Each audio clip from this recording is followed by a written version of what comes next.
Hi. Hi. I have come with a warning note today. I cannot be blamed this time. Yes, I will get distracted. I'm sorry. How's everyone doing? I hope everyone's doing well today. We are gonna go ahead and try to finish this. Emphasis on try. Why is Zanny from Wuthering Waves here? I wish, man. Oh, they are! Holy shit! Hi, hello. 6 hour treatment coming. Oh, I can't do it! I can't! Oh my god. Okay, so like, after this, I need to draw the sketch for tomorrow's artwork. I can't. I can't. No, 10. I can't do that, man. No, we're gonna end this in 4 hours. There's no way we're gonna end this in 4 hours. I'm so fucked. It's so over. Okay. Something about pineapple on pizza. That's all I understood. Something about one pineapple and pizza. Or one pizza with pineapple. Stay on topic. Oh, I'm already getting fucked. Oh my god. It hasn't even been like... It hasn't been 5 minutes in and I'm like already getting distracted. We're jumping in. I think we were in Z8. I know! One guy. Don't remind me! It was supposed to be only 2 streams. Oh, my EP queen. It was... Oh, we were supposed to do Ghostpia. We'll do Ghostpia soon, okay? Probably on Monday. Or Tuesday, whatever. No! Silent! Bad! Fuck! Don't just stand there. Come inside. Let me show you around my room.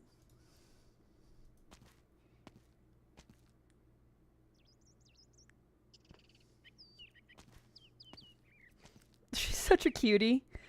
What do you think? You decorated yourself? Leonie helped. It's so spacious and bright. Vivian, your room is lovely. Danke! This room gets more sunlight than any of the others in the entire spire. As shy and lazy as Stromla's sun is, it never feels too dark in here, even on the cloudiest days. And then there's the veranda. It runs along the entire wall of the room. Look at that view. How far can you see? Look there. At what? The green roof over there. It's the Glenlassie Botanical Garden. Mutti took me there a few times. It has so many plants we don't see in Stromland, or even Greater Lethinian. But I love its roof the most. Some Boliviar and clawed vines work their way up there. It's probably too tall to easily get up on the roof to trim them, so the staff just let them grow. and now they're covered the entire thing. In springtime, clusters of pink flowers bloom from the vines, and the roof looks like a pink cloud. And now, in summertime, it's a deep green. The leaves of those vines never drop. By autumn, the roof will turn gold, and in winter, only a perfect sheet of white will remain. Ja, I can picture it now. Beautiful. No matter how busy Vati is with his government work, he would always take time out of his day to come visit. Muti would paint the scenery while he was quietly told me their stories. Vivian. Yes? Can you share those stories with me? Of Muti and Vati? The day in Marigold Alley. When he waited for her? Fuck. No! You can't start like this! With like an alternate version where Vivian's very... Oh, Vivian is... Ah! Fuck. Vati said he was determined to say goodbye to her, but once he saw her, he couldn't bring himself to turn and go. Vivian, if two hands are destined to join, why let the lands come between them? Ugh, so cheesy. Anyway, Vati brought Muti back to Stromland. He stood right there, beneath the spire, telling the worthies and bigwigs that if they didn't show Muti the proper respect, he'd never return Hawkbook Spire again. Man! Really? Really, we're doing this now. God damn it. Yes, I know it's not like a true Arknights event if it's not like filled with trauma. But fuck! God damn it. Oh my god. Oh man. I'll just enjoy the hot women on my screen. They're the same one guy. One is also a child, just a warning. Nor would he succeed the Gurfust. And did the nobles accede? They did. Shut up, Strat! Shut the fuck up! God damn it! All because Vati stood below the spire for 3 whole days. Many men came to either change his mind or just shout at him, but none succeeded. They had no choice but to give in. Werner von Hochberg protected his love, like a hero from a storybook. They were married with the blessing of everyone around them. Viviana von Hochberg, your birth too won the blessings of all. Fuck, never. God damn it, one guy. Now I understand what you're saying. Fuck you, man. Wunderbar. Oh? What was that? Hello! Hi, Joey! How you doing? Also, welcome in, Viviana. Ooh! KSG, welcome in. Viviana. This is a wonderful life.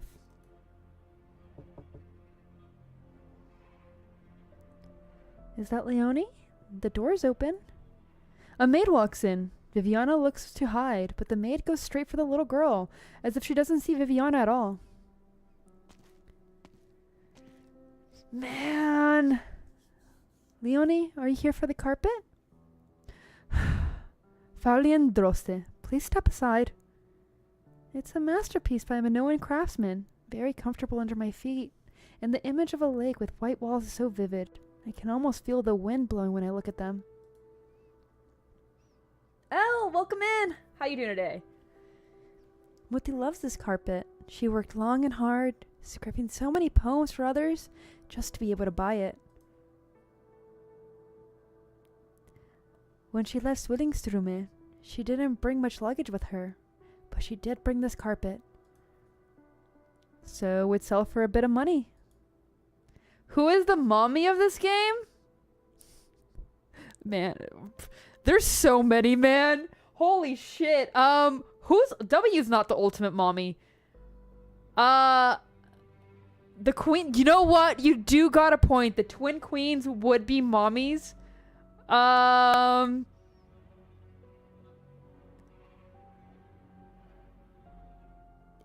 is a mom. But I don't know about mommy. Fuck. God damn it. Yes, okay. Damn. Female John Bloodborne is not a good mommy. That is... I wouldn't want her as a mommy. I swear a lot. I do. Get used to it. Hodor, you know what, Elle? You're right. You have to understand, Dom. The spire is otherwise empty. Your room is the last decent thing in this place. If she could help it, the Dom wouldn't touch a thing in here. But since Gwrth's Warner's death, she has been troubled by all sorts of people. She sold everything that could be sold. Oh no. He dies early? You're due to go to study in Colombia, which takes no small amount of coin. She hopes you won't have to live in poverty abroad. What? Oh, but I could always not go. That won't do, Fraulein. You ought to leave Strumlen, to leave Lethinian. Cold Shot absolutely has mommy vibes. The Dom said as much to Gwrthus 2 years ago, but it only was recently until he gave the nod. He ought to set out soon, lest he change his mind. What about Muti? Can't she come with me? The Dom is that Gwrthus beck and call. She must remain in the spire. I should speak to Uncle Schild. Frilin. He may be your parental uncle, but he is not the Gwrthus of Strumlen. Just 2 years after the late Gwrthur Werner took the seat, he was assassinated while touring the domain. His marriage to the Dom offended a lot of people, and some have speculated it was the Shield himself. Oh no!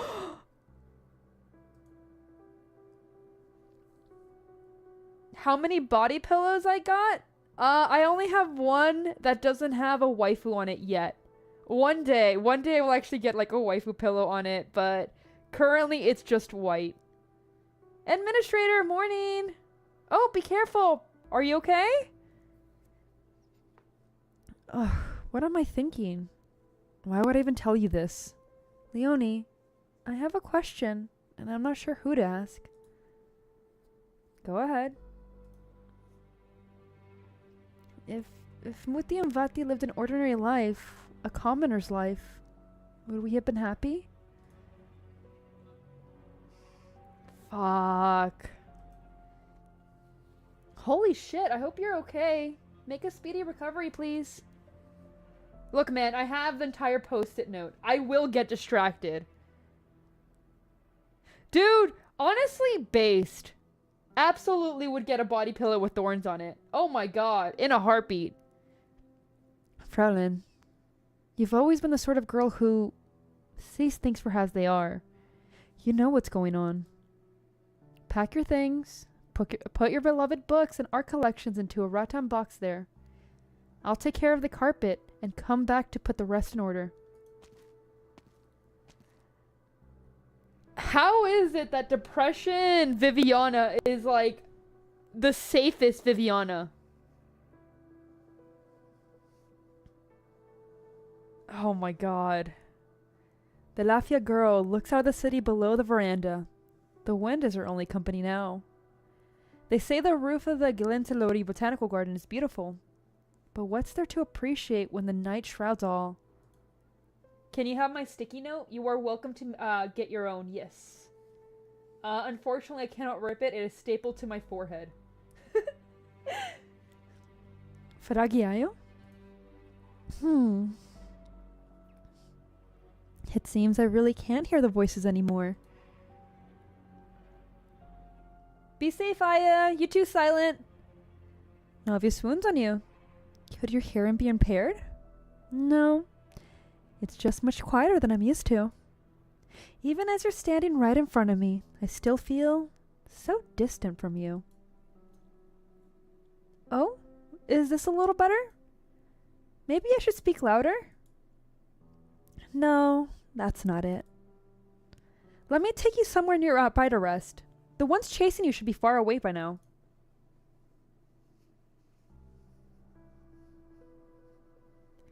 A blank slate bedsheet and print it with my avatar, including the pillows? Dude, that's like the shit of nightmares. Why? Come. I'll carry the cello. Why are you gripping it so tightly? Your fingers are turning white. It must be very important to you. It's my eyes, my ears, my voice, and my heart. I'm ashamed to admit it, but there was a time when I was afraid of it. Oh? It took me some time to learn how to get along with it. You can make a profit from Gooners with it. One day we will have merch, and the first thing that I will make merch of will be a sinner inside of like a little jar. It will come together. You will not be able to get it out of the jar. It is meant to be there. Soro? Why are you sitting in the dark corner with the lights out? Amita Lucinda doesn't know you've come back. Why did you skip cello practice after rowing in the park? Talos, hello! Yes, I'm a little evil. That's okay. I'm a demon. It's allowed. You eat the jar? According to videos, that's going the wrong end. You're saying we don't stand a chance? Yes. I'm sorry to break it to you. That's how it goes. Oh, I'm sorry. I seem to have kicked your cello. The instrument is expensive. If I've damaged it, I have the money to compensate you. Vati, take it away from me, will you? Hide it anywhere you'd like. The study, the attic, and storage. You can even throw it away. Are you crying? You played another piece you hadn't mastered yet. I don't know. As soon as I draw my bow across the strings, I hear voices. So many voices. No, you see, Aya, that's the beauty of it. This is a collaborative piece. You feel it yourself. They're real voices trapped in the bodies of men and women. They want to come out and I should help them. But they're too loud, too chaotic. So many crying voices, laughing voices, whispering voices, voices furiously complaining. They all surge together. I don't know. Well, thank you for the subscription. I don't know what will happen if I ever do get big. And I'm going to get off topic because a few people have been talking to me about this lately. I don't know what's going to happen. For all I know, I can stay small forever, and I'm okay with that. If I get big, that's okay too. I am just rolling with the punches here. What I do know is I don't think I'll forget moments like this. I haven't forgotten the moments that like I started, and I appreciate it a lot. Future you problem? Yeah. Will it change me? I don't know. I hope not. The most important thing is I just hope I remain happy. And I remain those around me happy, and you guys keep doing better. That's the only thing I want. So, we'll see. I can't answer that. But I hope whatever happens is good. Welcome in, Hunter! They're so loud, Fede. I can barely breathe. Are you unwell? Should I get Amita Lucinia? I just need some quiet. Give money? Bruh! The room is quiet, except for the isolated sobbing in the corner. Two black halos look back at each other, their cold, faint light being the only words they share. Just be quiet for a while, just so my head doesn't hurt so much, just for a bit. I will get used to the voices. Bekwa, I'm doing pretty good. I hope you're doing well too. I just haven't mastered the skill yet. Teeps, hello! Ooh, please let someone know, Teeps, that I say hello. If you guys can, I'd appreciate that. It didn't take me long to learn to row a boat today. All I had to do was row through the thick fog on the island in the center of the lake. Punchy! Nah! Nah!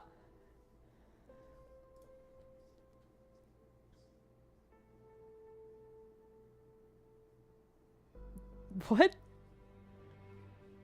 Look, man, if you end up in hell, you fucked up, man. Thank you, Strat. Thank you. A song comes from a far shore.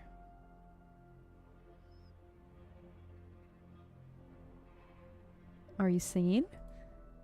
It's a folk song popular with buskers in the street. Huh. It's got a quite nice sound to it, but I'm a little tone deaf, so... When Jan would come home after being bullied, I'd comfort him with the song. Same girl, same. Thank you. You mentioned this street just now? Oh, ja! Karl Schmidt Street. The people in Zwillingstürme used to call it Marigold Alley.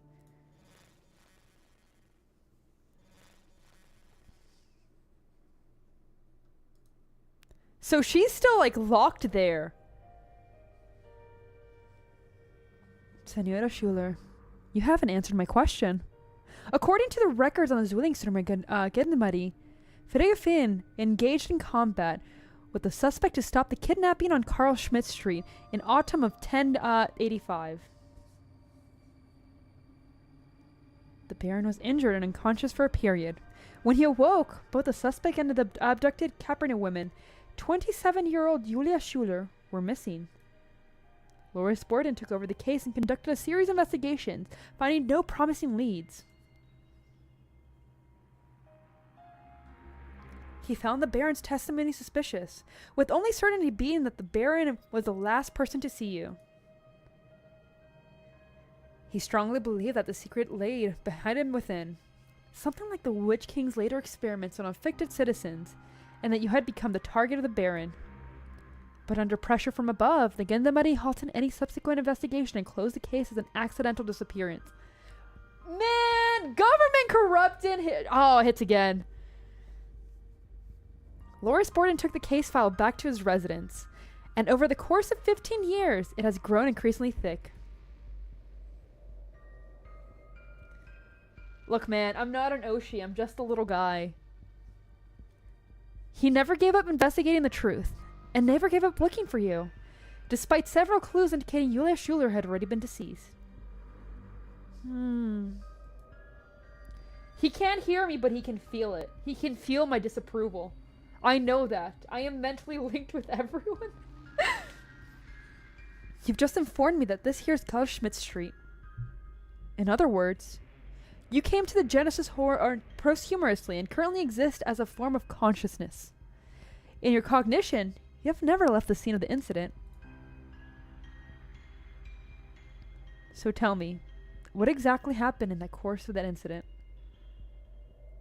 This is indeed Marigold Alley. We're standing in front of the piano studio at the intersection. Oh, head executioner, we've wasted so much time. I really have to place these arts devices in the proper places quickly. Those masked men will be coming soon.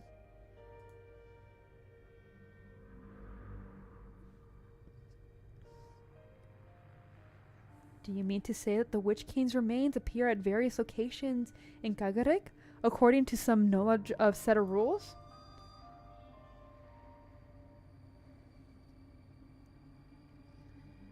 No, everyone here is just a sinner.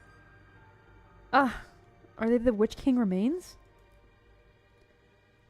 No, they're not the only ones in reality, sowing chaos in the name of the Witch King.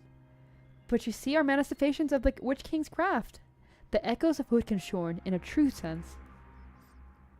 Glagensfolgen, to follow the sound, that's the way to see the Witch King. Why would the Witch King be in Zwillingstürme? Although I suppose it makes sense. I'm already dead, and the Witch King is too. So we're in the same place. That's logical enough. I haven't played Limbus Company. You guys are sinners, because you guys just ended up in hell for that reason. There's only two variations. There is the sinners and the sin bros. If you work out and work hard, you can be a sin bro. You can choose your path. Although I suppose it makes sense. I'm already dead, and the Witch King is too. So we're in the same place. That's logical enough. It also explains all these strange happenings. Perhaps, having lost the sound of music, I can no longer perceive what you see in your eyes. Why do you call this place Zwillingstürme? Welcome back! Are you blind too? Fragiayo. Do you see the holy shit? Do you see the Muskinstrume? Oh my god, that word. What the fuck? Why? What? Why would you do this, Hypergriff? Oh my god. The what? Don't say it again. Don't say it again. Artoria looks in the direction of the Capineer woman is pointing and sees nothing but a vague light and shadow.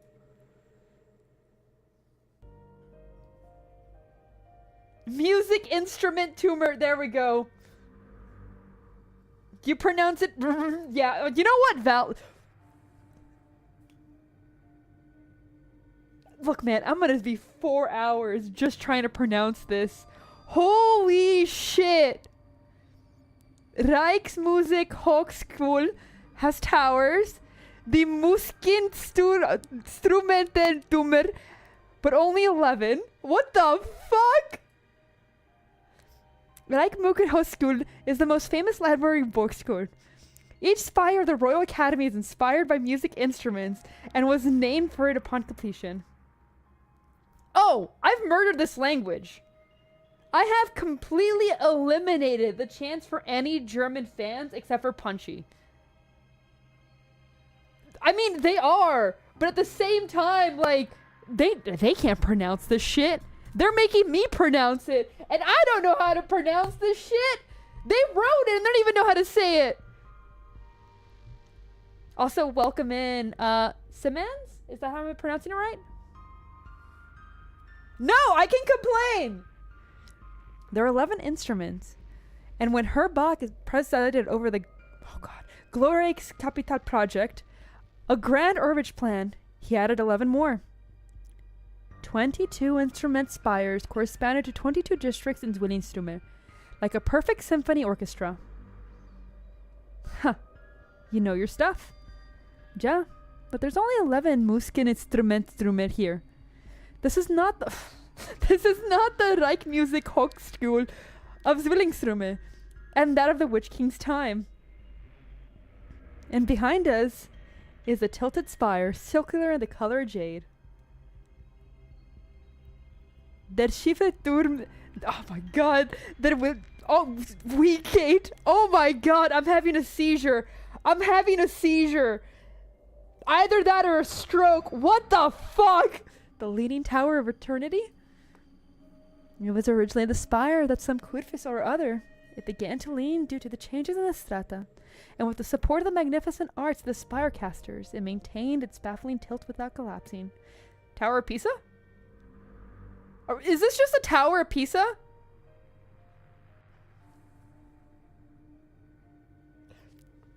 Okay. Are you fucking kidding me? Welcome in, Kuro. Not only do I have to be fucking angry that the world has the fucking, oh my god. The US, I said fuck that up. But that, like, the world here has the Tower of Pisa. I know, I fucked up there. The Tower of Pisa. But so does Terra? Oh my god, Point, welcome in. I'm gonna kill myself. I can't go on my Pisa rant here. I can't do that. I have hated Pisano so much. Oh my god. Fuck! Not on stream! The miracle of Lethinian architecture was destroyed in a catastrophe 4 centuries ago. Not only that, I see deine Urkunden, das auf den Kopf gestern. This is not even English anymore! Gestellstraßbaut, die durstig Weisen, the Schönbutterum. Oh my god! Oh my god! Countless spires in different eras, forms, and function. I've only read about them in books. I've heard of them in stories from my elders. Yeah, I know, Punchy! Oh my— I'm gonna fucking kill you. I'm gonna murder you. But here they all stand. This isn't Zwillingstürme. Not Lethinian either. I think the most popular name would be Lethinian. Look, I know they probably use Google Translate, or they contacted like one German voice actor they have and be like, hey, does this work? Yeah? Okay, thank you. And now I'm forced to read it. The only thing keeping me sane is the fact I have cinnamon tea with the, like, raspberry honey. Silent ferret. I'm gonna murder you. I'm gonna murder all of you who speak German. The only part that feels familiar, Marigold Alley beneath my feet. At the intersection sits Piano Studio. At the end of the street is the art gallery. And right in the middle is my cafe. I'm glad they're still here. I've rediscovered them. Here I can still live the way I used to. So unfamiliar as this place is, I would rather call it Zwillingstürme. Maybe you haven't rediscovered your old life. Rather, it's because of your life that you came to be here. It's just the English text?!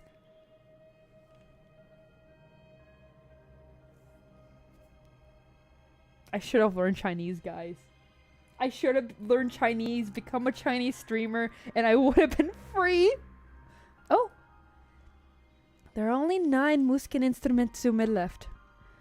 When did Klaviaturen and Wilderdorf finish? Herfremont was right. The Genesis horn is accelerating its collapse.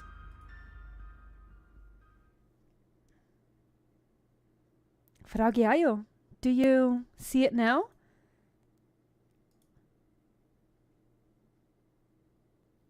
Oh, that one was short. All things considered, that was short. Holy shit. You know what? I am happy that the next one is gonna have Iberian operators. Because if they're Spanish or Portuguese, we might survive.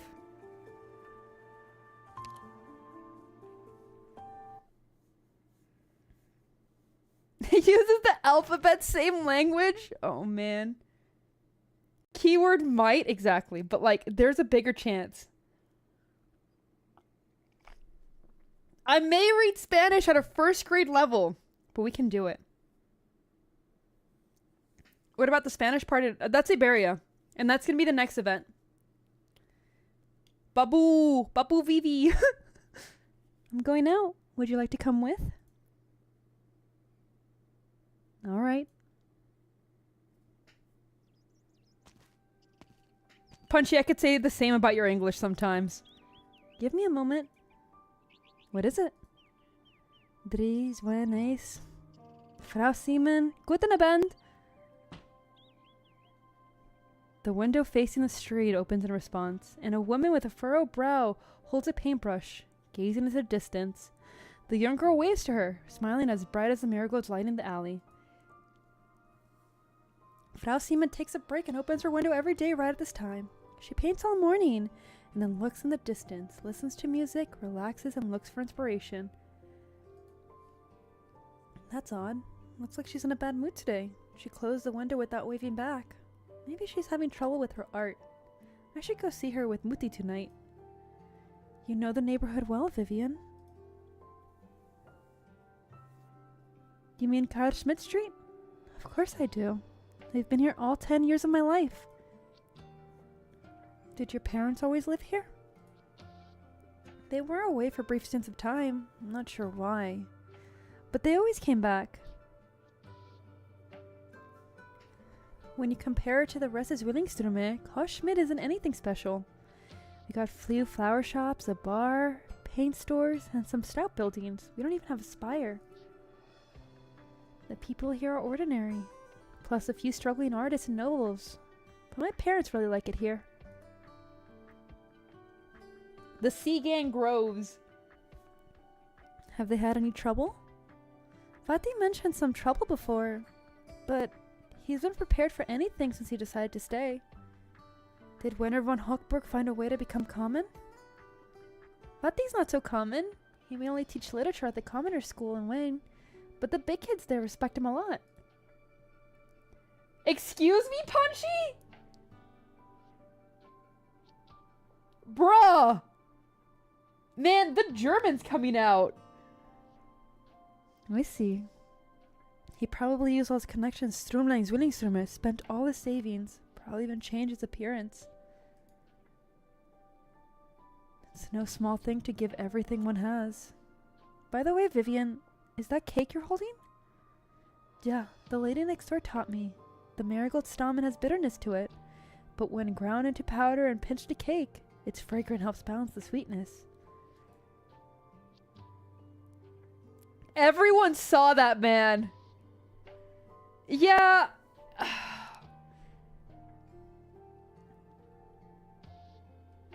They're both smiling. Currently, this seems like the best route, but something's gonna go wrong. Vati found a job in Backshore, earning a bit more than before. She's working as an editor to her favorite poetry journal. She gets home very late, though. So I'd say I'd bring her lunch for a whole month. Isn't that exhausting? You smell that? What? When the breeze picks up, the fragrance of the coffee shop ahead wafts over. I help with it as much as I can, so Muti and Vati won't be so tired. At least enough so they can take me to Fra Simon's gatherings on weekends. They hold my hands as we walk down the long alley to her house. There's so many interesting people there. Naka, hello! I hope you're having a good day or a good night, I guess. They hold my hand so we walk down the long alley to her house. There's so many interesting people there. They play the piano so well and speak so elegantly. I like it here. I don't think it's exhausting. I'm glad of that. Man! Viviana, this is a wonderful life too.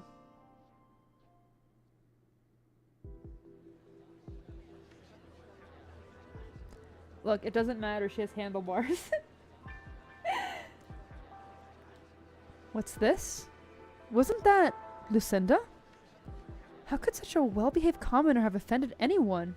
Did she write something that she shouldn't have? Why did the authorities come so quickly? Is there any explanation? Bro! Why can't she have a happy life? They were as gone as quick they came. What else can I say? Be careful what you ask. It probably has something to do with her husband. Warner? I've heard he's actually the heir to Kurfürst Sturmland, living incognito with his wife and daughter on Karl Schmidt's Street for the past decade. I've gotten along with them so well all these years. I'd never guess. He's hidden himself so well. I can't believe the secret police took him away. Oh, how could that be? Rumor has it Werner didn't show up to class this morning. Who knows if he's been taken away by Hawk Bravas or the Empress's voice? Dude, you could make a great slingshot. What's that, like, giant slingshot? Like the big ones that you would said? Is it a trebuchet? Is that what it's called? Am I thinking the right thing? Odds are that Freeman Seaman who gave him up. That bitch! That woman's out of her mind. Shh, keep your voice down. Yeah, we should make a trebuchet out of her. Had a happy life? The delicious and dungeon one wasn't too bad. Fuck. Oh my god. I don't know if I'd be a good slingshot. Like, you'd have to clear it through the center. It's like more of a goalpost. I could play a mini version of football, like American football, instead of that. Bash, welcome in. You're gonna yeet me? It might be fun. Go ahead. The cake thuds as it falls to the ground. Viviana hears sobbing. The fragile shoulders before her tremble, like flowers battered by the wind. She holds the girl's hand tightly. Vivian, don't look. Fuck! Why can't she have a happy life? Signora Julia Schuler. I perceive only vague silhouettes of remnants. Could you clearly point out the location where they may be hidden? My patron fire may be of use. I will guarantee your safety. Her executioner. You may have misunderstood. Those men aren't here to do anything to me. When I first saw the masked people, I kept my distance and hide. But I let her find they weren't concerned with me at all. Their appearance in any particular part of Zwillingstürme usually means there's a new threat. They're more like a signal. Threat? No, she has 2 tiny ones. That way both of them stay warm. Not a true threat. I don't know how to explain it. It's like a natural disaster beyond human A catastrophe? Fuck. It's gonna get worse. Abnormally bad weather or a waking nightmare? The atmosphere in Zwillingstürme has taken turn for the worse, especially recently. The clouds are heavy and even the sunset looks faded. I'm always hearing loud, thundering noises.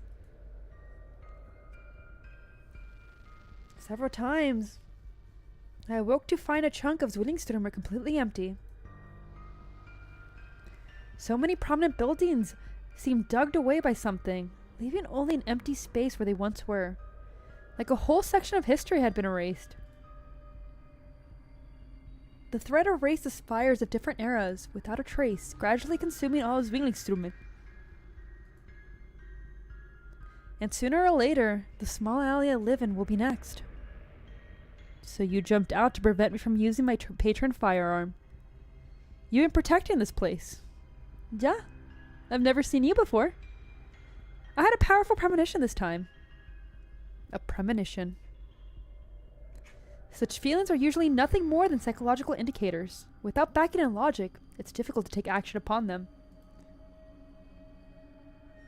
Yeah, she has both of them. It's super cute.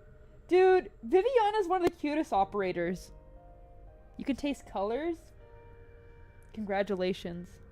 I hope blue tastes good. Blue is best color. But the Witch King remains have indeed appeared. Her executioner. When you live in a place for 5 or 10 years, when you become a part of it, you develop a sense like a foul beast, and you can smell the storm before it comes. Oh, really? I didn't know she was getting a module. I don't like the sound of that strat. You guys are the emergency food source, not the other way around. You would like to aid the echoes of Hurkenshorn? No, this is my own thing. Even if they didn't appear today, I'd find a way myself. But how will you fight against those disasters, the weather, or the waking nightmares? With those arts devices you're carrying? The truth is, I've been going to different places around all this each time. Especially to those blanks in the edges where buildings have vanished. That's dangerous. But I collected enough devices from those places. They seem to have some sort of echo device that collects arts information. Frau Giaio, if the masked men truly are echoes of Hurkenshorn, then these echo devices must be what the Witch King used to deal with his enemies. They'll sure come in handy. Are you going to renovate the street yourself? Marigold Alley is on the outskirts of Boydensdorf, very inconspicuous. No one comes here deliberately, except for some tourists, painters, and wandering poets. Vina too? I see. I don't have Vina yet, so like one day. What happens if you touch the halo? Would it be like handlebars? Would Sancta halos be like handlebars and they can't move? Or like, would it move?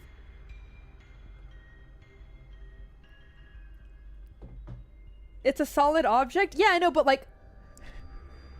your hand would go through it? We touch the forbidden onion. Exactly!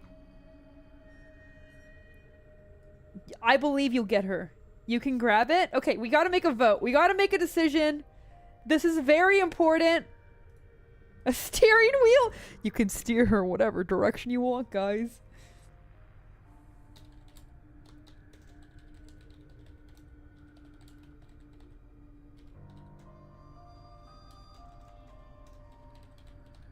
Look, this is very important.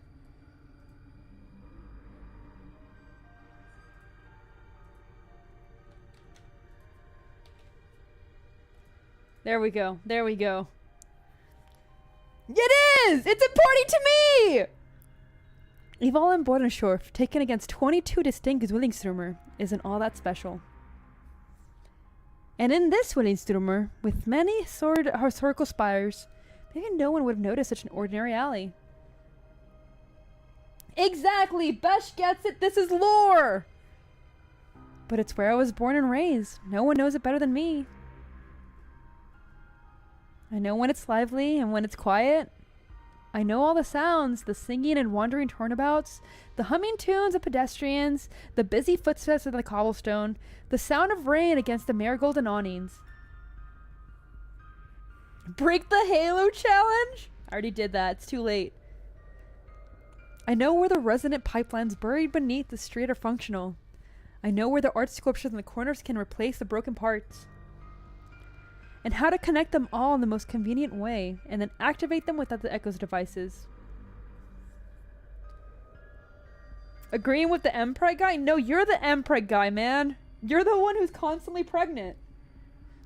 But you don't know the modified resonant pipelines like we'll even do.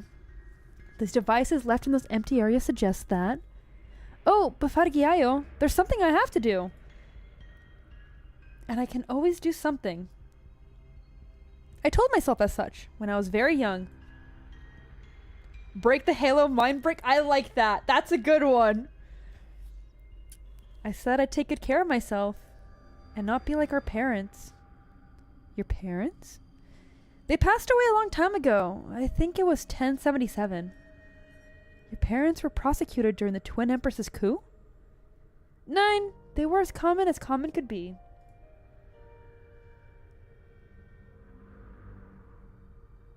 Yeah, exactly. That's what I'm thinking. Tachunker. Ha, I love that name. But like, if it is a handlebar. It's 50-50. Man, you guys can't decide on anything. They were sick at the time, and the tremendous sound of the Witch King's Jenison spire collapsing in the distance, the tromping of the soldiers outside the house, it was all aggravated the illness. They always feared that at any moment, the Gendarmerie would bust in and take us away, or even level the entire block. In turbulent times like that, there is nothing so shocking. Actually, I haven't voted. I could vote. That's the thing.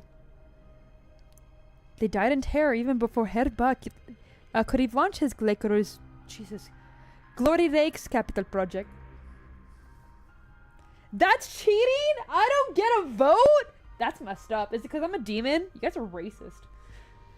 When a terrible clamor drowns out everything else, we hear only voices within ourselves. We find our fears and worries magnificent. Yes! Julia, forgive me for not being better comfort to you. That's alright. I just wanted to say that I can't let myself lose the courage to live as I have been. Maybe you still don't see our surroundings clearly. You've walked all the way from the gallery to the end of the street down the cafe where I spent almost a decade. So, silent. It's funny you say that. It's funny you say all of what. Oh my god. Okay. Should I go off on a tangent or should I just go back to reading? I should go back to reading. Yeah, the head goes where the halo is. Tangent? Oh god. Oh no. Okay, so when I was born, one of the things that my aunt wanted was she told my mom that she wanted to be the godmother when she had a daughter that had blue eyes and dark hair. That was like her goal because, you know, it's not canceled. Shut the fuck up. Because it was all about aesthetics, right? So she's like, I want that to be my goddaughter. I was born. So I first meet her. And my first reaction is just to yank her hair so hard that she ate shit. And since then, her hijada desgraciada, which is her disgraceful goddaughter. And that's what reminded. I was a baby! What do you mean, what's wrong with you? She ran up screaming. I pulled her hair. She ate shit! That's on her! You were a bitch, baby! Dude, that's not even the worst story. That's not even the worst story of me being a baby and, like, harassing my family. Oh my god. So yeah, when you said that, that's all that reminded me of. Oh, absolutely. Okay. The reason why I'm a demon is because that is what my mom calls me. I am a demon. Sin Mom accepted this a long time ago. So should you. Maybe you don't see your surroundings clearly. We walked all the way from the gallery to the end of the street of the cafe where I spent almost a decade. And yes, Bejo, I am easily distracted. I started working there to make ends meet. The owner was kind, letting me and Jen live in the shed behind the courtyard. I turned it into a proper home and even set up a little space for Jen to practice his arts. The boy is gifted, you know. We saw Castor using arts to repair sculptures on the street, and he watched only for a few moments before going home and spending the whole night turning his room into a sound control space. I've talked about it with Loris, and we'll send him to study at the Arts at the Ludwig Universidad. Loris intends to make a career as Zwillingstürmer, and once he does, he'll give Jen a recommendation. Wholesome family? Yeah, I'm called Demonio. My sister's name is Bruja. I can't tell you guys what I call my mom because it would dox her first name. But what I can say is I call her the last name of a gossip reporter. Because they say they share the same first name. Why Bruja? Just Bruja. Yeah, so I rather Demonio. Sin Mom is not called Sin Mom. You think you know who it is? I don't think you do. It would be impressive if you knew who it was, because, like, first of all, they're Mexican, not German. Second of all, I don't think they're as famous as, like, other ones. Later, when this cafe was about to close down, I used all my savings to buy it for myself. I became the owner, the waitress, and even worked on making my own special blend of coffee before its grand reopening. Oh, that's the one that Vivian smelled. It's punchy, oh god. Danger is unpredictable, but life is tangible. You knew you want to protect it. If my mom was punchy, man, I would have run away from home. From the piano studio in the corner here, there are a total of 8 resonance pipelines, and these echo devices happen to fit the interfaces on them. I told you they'd be useful. That is logical. Bach turned all his Zwillingstürme resonant pipelines during his Glorreichs Capita project in order to adjust the arts arrays laid throughout the city during the reign of the Witch King.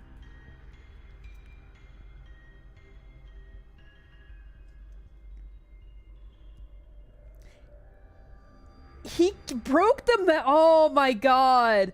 Yeah, babies are evil.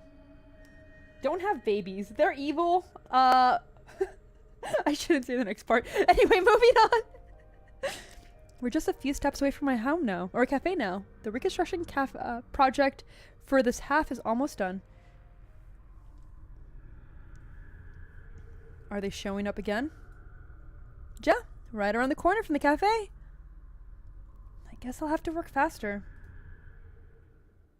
No, it's actually instinctual. It's a natural tendency. They are born with the urge to grab and pull. What is it? This feels familiar. Similar to a certain day, exactly the same even. It was the day I first opened the cafe. I stood by the door waiting for Loris and John. They were a little late. I knew the two of them wanted to do something special for the grand opening. They were there a little too obvious about it. Loris went to order flowers from another part of the city, and specifically asked me to wait for him in the most conspicuous part of the block. He didn't even realize he'd left the order on the table when he came by to help the day before. Meanwhile, John had snuck into Frau Siemens' house a few times a week before. Nearly all the kids of Marigold Alley have asked her to paint them a souvenir still life at one point or another. I let them go anyway. The beginning of a new life. I promised Loris as much. The wind was strong that morning, enough to make you feel dazed. There weren't many people out on the street.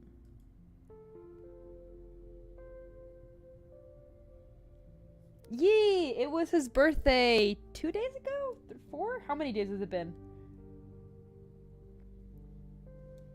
But I think I noticed those two standing in the corner opposite the cafe. They had black masks and a twisted pattern to them. They noticed me too. They walked over. Yeah, 2 days ago. Okay, I know it was an even number. The Witch King remains. That explains why you perceive the patterns in the Genesis Hornets manifesting in a concrete form. That was your only connection to the Witch King during your lifetime. Lauren speculated different wildly from the truth. You just happened to be at the same scene as the Witch King remains were taking action. The city council has no intent to protect a nobleman. As one involved in taking action against remains, one can imagine Head Finn's ultimate fate. Hey, good morning! Fudo? Ren? Do you prefer Ren or do you prefer Fudo? I'm sorry if I'm mispronouncing it. But early in the reign of the Twin Empresses, Zwillingstürme needs to disassociate with the entire case of the Witch King and its remains. They halted the investigation, concealed the truth of the matter, and hastily closed the case. That was the most efficient approach. What do you mean? I'll probably go with Fudo just because we already have a Ren in here, and I want to make sure I can distinguish you guys. But welcome in. I hope you're having a good day. Gula Schuler, your death was entirely coincidental. I've uncovered the truth of the case. If recalling these details a burden to you, please refrain from doing so.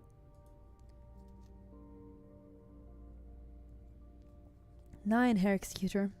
I only worry that the street may disappear from Zwillingstürme at some point, just like the long-gone Spires. And I'll never have the chance to keep my promise to Loris.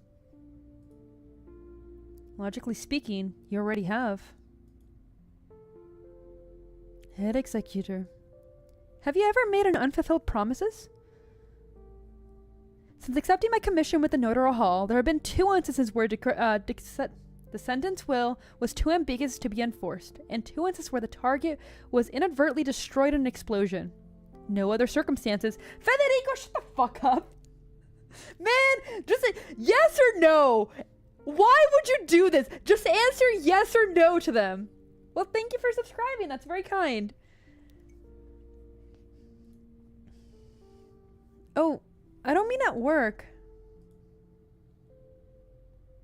Dude, don't worry. I've been streaming Arknights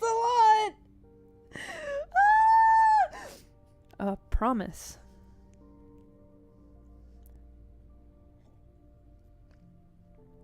Yeah, the first one you failed was her. Fede, what are you doing? Drawing? In the dark? It's not that difficult. I'm busying myself. You said you needed quiet. Gracias. What are you drawing?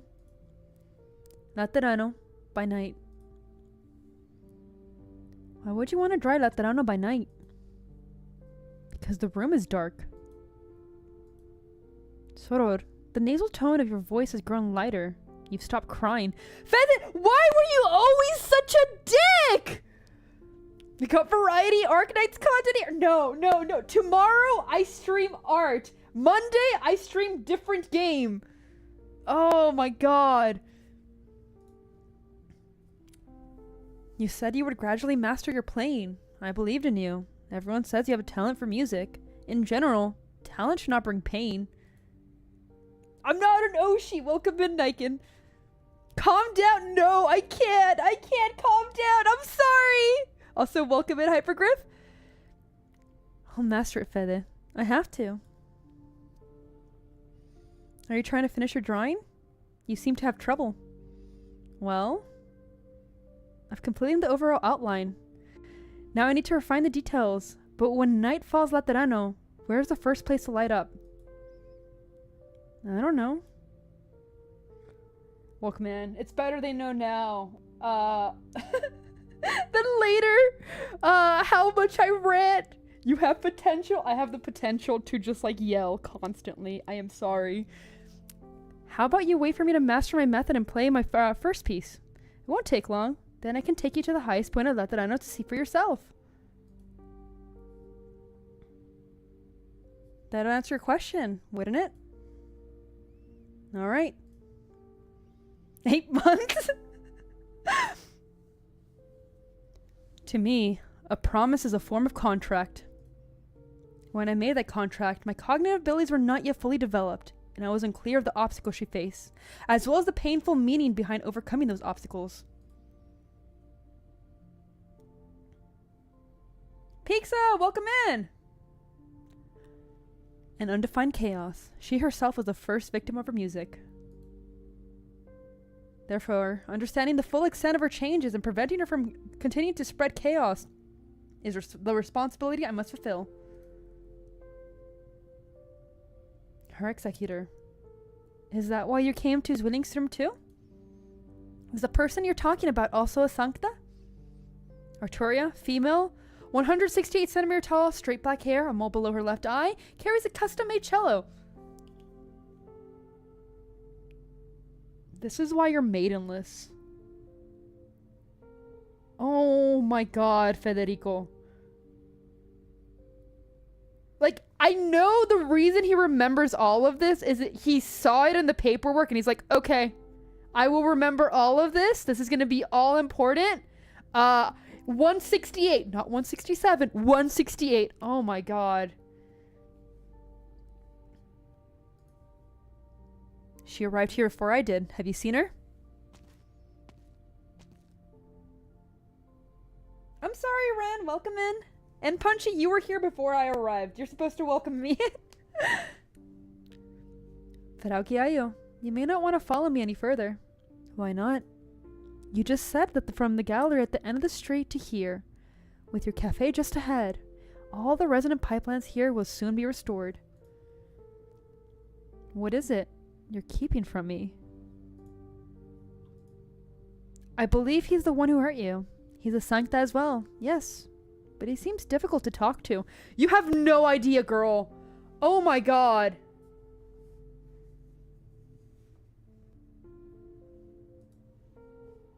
Federico? So he's here too. I appreciate your concern. But it was my little brother who hurt me. You'd have to have a few more bullet holes. So your siblings? That's hard to imagine. Federico will definitely catch up to me. The discovery of the gaps along the paths one been following inevitably causes confusion. But for him, that confusion isn't a ripple. It's a crack in the ice. Neither of us can stop until we find answers. All right then.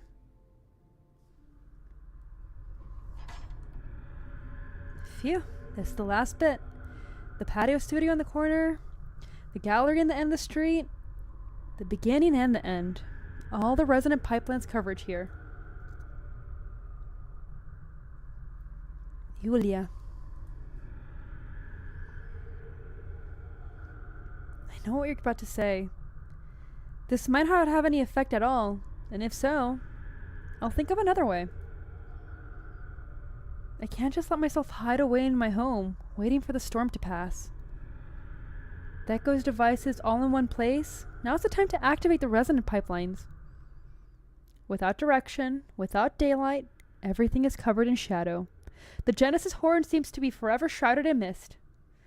up? Welcome in. Love handles equals wings. Oh my god. But Arturia perceives the illumination of the pipelines, like a flame in the dark. Rolling out of the two of them, from near to far, the soundly singerly gradually becomes clear. She sees everything as clearly in Yulia's eyes. A street lined with marigolds, countless peculiar spires. The place is not chaotic. It is one that exists beyond time and space. A grand construct. At the same time, music flows into her ears. Can she hear it again? Is it the music of all Marigold Alley? And also a part of the grander movement? A composition that belongs to Hurkenshorn.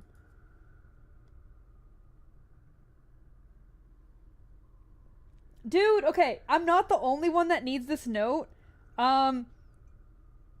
Yeah, that's all I can say. It's not even ADHD, it's just me wanting to interact with people. Because I see chats, and I'm like, I should interact. I need to interact. It's important. Or my tangents. People are here. Pay attention to them. Dark Dragon, welcome in. You've been hunting down on a stake in the ground so you can release. Well, good luck. 10-hour stream? No! No! Do I have to pay you just to read? Dude, that's gonna do the opposite. Yulia, my cello is silent, but I've heard your innermost thoughts. They're touching. Allow me to express my gratitude. Arturia bows the Caperne before her.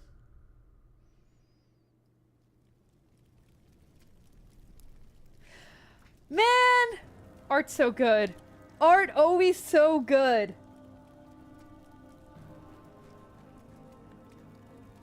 So the most common soul and the most powerful are both written on the same sheet of music. The eerie winged sculptures prostrate them on both sides of Arturia, supporting towering stone pillars at angles defying mechanical explanation. No, the pillars are suspended in midair. A place solemn and majestic benefits a king. Oh, there's so many good art pieces. It's still really good though. Because here's the thing, I don't know how many people here do art, but making an area that's really empty still look good is pretty difficult.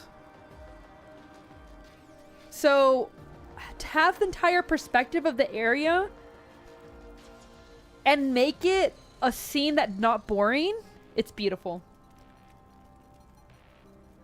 A palace, solemn and majestic, befits a king. At the end of the step, a man stands motionless with his throne. Red curtains sway and cast layers of light to him, veiling the monarch's countenance. But the infamous twisted horns belay his name. Yo!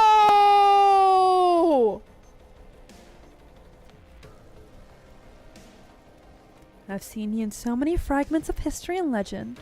I've crossed paths with you in memory of so many, including the liches. But it wasn't until I saw Yulia still alive that I caught the faint sense of this journey could really lead to a meeting the man himself. Allow me to introduce myself. Arturia Giaio. Salutation! Audito Gustav von Urtica, Hurkenshorn, Your Majesty, the Witch King. Damn!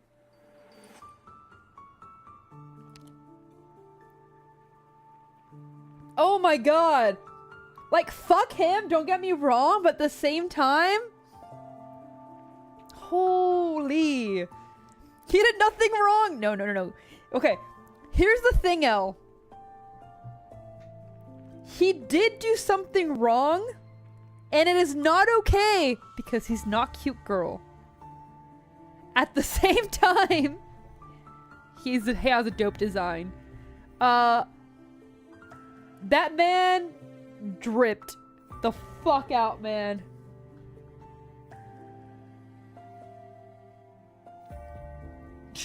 Dude, if I ever got a role for any operator, I would have to make them in Japanese because I would not be able to hear myself. I think I would cringe myself to death. Doesn't matter like how well I did. I could be the best one. And even then I'd be like, I can't hear my voice. I can't hear it. It would be cool, don't get me wrong, but I would be dying. Don't you dare! Oh my god. I'm selling myself, guys. Not even the VA would want to listen to herself. Hergiayo? Frau Droste? Ebenholt's uncertain where he's got separated from the others. Crumbling structures fall periodically from above, and the stairs beneath his feet spiral endlessly. He can only move forward. He is alone. In Daft Tangible. In Daft Tangible? What the fuck was that? You're despicable, Ebenholz.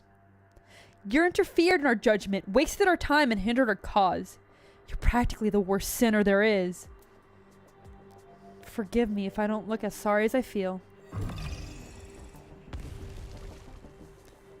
So would you join us for an audience with His Majesty now? Or would you seek to prevent his return to the mundane world? Do you not have what it takes? You could not do it. It should have been clear long ago. We should have known. It's obvious. His Majesty's blood is so strong, his soul so tenacious. The voice of the mundane was but a byproduct of his music, and yet alone has brought you to your knees with pain it inflicts.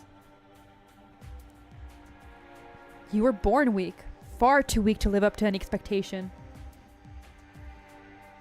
That is to say, you're the ones forcing those wretched noises to my mind? Then, in the end, is it me who bears responsibility for all of this? You should be thankful, Ebenholz.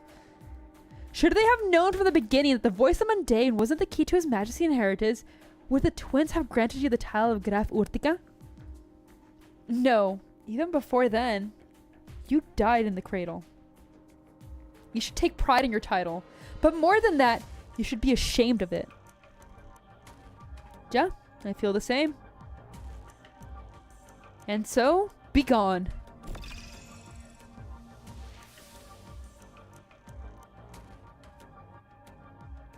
You are hateful, Ebenholz. How many died under the watch of the Witch King's tyranny? How many disappeared without a trace? Lethinians is scared. And even 23 years ago later, the wounds are still bleeding. Verdammt. Only a tyrant would die silently one night, never knowing any proper justice. And you, his last remaining descendant, you were born with the mark of sin in your blood. You should atone for him. Atone for all he did to Lethinian. What right do you have to live as comfortable life, Ebenholz, all while mocking yourself as an obvious nobody? I despise the sin-tainted blood each and every day, the same as you do. Man! Okay. Ebenholz, I will like you better if you realize you're your own fucking person. He can despise... feelings mutual. Leave emo goat boy alone. No! He needs to grow up and realize that, like, look, you cannot control who you are the child of. You cannot control any of that. What you can control is what you do after that. Become like the Witch King? No! He should not become like the Witch King, but at the same time, he needs to realize he's not his father. He just constantly goes on about how much he's gonna kill himself. No! You are not him. You need to move past that. You need to move forward. No, you have no idea the evil it's wrought. Those remnants seal into Urtica again and again, encircling your spire like flies to rotting meat. Is that bad? Yes, it is bad.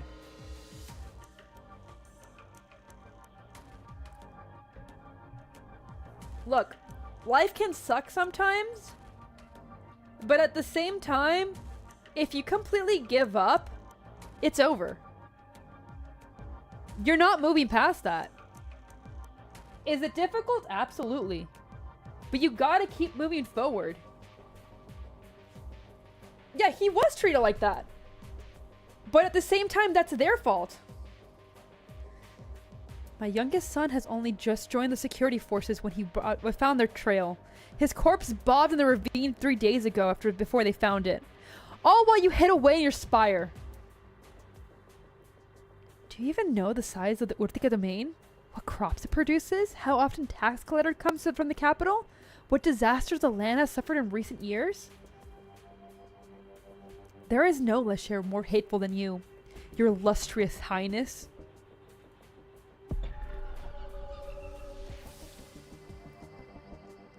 Because I'll be honest, if I was in this world and I met Ebonholes, I don't think I would hate him for being the Witch King's son. I think I would hate him for the fact that he feels like he is his father or the responsibilities thereafter. Stop, go no further. The braver you are, the more ridiculous you look. You're pitiful, Ebonholes. Do you remember Gertrude? Before she died, she left some really nasty curses. She cursed Vishim, Lethinian, the Witch King. She cursed you. Gonzo, welcome in! Questionable? No, not questionable. I'm fighting right now. Her curse was, word for word, may the madness of Ebonhold's bloodline haunt him forever. When he came back to Zwillingstürme, I thought to myself, damn, that mad woman's curse really came to pass. That stubborn couldn't escape the vortex of fate. Of course, he would never give in to fate, but this time, he'll have to fall into madness to break free of it. That's the thing, Konko. Welcome in, by the way. When you're in that mentality, no one can break it for you. It is something that you have to break for yourself. And that's why it's so toxic. Because if you're not going to listen to others, you're only going to listen to yourself. You're in this cycle of like, I'm the worst. And sometimes it's lying to yourself. But man, you got to get past it. It's one of those things that I don't wish upon anybody. But it frustrates me so much. Of course he would never give in to fate, but this time he'll have to fall into madness to break free of it. You should feel relieved, shouldn't you? The voice of mundane has troubled you for over a decade, but even more than resisting it, you've been carefully guarding it. You were guarding a bomb, afraid of what the blow would do at any moment, afraid the wrong people could use to hurt the innocent. That was a heavy burden, an extraordinary fate. But in the end, it was just noise, a total non-lethal headache. Go home, Ebonholes. Gertrude's cruise has already fizzled. 9. I can't bear it! Because this is an even more debilitating curse? Debilitating curse? In the end, your struggle isn't worth mentioning. Your resistance is meaningless. Those who sacrificed themselves for this, those tears and smiles you carried in your mind forever. How will you face them? You've come to realize that trust, pity, understanding, mutual reliance, all those incredibly beautiful emotions, they're not precious because they're rare, but because they can suddenly turn so light, so weightless.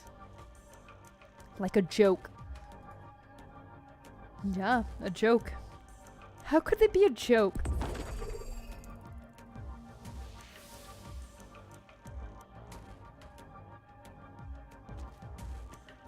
Come on, man. Get out of this funk.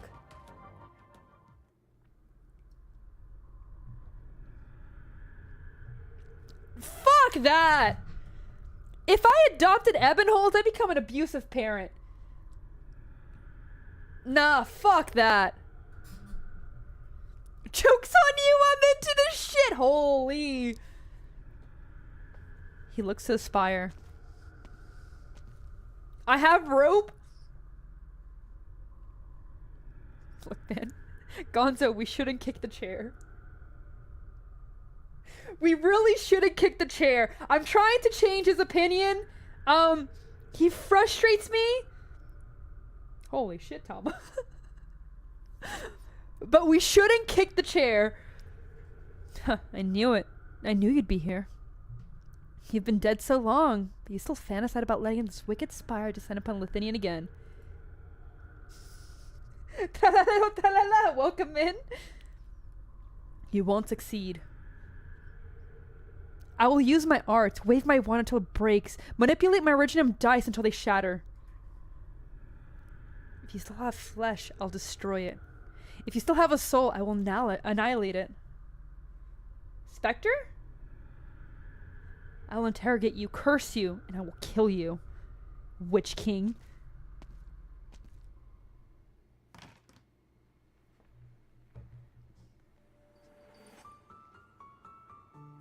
Hey yo, Gonzo, what are you doing to Ebonholes? Franz? Do not touch the notes in the air. The witchcraft I integrate into the melody here, which I have deleted, still contains a terrible power until that will last until it completely dissipates.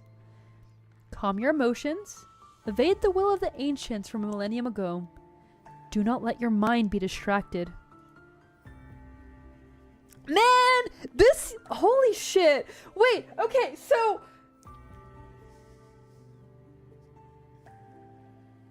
why does he have so much drip? He's so dripped out. And we get Ebonholes? Ebonholes tightens his grip on his wand, but cannot say a word. Look, man, I was thinking Shibari, okay? He has read all about the Witch King. Not too long ago, he was even in prison in this room. He knows his history. The notes flow slowly about the space. The melody known as Siracusa is leaving the movement of Lethinian. He hears what sounds like a booming of loud thunder, pouring rain and surging wind. The will Lethinian has turned into a power that matches heaven and earth, washing repeatedly over the small room. Even standing at the door, the surging energy presses firmly against his heartbeat. Yeah! Man!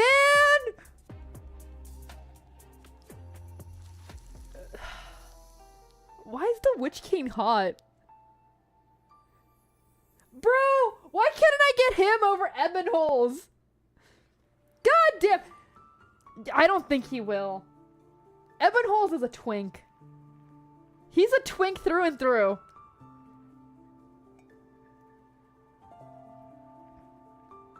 Man, he's got so much drip. I'm angry now. I'm so sorry. I'm just pissed off.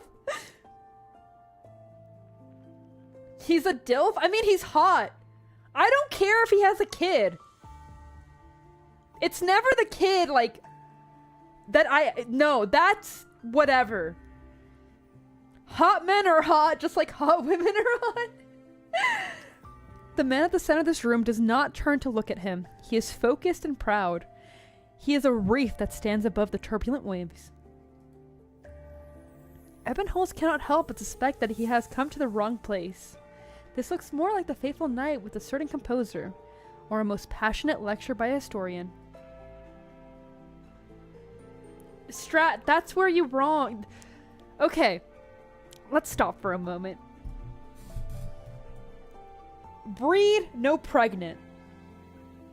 That's the way to do it. We don't want another kid. Woo! Shut up! You gotta get it right. Come on. There is no hatred here. No destiny. Nowhere to place his anger. Dude, honestly, twin empresses? That would be amazing. Ebonholes only realized one thing. He has never truly seen the Witch King in all his life. Okay, but like, Behua, why not both? You're thinking small. Not even the most terrifying nightmares.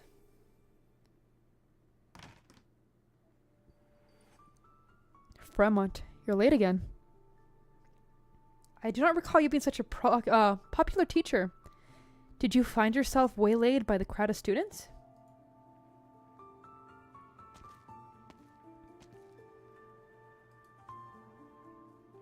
Oh, that's absolutely a thing. First, If the teacher's temperament makes you hesitate in the face of knowledge, that means nothing more than these youth claiming to be Lethinian's finest are in fact fit only to tend ivy that climbs for spires. Secondly, at Ludwig Universidad, not you, that grants me my scholarly stipend each month.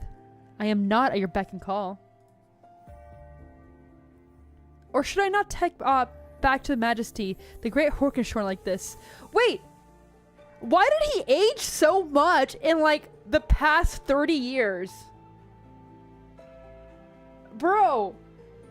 Like, he never looked good to begin with, but, like, he aged like cheese.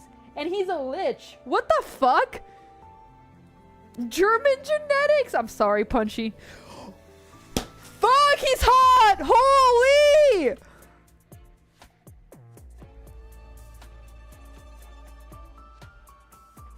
You know what?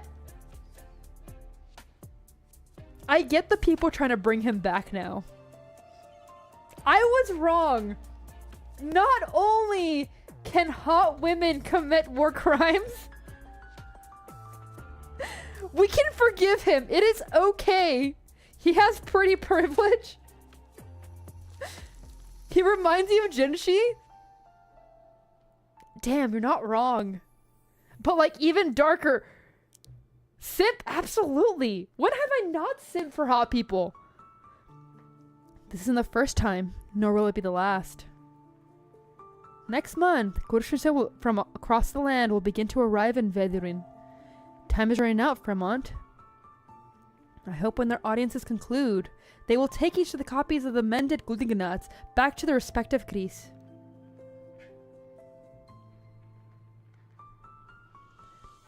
You're known far and wide as an exceptional monarch, even called a once-in-a-millennium ruler by the sheep and deer.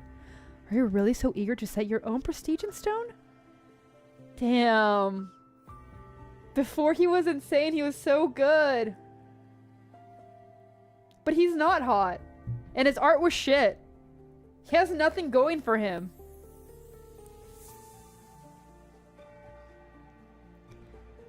What's next? Bringing the Gursan armies and civic powers under the direct control of Imperial Spiral? We've already discussed this. When I first arrived in Lethinian, the Kaiser at the time was already troubled by the Syracuse question. How long has it been? Now the wolf pups dare not make the slightest bigger moves. You've only just ascended. Why not take some time to choose your robes for the upcoming ceremony? I've already chosen. Witch King! He's so dripped out.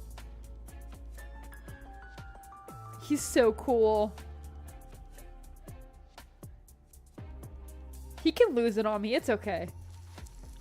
Are you still worried about amending the Guldignats and the company policies could plunge the realm into unforeseen turmoil? I don't care what happens to Lethinian, but moving my library would be a tremendous pain. You've been studying the movement ever since you became Kurshus of Ainwald. We both know precisely what it is, and why no one dared consider amending it for 1,000 years. The three main sections, the tenfold melody woven into one, it's a truly superior piece of witchcraft, created by the arts master of a prior millennium. It is the supreme will of Lethinian, infused with the power of countless sages into the creation, contemplation, and protection of this land. It is as close as we can possibly come to eternity. Eternally? Setting aside the Minoan philosophers musing the question whether or not a man can step into the same river twice, I think only liches are particularly fond of using that word. And only you people truly understand its meaning. Eternity. The immutable, the immovable. But eternity does not mean immortality. Indeed, the sages who crafted the movement 1,000 years ago accomplished an impossible feat. That is when his land came to be known as Lethinian. But it is more than just the name of a country. The idea of Lethinian is what allows people to here both prosper and suffer together, engraving elegance, harmony, morality, and beauty into every breath we take. They of a millennium ago crafted a superior version of the country, making Lethinian into a truth of the land. Could Eben get as strong as him? You see, here's the thing, El. Part of the way he carries himself is what makes him so attractive and charismatic. Ebenholz does not have that dog in him. Maybe one day, if Ebenholz decides I should live for myself, I should realize that I am not the sins of my father, he will out-twink himself. He is a twig right now. But until then, he is just sad twink. Which, like, that's an anti-sin. But all truths eventually decay, and our current friction with Siracusa is the greatest proof of that. But I will bring a better future to Lethinian. Bye, Strad. Thank you for joining. The new Lethinian rule produces the movement and looks at the lich. Eternity. Immortality. Hurkenshor's voice is not heavy, but Vermont hears the hefty words shatter and resemble between his lips and teeth. How arrogant of you. How very Hurkenshorn. But how can you assure Lethinian under your rule won't face even greater crisis? That the future you're bringing will be truly immortal. There is no composition that can't be written, no arts that can't be surpassed, no will that can't be overcome, no unknown that can't be conquered. Immortality lies in renewal.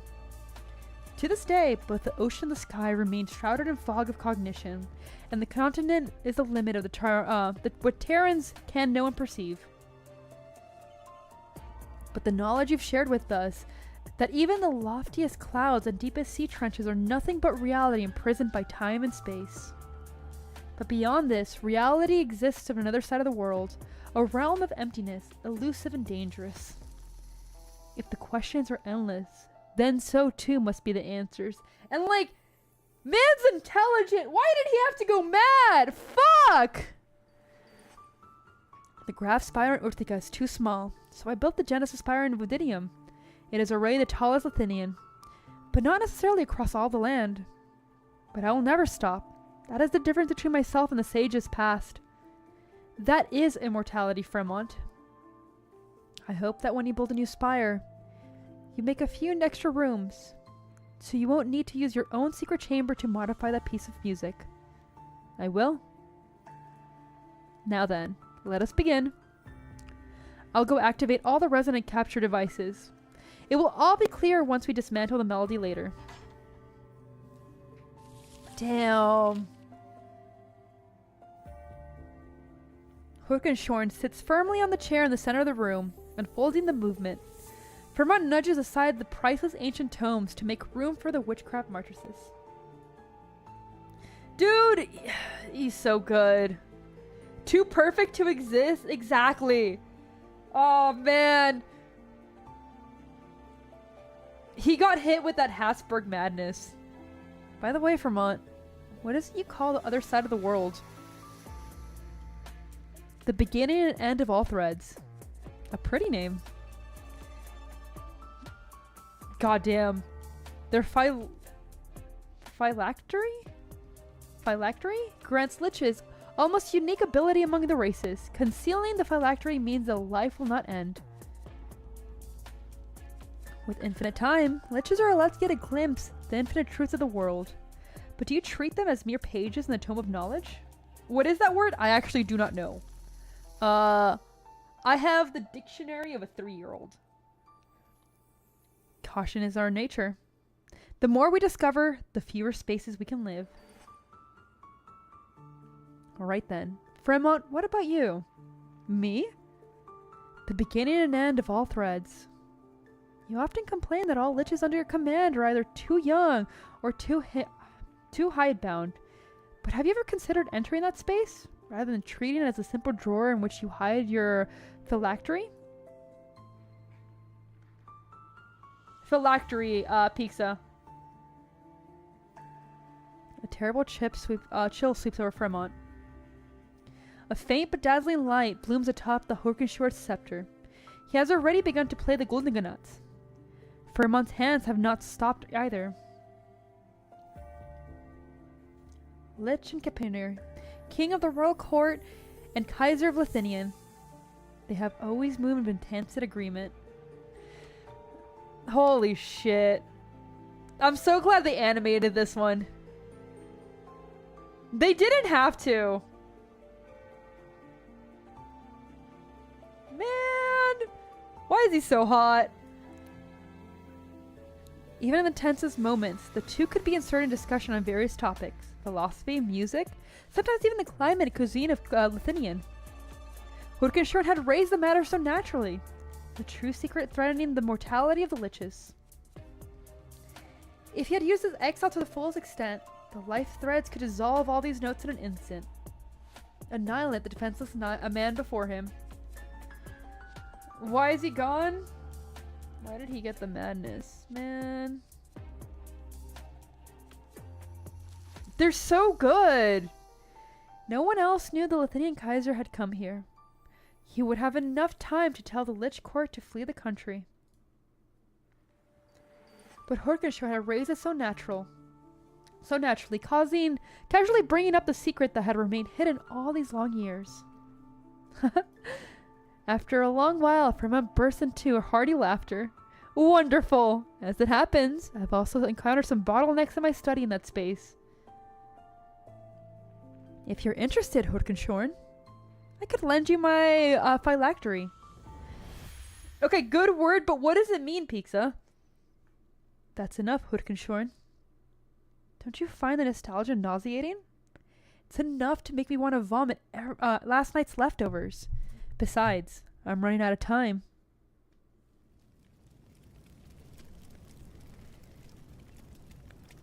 Man! He needs to shave the beard. It's over. Never mind. I don't protect him anymore. Fuck, man. So there's Twink Death? What's the version of this? This isn't Twink Death, but like... What's Hot Man Death? It's been a while, Fremont. I'm sure you remember what you borrowed. The time has come to return it. Dilf Death? Bear Death? I think... No, Bear, he's not very hairy. He's a bear now more than anything.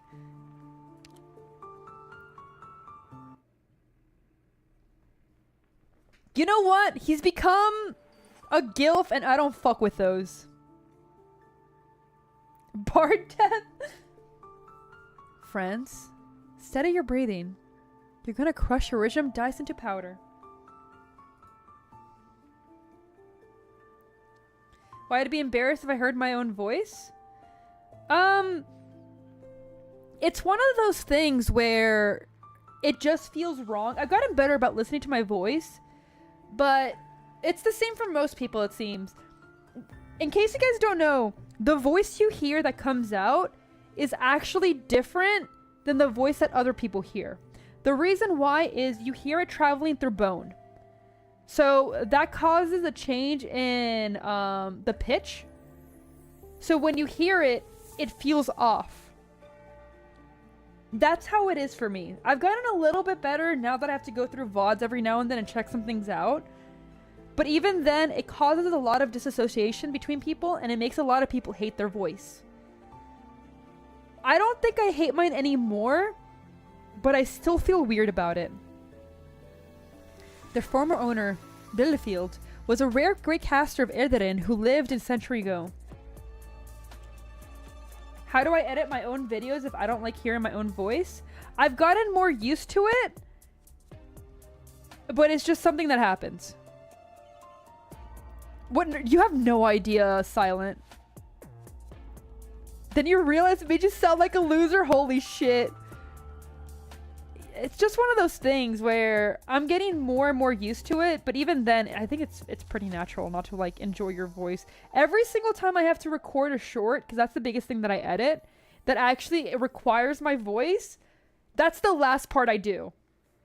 Because I can't stand it. I'm like, you know what? I'm going to do everything, and I'm going to make it as simple as possible, so that way, when I get to the voice part, any edits after that will be fast. Because I can't keep listening to it. He once used dice to control the wind and lightning in central valleys of Gaul, masterfully sinking the dominant flagship of Coruscant one and ruling the enemy's formation in a single stroke. The Battle of the Four Emperors. Indeed, it was a delightful victory. The ghoulish men couldn't even manage to cobble together a complete banner. The lamentations of fleeing and the cheers of victorious alteration, like a grand duet. What the fuck? Unfortunately, we lost Bielefeld in a subsequent attack to Lingoris. I saved those dice as a tribute to him, in his honor. You know what? I'm gonna like... Okay, so... I was gonna say I'm gonna fuck up every guy here. But the truth is... apparently it's 100% guys. In case you guys don't know this, when it comes to your voice, you technically have two puberties. You have the first one that happens as a teenager, and then you have another one that happens in like your early 30s. So your voice will get deeper. Yeah, you have to listen to your voice. Yeah, that's how it goes. But just so you guys know that.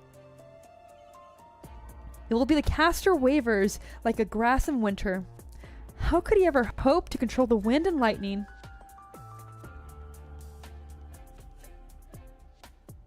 Isn't that only works on women? I don't know. We're so back. There's a chance. Wintering, welcome in. Voices get deeper when you guys have kids? Well, good thing I don't want any. You have a glow up at 30? Ooh. That's pretty cool. Ebenholz remained silent. The Witch King's tone is calm, even gentle. It was a feeling unlike he had discovered as a child who'd stolen an old item from his home, stopped him, and explained the item's provenance after the necessary scolding. How long have you been here, Franz? Gone?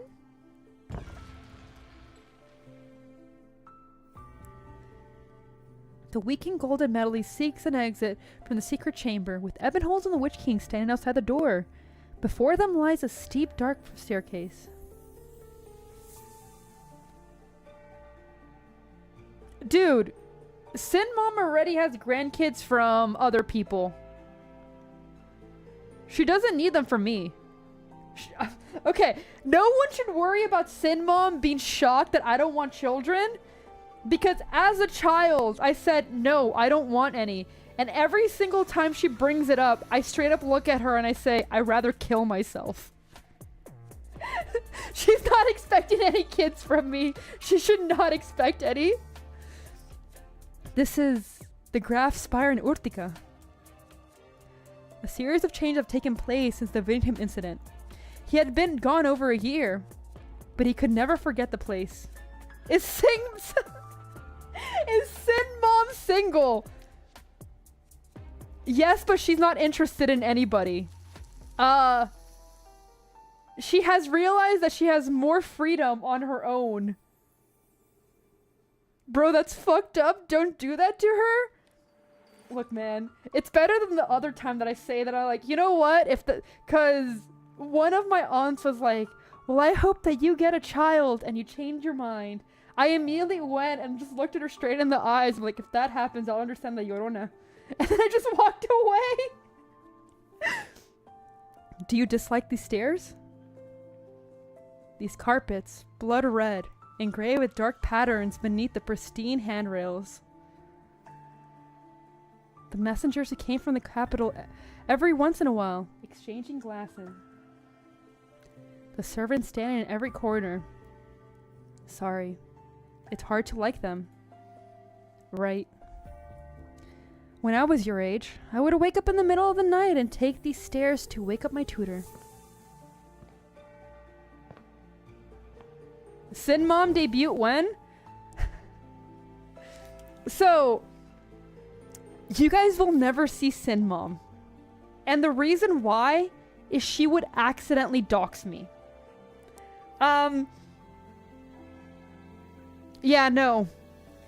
The closest you might get is one of my cousins, who's like basically a brother to me.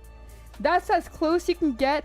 He is the only one who knows I am a VTuber and knows what a VTuber is.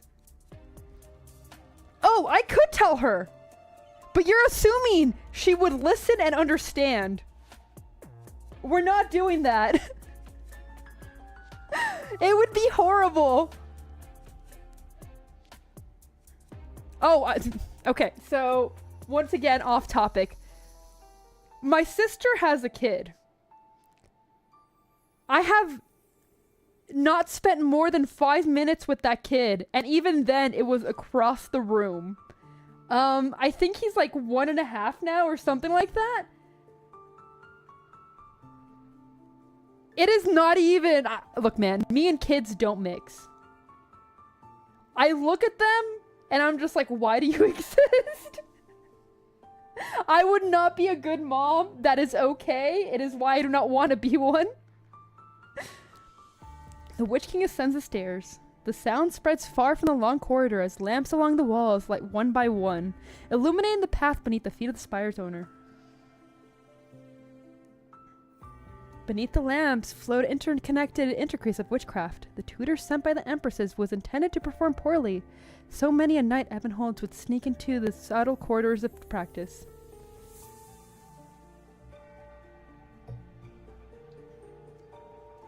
Look, man, it's just nah. Exactly, Silent! King Karl unconsciously followed the Witch King. For a moment, he seemed to think that the man was living in the spire, only waking up in the middle of the night to head to their door for whatever unknown reason. The short-haired Liffey opened the door. I didn't go in. I stood in the doorway and asked him, "Be safe!" Over the course of 3 months, I reviewed the 634 scores collected throughout the entire spire, all composed by famous musicians and grand casters. I took the melodies apart, including those that were incomplete or unplayable. Why is it that the art of the Lethinian is so proud, accumulating the beauty and elegance and harmony of 1,000 years, flows with dead melodies and crusty notes? I turned the sculpture by the door into a sandbox, quickly deducing the situation for the next century. Iberia would form an alliance with the sea. Victoria's steel knights would spew steam. Boots coated with mud and blood would tromp into foreign lands, and the goalless horizons would bloom in the deepest parts of Ainwald. But what about Lethinian? The country's horns and fang have rotted around nearly out of our heads. First the Suiracusa, then Strumland. Moss and vermin infested every nook and cranny of the spires. But you can't use your left? Be safe! It's okay. So when it comes to working out, it's also important to rest and listen to your body. Why do you turn a blind eye to all of this? 9. Why do you not know of it?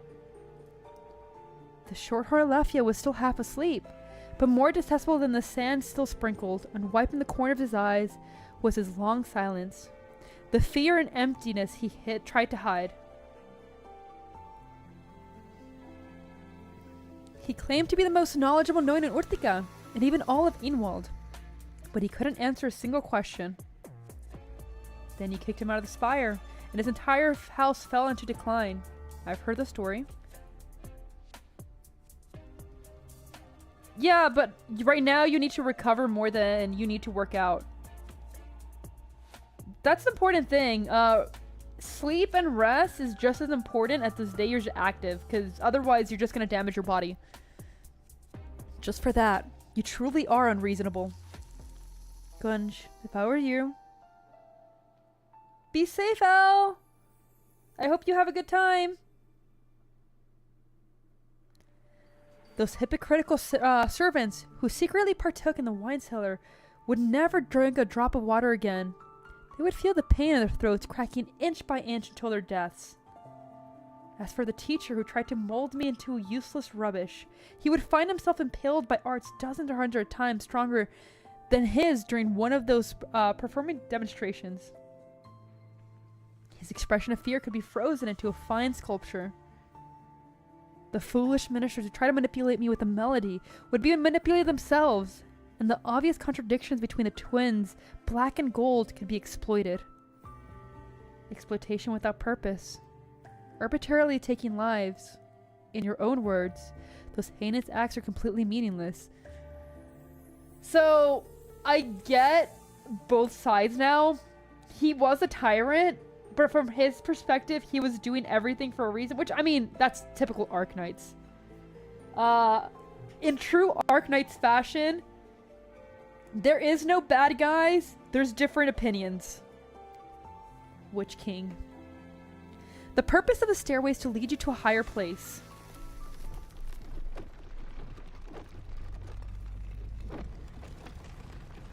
I despise these stairs well, but because they are too short, Graf Urtiga's spire is so small, with such a narrow view. Franz, you see the spire as a cage, so how will you break free of it? Yeah, they're just sides. Man, and like, I think he did go too far because he saw everybody in a way that was trying to manipulate him, but at the same time, fuck. How will you defeat your enemies? Who are your enemies? The music is so good. You are despicable, Ebonholes. You are hateful, Ebonholes. You are pitiful, Ebonholes. Is it them? 9. Of course not. Then, is it the Witch King? Is he the nightmare that's troubled you for a lifetime? Nightmare? The increasingly empty house, the white-haired child holding his trembling hand on his knee, softly singing a song that begins with "The sky is blue and fine." The sound of the cello spreads out like an endless grassland, with the sound of the piano turned into a flowing stream. He washes away all weariness, allowing him to take a long way, allowing him to walk a long way, with the dark of night no longer so heavy. Yeah, they really are, which I appreciate. It's not cartoonish. Like, no one's a cartoonish villain. They just are themselves. He often dreams of these things. Dreams are very fleeting, and if he has to miss these beautiful moments, he would rather never sleep. 9. I never dreamed of you. Memory? Memory. Fall der Hexeturms. Triumph der Goldman. Was spielt zu Zwillingstürme? The theaters across the country must perform certain plays each quarter, all with similar themes, with Urtica being the old tyrant's homeland. Such plays were put on twice as often. And as Gaffer Urtica, he was required to attend all of them. How many times did he sit in the audience, watching the Witch King perish during a duet of justice, shortly before leading a standing ovation? I do love how much they show all the propaganda that's out there. Scum, have a good night. And thank you.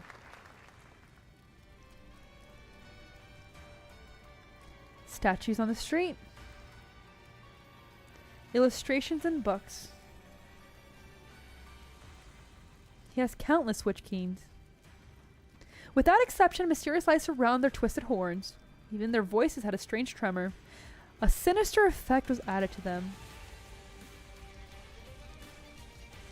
They were quick to anger, cruel, bloodthirsty, with grotesque and exaggerated expressions under their masks.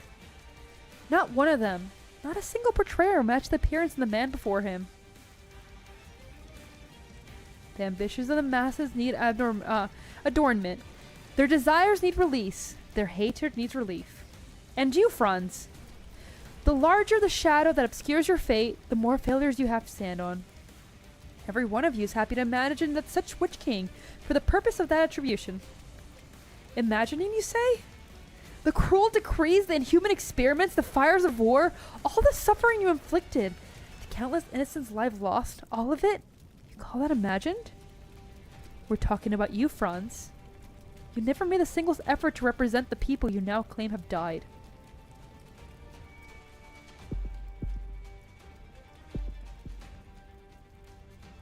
A sudden headache washes over him, much like the nights he was haunted by in the voice of Mundane.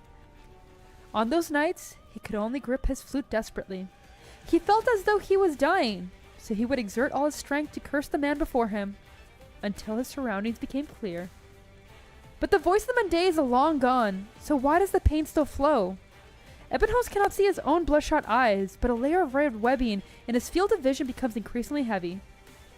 Pain stirs all memories, tearing through all emotion, as if trying to draw everything out of his head to transform it into something tangible. Nightmares, memories, imagination. Look back at your rather short life. Countless times you've cursed the name entwined with your own. Then Debel Mark. Could have been nothing more than facing the void, looking into the mirror.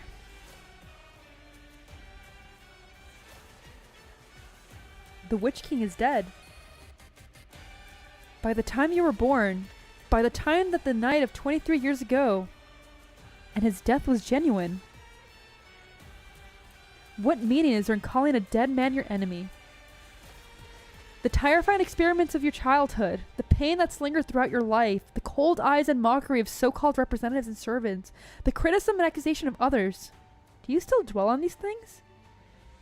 9. You know very well what compared to what I've lost. All those insignificant. Correct. You don't care. Welcome in, Nix. I hope you're having a good day. You're really upholding the promise you made to him. You compare to a walk through the long night, bearing it all. But Ebenholz, why, after all this time, are you still in such pain? Accepting a punishment is not the same thing as finding redemption.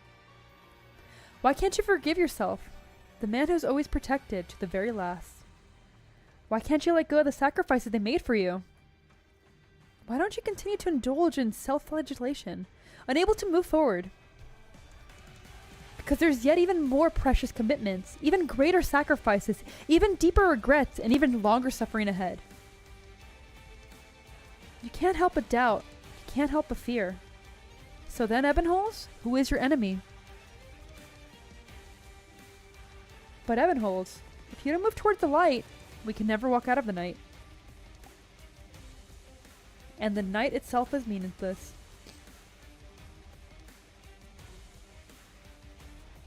The night itself is meaningless. Yeah, that's why I get frustrated with him. I want him to move on. If I was OG Sin Design probably would fit into Arknights. Sehr good, Franz. Oh, I would absolutely be sarcasm. You have defeated your enemies and broken free of the spires that was your prison. The Witch King waves his hand and the golden melody, as if finally released, flows towards the door like many harmless fireflies, quietly drifting into the river of history. They pass by Ebenholz, brushing against his clothes and hair with a touch ever so gentle. Ebenholz suddenly feels a baffling sensation, as if the Witch King had patted him on the head. Ebenholz cannot control himself. He bursts into laughter. Fuck. Nah, Teresa's okay. So after all my tremendous efforts to storm Genesis Horn, I end up winning the praises of His Majesty the Witch King.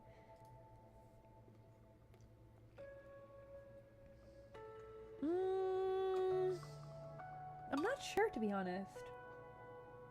I'd have to think of vampire or lich would be fun, but like, I like having horns. He laughs at the image of himself, at his own embarrassment. He laughs at the past 19 years, realizing he has never laughed this heartily. Even if thunderous rage were to punishment for his lapse at the very next second, and the headaches were to him back in the abyss, or even if it were to shatter to pieces, he wants to keep laughing. Nothing happens.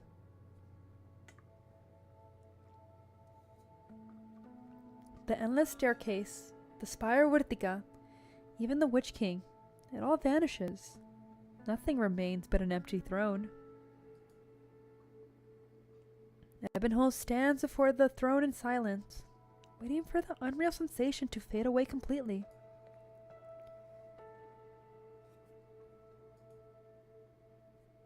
Damn.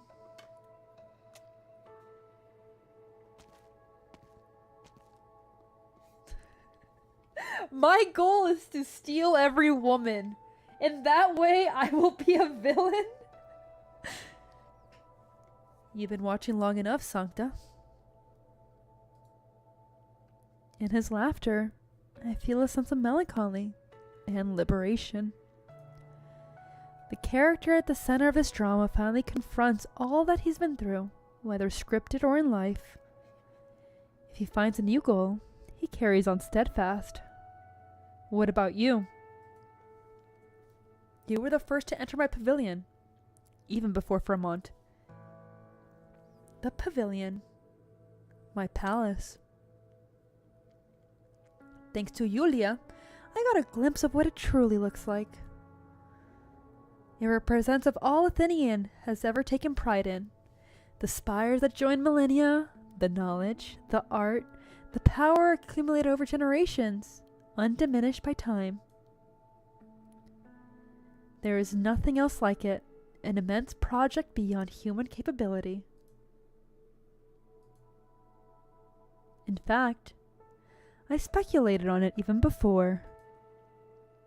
The soldier, the painter, the scholar, the tutor. I've met each of those who personally witnessed the Hesenkonings. That night made the deepest impression on their lives. They were entangled by it, trapped in the contradictions of time and themselves. Through them, I reconstructed the last melody you left in the mortal plane. You know what? I can kind of see it, Administrator. You're not wrong. Horace and Cacophonous. Impossible to interpret through conventional music theory. This melody couldn't possibly point to a legacy to inherit, as your followers have expected. It was never meant for the mortal plane. The echoes painstakingly collected by the people of Lethinian are the bricks and mortar of this palace. Another form of construction material left behind. They would ultimately be found by others. But who would uncover their purpose? Fame, honor, wealth, an individual, a house, a class? These shallow motifs run through all melodies, across all lands. The meaning of music has always been so narrow. Sancta, unlike those foolish ministers, you come to the so-called holy city and are unconcerned with Lethinian's past and future. Nor are you a lich, unaware of the existence of the Gargarek. You do not walk the path that Fremont does. And so, why are you here? Before I explain my purpose, I have a question. At this very moment, as we stand here, are you only a strand of strings trembling in rigor mortis? A patchwork of flickering light, subjective colored by emotion, one of countless fragments in consciousness? Or are you fully intact Witch King? I had meant to play you. The physical rules underpinning sound cannot be realized in Gagendrach. However, the place I stand does not acknowledge the rules of Gargarreich. The loss of sound is your own limitation, and has nothing to do with the pavilion. Music is your eyes, your ears, your heart, your everything. You think you've lost all perception, yet desire stronger. You are a dull yet interesting observer. If I were to be disappointed if I voiced a 1-star, not really. I would just be honored all the same. Yeah, 1-star operators are a thing. They're the robots. And some for the Monster Hunter, the cats. I wouldn't be disappointed. I would prefer not to be. Like, obviously, if anyone's gonna voice anything, I think like everybody would want to be a 6-star. Don't get me wrong. But at the same time, if I ever got chosen for any of that, that would just be an honor, in my opinion. Arturnia releases a grip on the cello and simply looks at the Witch King. His entire life, all that he's been through, his thoughts and emotion collectively resonate through the space, filling every cubic inch. This is the palace he has built for himself. You walked in, you see what he sees.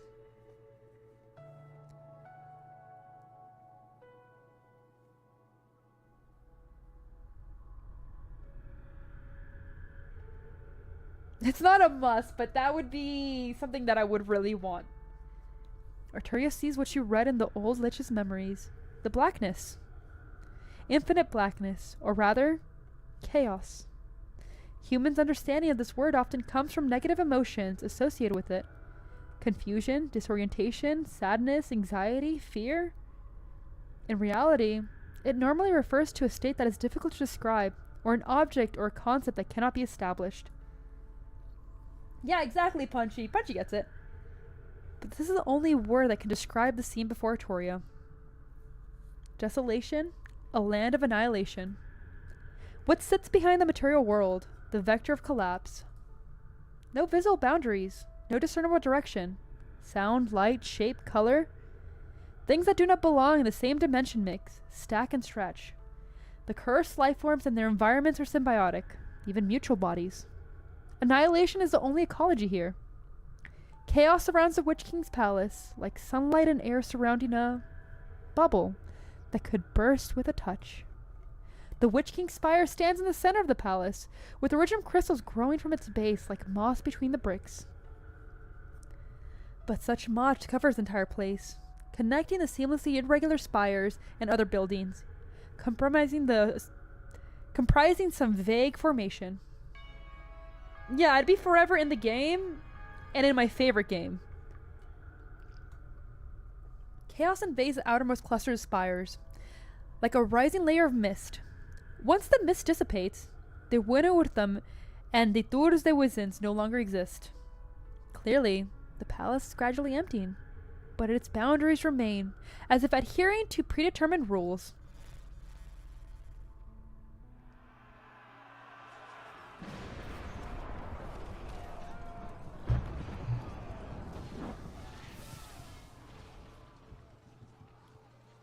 My casters, my musicians, do not resist the storm of lightning and dust. In years past, they destroyed the Gaulish fleets, and now they push back with this chaos. Celestial phenomena and calamities join the symphony, as Iridium shapes new connections for you.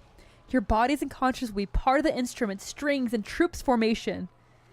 Fill the gaps. Reform the lines. Kagareich is beyond comprehension? Demons cannot be captured? Incompetence is nothing but cowardice. Return all intelligence to Spire for analysis. Confront it, comprehend it, conquer it. In the name of Lethinian. Vibrate the strings of our lives until they break. The king of casters stands proudly on his throne, with all spires at his command. The founding of a nation occurs simultaneously, with all the push and pull of war, as it did in Lethinian history. Amid the unending chaos, the Witch King is only comprehensible order. I feel the end. Why did he have to go mad? I know! Your enemy is terrifying, so incomprehensible. Is Lethinian your unwavering cause? Even death cannot end it.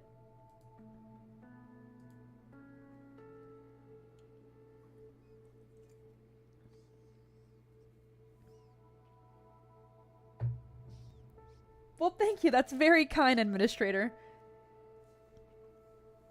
Did he go mad or was he the most sane one?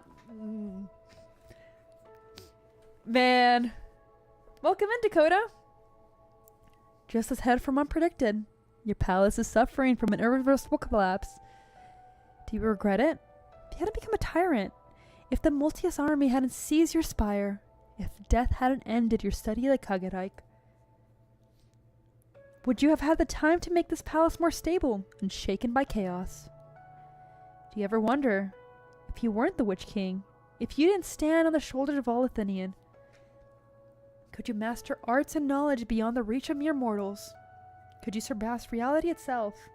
Could you bring your own spire within Kagareich? Your questions are meaningless, Sancta. I have no regrets, and I do not wander. I do not fear monsters, nor do I fear becoming one. Then, Your Majesty, I come in search of confirmation. Confirmation? It's been a long time since someone spoke to me at such things. I seek from you the greatest answer a human heart can seek. A future. An ideal future. Damn. Honestly, he's... Oh, man. I respect him a lot because even knowing everything that happened, knowing that he did not reach his ultimate goal, he doesn't regret it. And I have a lot of respect for that. I respect the fact that he accepts fate for what it is, and that's all that matters. Why are you standing there like a fool? Was the blow too hard? Do you have brain damage? What's your excuse? Oh, what a comeback. Oh, rude little goat you are. You saw him too. Did you win? Win? In this run place, I would fight that the man innumerable times, debate him for innumerable years. But how could I win a debate with an echo? How could I kill a dead man? Then we might as well leave. Leave? You really want to turn and walk away? After everything you've suffered on your journey, even as you stand right before the throne. I'm here. I've seen it. The throne is empty. But the spire is still here. The strange, assorted, dangerous space. It hangs over our heads of countless people. You are the most powerful lich. Tell me, what should I do? It's not just owning up to it. Bit of a personal take, but I don't see the points of regret. It sounds silly. I think mistakes are something you should learn from. You'll make them. It's something that'll obviously happen. But I don't know. As far as regrets go, fix it in the future. Make it so you don't have that regret again. You're the most powerful lich. Tell me, what should I do? How can we once again topple the Genesis Spire? There's only one way. The same way it was done 23 years ago.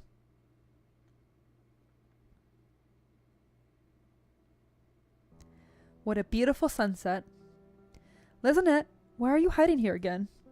I'd rather not stay with the envoys of Glutferson. They speak so cruelly of post-war matters right in front of us, as if we're already dead. Herfermont said odds of saving the battle are less than 1 in 10. Yeah, exactly. That's what I mean. Since the day we were born, every test we've taken has surpassed the expectations of those old men. But the battle with Hurkenshorn isn't another test. It's only a chance we have. Then we seize that chance. We have Hurkenshorn's witchcraft, godless technology, and the Lich's blessing behind us. We are more perfect, more powerful than anyone else alive. But we can still die. They haven't turned us into immortal war machines. They gave us human bodies and feelings, making us look upon them, pushing us towards the end since the beginning. Let's think about something happy, Hildegard. If we can really kill Hurkenshorn, what would you want to do? You don't need to say it. I already know. You want freedom. Every time you pick up the sword, it's for the same reason. You can't stand those arrogant nobles, the ones who don't even treat us like people. You never could. What about you? You can guess, I'm sure. Who knows me better than you?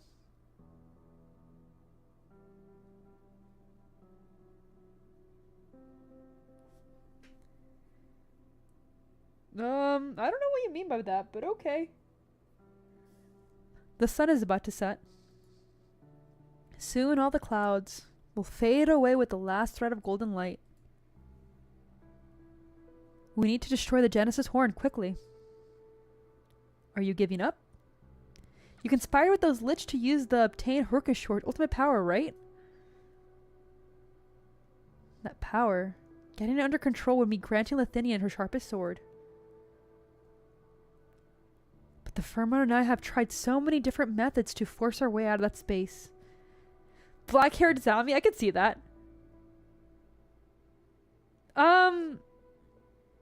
Kind of. I don't think it's madness in a traditional sense. I don't think it's madness like insanity, if that's the case.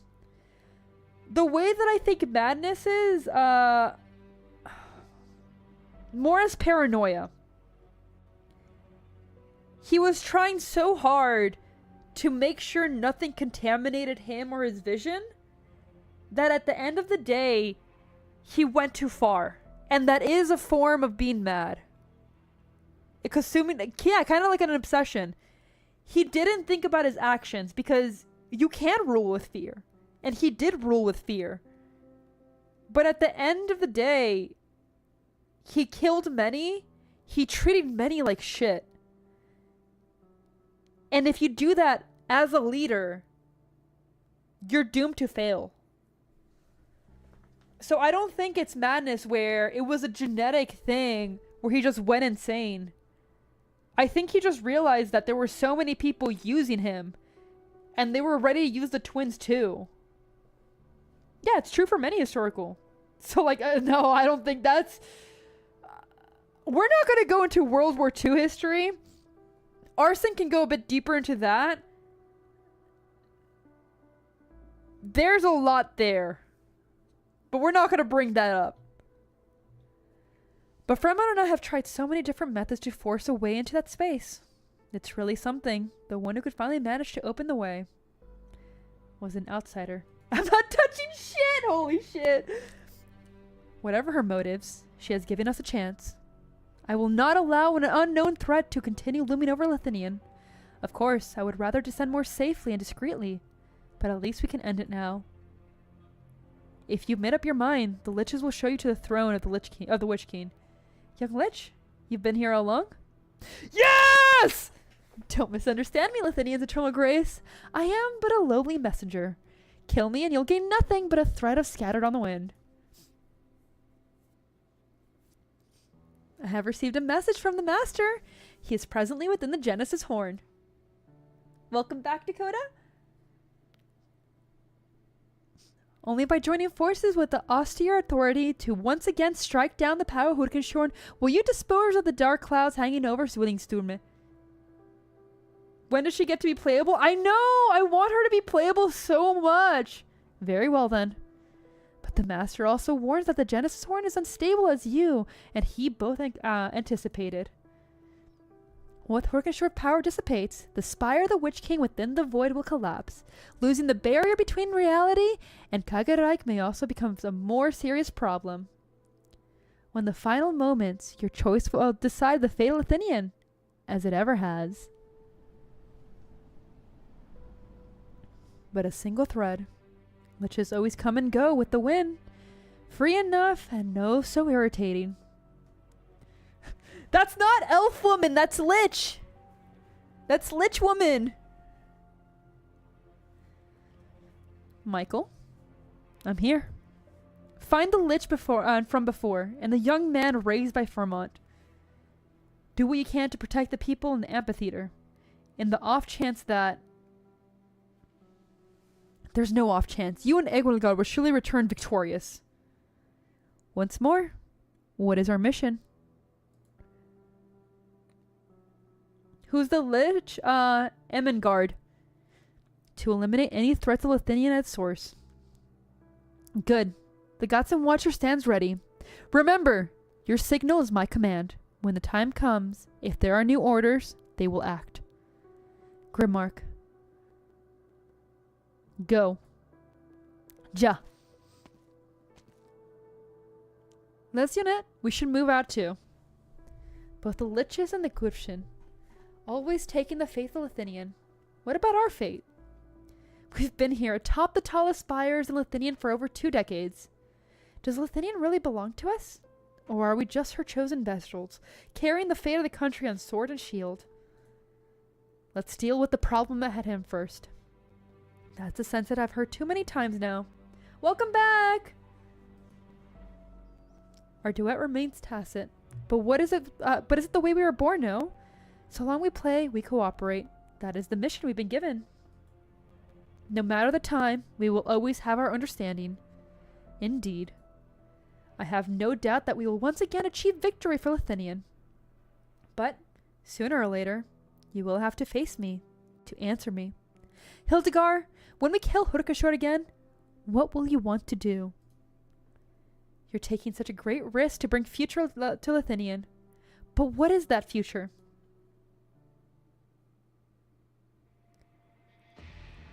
I just want them to be happy.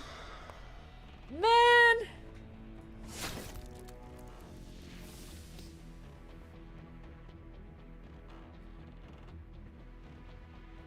FromSoft, I'm really bad with developers. What have they made? Ugh, it's getting louder. You can't kill the echoes. They died a long time ago. They're emerging from another space. Elden Ring? I've never played, like, a Bloodborne game or anything like that. A Souls-like. The twins are ready to enter the Genesis Horn. The spatial turbulence will be more intense there. We'll be used as strings to hold the horn, but who knows how long we can drag it. Go. This is something only a lich can do. As for me, I must cover the old man in Ebenhol's retreat. Only by blocking these dark things can people be safe. That's the only way those who've entered the Genesis Horde can return safely. Do you need me to stitch up your wounds for you? 9. The pain keeps me awake. Lesson, you're so edgy! Okay, so... Bro. Lesson, what the fuck? I nearly forgot. Right. That allows you to move undisturbed by the notes. Unlike the other Lethinians in the amphitheater, who've mostly succumbed to the altered tune of the Zwillingstürme. That's a good thing too. If they heard the sounds of the remnants emanating from the land of the dead, they'd lose their minds. The Golden Watcher and the Twin Empresses are doing what they can to weave the melodies and defend the people's sanity. I don't remember his EP. I'll have to listen to it after this. Once the customers stop playing and enter the Genesis Horn, only the Golden Watcher will be left. Their arts are very strong, but arts are arts. How can they resist the chaos of the void? The same goes for you, Lessing. Both your body and your will are so being consumed. Your blood will run dry. Are you saying that I'm not an immortal lich? Bro! Have you not realized it? Oh, man. He's like, I just look a little different. So what if you were? It is precisely because we're liches that we understand the absolute nature of chaos. It's like unto boundless knowledge. Then what should we do? Admit our insignificance and helplessness? Do nothing and wait for greater powers to crush us? What if your chaos to devour us? Wait for your chaos to devour us. You can't pull her. Everyone's simping for her. She's an NPC hell. Everyone wants her. But that's okay. Because, like, Vampire made it out. Lich can too. I won't. I'd rather take my life into my own hands and listen to the sound of the last drop of blood falling from my wounds as they collapse. Stubborn. I still remember all those years ago when the Master rescued you from the Gundamari. We all thought you were minutes from death. You were so small, so thin, so fragile. Like you would shatter if touched by another strand of thread. But you survived, covered in scars, and with a temperament more and more like the Master. Danke. Same! I want Closure to be out of NPC hell. Like, I don't think she ever will be, though. It was you who helped me survive. Just like the liches who helped Lethinian for so many years. I'm trusting you, Dakota. I don't think it'll happen, but I'm trusting one day. The twins are moving. I should find the other liches. Believe? Lessing, my unorthodox little brother. I'll listen to your voice in the wind. I just hope that I find my threads won't be your dying breaths. The dead don't feel pain or exhaustion. They search endlessly from cracks between reality and chaos, repeating the last howl they gave before death. Once movement is gone, will it just be you making such noise? It truly sounds awful.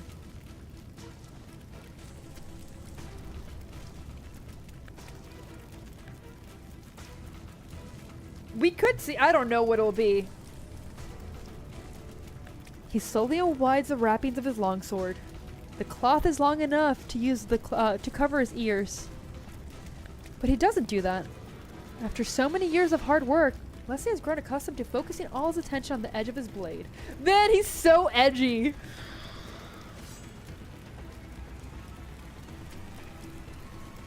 The theme of Lethinian will be rewritten to each and every one of us. And before that, it's just a battle. Victory or defeat. Life or death. None of it bears consideration. Okay, so I haven't played Devil May Cry, but I have a feeling Leslie would fit very well in Devil May Cry. I think that was part 2 of 9, right? Are we on 10? Let me double check really quickly.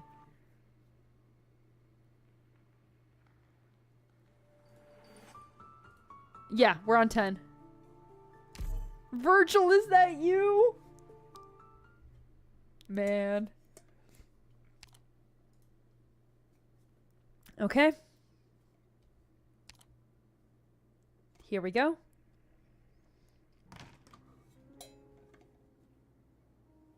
Phew, you scared me. Vivian, what are you hiding under the clothes for? Are you writing a letter? Shh! Tanta's quarter is about to come. She'll be angry if she sees me awake this late. Who are you writing to? Vati. I pestered Tante Cora for 2 weeks until she finally agreed to sneak me out to a Porter recital in La Universidad. And I want to tell Vati all about it. I was going to write it tomorrow, but I'm afraid I'll be too late by the time we get back. Not that I have any way to send them. I'll just store them somewhere safe, along with my night novels. But why? Since I decided not to eat candy anymore, I have to put away those childish fantasies too. But didn't you always want to be like those knights? With their shiny sword spears sparkling in the sun? Didn't you want to visit the radiant, gloating country?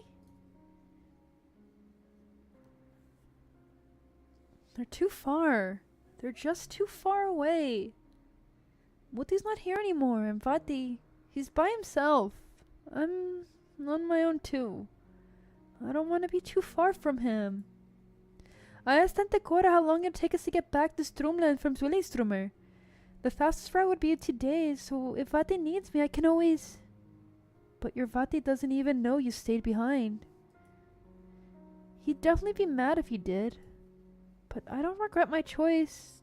I begged Tante Cora to help me stay here in Lethinian instead of following her to Grand Knight territory like he told me to. Even if I have to hide. Even if he can never know. Man. Thinking back on it now, her obsession with knights, he chose the Grand Knight territory to give her some form of happiness. Oh, shit. Fuck! Even if I hide, even if he could never know. Tante's helped so much. My Mutsu says she's super strong, super brave, and super gentle. But even so, I'm sure she needs people by her side too. She's always been by herself. I can't do much, but I can at least hold her hand. I know exactly what you mean. Viviana. I can't say you've made a bad choice. You're giving up on more things, but at least you have fewer regrets. It's Tante Cora. I think someone stopped to talk. I'll go take a look. You should get to bed.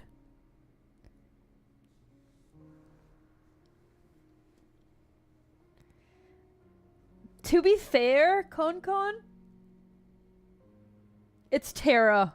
There is no perfect area. Man.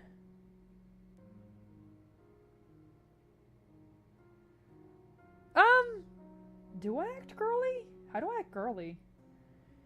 A rare event. Has the Twin Empress's favorite actually come here on their own accord? To meet us Dredge? Finally made up your mind?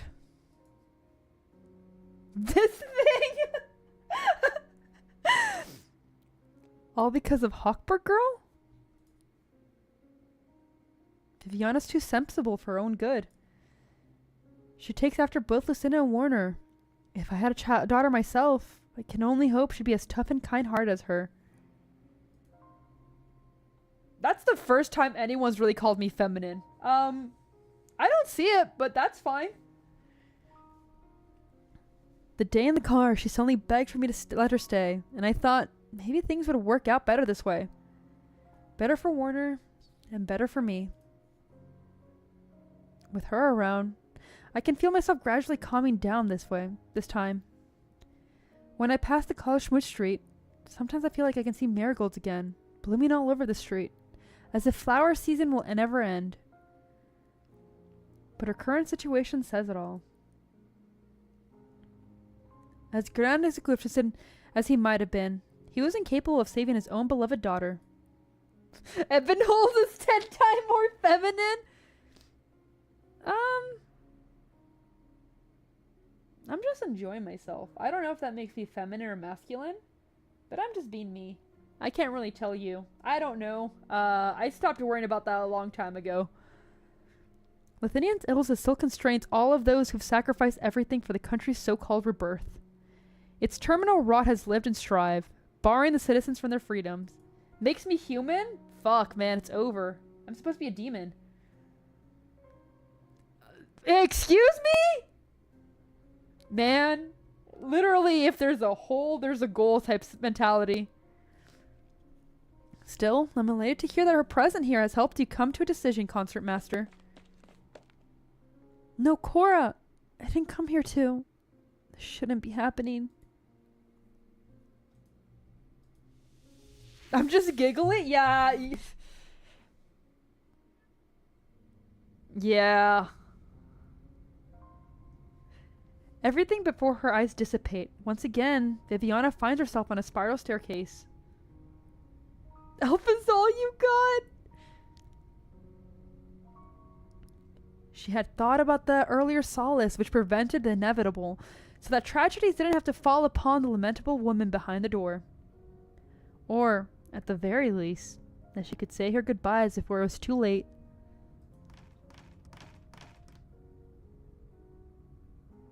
Countless doors simultaneously open before her.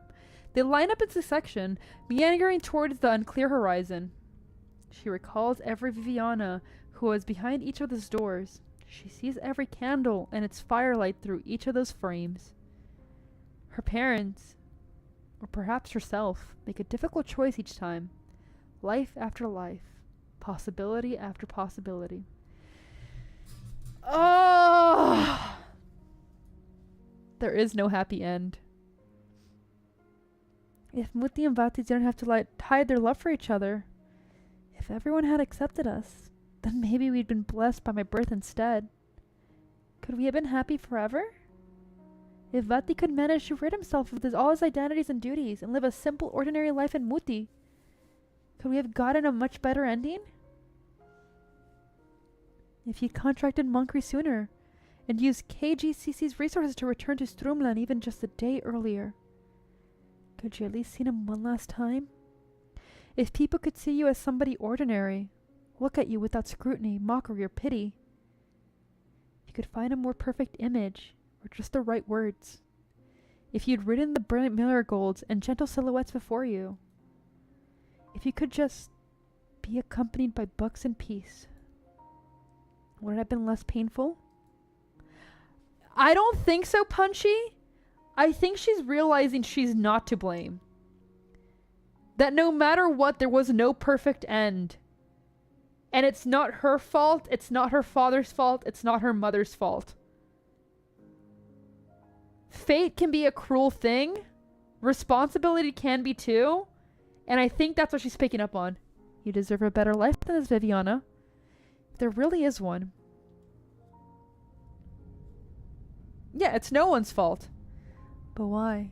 Why does every last one leave me so disappointed? Viviana hears the sound of something moving. Doors collapse, distant but clear, like snow losing its grip on the mountaintop. The beginning of an avalanche. Fate is also an anime series and a gacha game. And if you thought this was cruel, just imagine your roles in Fate.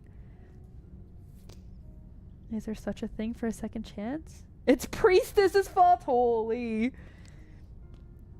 You're not fully wrong. She walks towards the nearest door. A new one. Just like every other she's walked into. Will there be a better choice behind this door? A more satisfying resolution? Fewer regrets? With that in mind, she has already opened the door.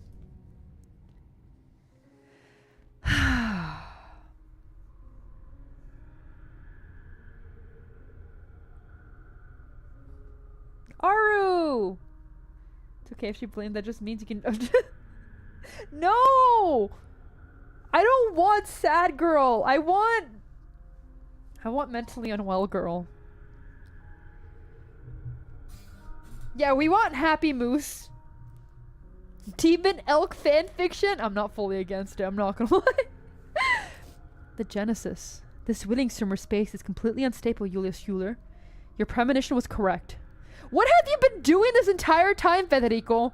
Arturia's been like talking to the Witch King. Edmund Holes has been also dealing with the Witch King. Viviana dealing with her past, and Federico's just standing here like, damn bitch, you're right. What the fuck? I understand that you won't leave. So please stick to the resonant pipes as much as possible to keep yourself safe. What about you, Erikssister? Yeah, time is probably not linear, don't get me wrong, but what the fuck is he doing? I must find Arturia. The sooner, the better. Frau should have already met the person she wanted to. She's a dangerous individual and should come back with me to Alterano. But if she truly seeks the Witch King, then she could be in danger right now. Federico turns around and looks into the distance. Ever since Yulia activated the retrofitted resonance pipes, the scenery around them has gradually cleared up both near and far. And with that, Arturia's destination is no longer in question. Bro's autistic for real? You're not wrong. At the far edge of his sight stands a gigantic black tower, interwoven scarlet and surrounding a cluster of spires he's never seen before. Her executor, before we go our separate ways, can you tell me how Janet's doing these days? He has encountered some common growing pains. Loris Borden left in a sum of money, but judging by his own wishes, he may be well leave Lethinian and make a living in another country. That's fine too. That boy's head has always been swimming with ideas. Don't put me on his level! Look, man. Not every autist, but this one. Senora Schuler, you appear to have more questions for me. The company woman quickens her footsteps, just slightly as Federico continues his usual pace, giving her a slight lead. Loris, is he already dead? They never said. Her executor, you're clearly the type to dive head first into your work without a second thought. Anyone a professional autist? I'm sorry. Pretty sure, but undiagnosed. But you seem particularly concerned with my affairs. You won't willingly put your mission on hold like this for no reason. I've heard from Loris how Laterano's notarial hall works, and his will. Prior to Das Kassenfest, Loris Borden died in the sewers near Mordensdorf Forest Park, while trying to prevent the Witch King's remains from inciting a revolt. His final message before death was a phone call in which he expressed his hope that somebody would take over Julia Schuler's case.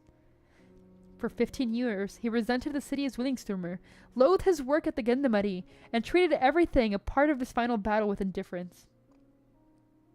His sole preoccupation was your case, and as a former citizen of Laterano, his final request can be considered his last will and testament.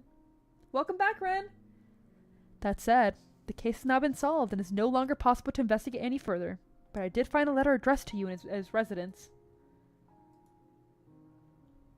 I read it only once, but I haven't memorized. I can recite it to you if necessary.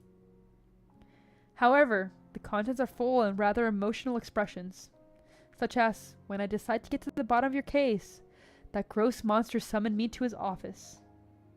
He slapped me in the face and said, Lethinian expletive omitted, Don't you dare think your military success gives you the right to pick fights with everyone. Julia, I hate Zwillingstürme. I hate that I'm unable to. Her executor. Loris wasn't that sort of man. Julia interrupts Federico's recital.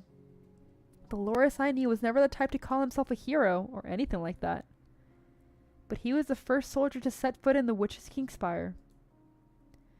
He was the only fool to join the Gendarmerie and silently protect the city, despite owning a title. The only officer wanting to deny the nobles to protect civilians. He knew things were imperfect in either Lateran or Lethinian, and that many things needed to change. But someone harboring hope in his heart will never give in deep to despair. Never. Julia stops in her tracks and begins mumbling to herself. Federico follows suit and looks at her quivering shoulders from behind. He does not move. What kind of slurs do Lethinians say anyway? Well, we know that the Lateranos... we know they do some pretty serious one about sodomy. The young executor listens in silence, attempting to analyze the motions in her words. Senora Schuler, are you disappointed with Loris Borden? In truth, he was only... I'm not Eric Suter. I just feel sorry for him. I'm the reason he became like that, right? But I actually...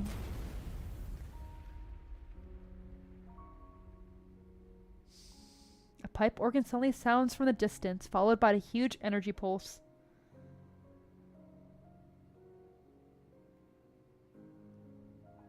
Good learning materials? Man, I don't know if they would like agree the second I start talking about women. Federico subconsciously pulls out his gun. Going to accept his proposal. Federico turns back to Julia. An incipient mist fills through his hands, and the Capernaum woman before his eyes no longer exist. Only nothingness remains, and it always has been.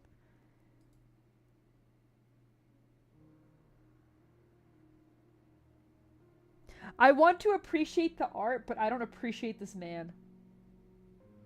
Yeah, exactly, punching! I'm just like, man, this is such good art wasted on such a shitty character. He suddenly recalls a flower from the Sanctimonium Ambrosi. Back then, he felt that the flower could be the answer to his confusion. Now he finds himself in a similar situation, with no one in front of him. Why the fuck do I hate your boy? I can't stand him. I can't stand his personality. You are welcome to have him. The primary difference is that he is unable to comprehend the truth of the situation and place he's in. A place devoid of laws or solid footing. Only endless dangers and unknown. This was Julia Schuyler's second death. My preliminary deduction is that she was caught in a wave of abnormal energy caused by a violent impact into the Genesis horn. I will move to verify the precise cause immediately. In short, this too was an accident. An accident that was once again destroyed her life, and once again she was unable to react in time. Federico is an outstanding executor. He has been with Notary Hall for 7 years and has carried the title of saint for 2. He calls himself an executioner and an executor, and has witnessed countless deaths. But this is the first time that he's truly sensed someone's emotion in their final moments. Bro, that is wild! Sees a lot of people die, finally gets a heart. Man! She lived in her own Zwillingstürme for an eternity. As she loved and regretted, even death was unable to shake her belief in life. Simple. But intense. How much would I judge you if you built him? Bro, I already judge all of you. You can go ahead and build him. Look, man. You guys are here. I'm already judging you guys. Yeah, it was a really good detail. Your silence ails me, Sancta. Julia, the twins created by Leopold and Fremont are currently attempting to brute force their way into my pavilion. Frail consciousness cannot withstand the resulting energy waves. No, it's not just her. Arturia turns around, even though there's nothing else to see. Yeah, I agree, Dakota. Look, Arturia may do things in an extremist way, but at the end of the day, she seeks truth. And while I don't agree with her methods, I understand them. So, I will always simp for her. They're both opposite ends of extremes? Yeah. I will simp for Arturia, and I know a lot of people probably don't like her. But as far as he goes, I can't. Arturia's innocent? Sure. We can pretend that. Also, welcome in, Xenom. Suddenly, the energy blows away a layer of mist like a breeze, revealing the breathing footsteps, joys, and grief hidden beneath. These emotions are now... No, they've always been here. All over the pavilion. If a soul is an instrument, then in this very moment, she feels the vibration of countless strings. A chorus.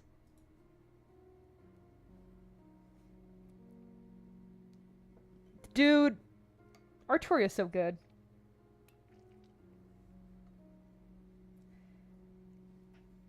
Yeah. He thinks everything should be logical. And that's not how humans work. Yeah, they nerfed him! She's as flat as a washboard, so that's an A+ for me? Oh my god. I could not see Yulia because of my acquaintance with Lawrence, and I only had a brief contract with her. But there's so many ordinary souls living inside your palace. They exist as information and walk as Lethinians. Form and identity, nothing more. But reminiscing is a luxury I do not allow in my pavilion, Sancta. I believe you came to verify a future? I think I've already gotten my confirmation, in a way. Why exactly do people develop a self? And how does one become strong enough to go up against an approaching crisis or predestined doom?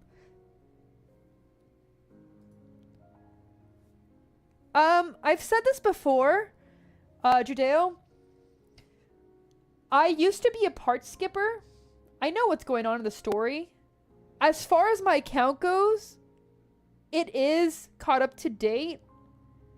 I know parts of the story better than other. I will be streaming in future all of them. Fake Arknights enjoy. No, Ian skips. That's just normal. But part of the reason why I'm now streaming this is to make sure I force time to do it. He's more than a robot than Talab says. Holy, you're not wrong though. We all exist with an order. Rules and commandments serve as Letterano's anchors and cables, enabling faith and transverse through the entire life and providing a target for prayers or believers. The law is our piety.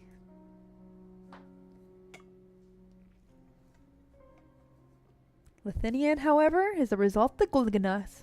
Through its systems, aesthetics, models, and morals, 10 different regions with no common cultural identity joined together in unity that lasted over 1,000 years. Experience inherited through generations, laws forged in writing, concepts established by convention. These exist to a priori, and from it, an order is formed. They guide how we should think, speak, and deal with ourselves as well. And so it becomes our instinct, engraved in our very flesh and blood.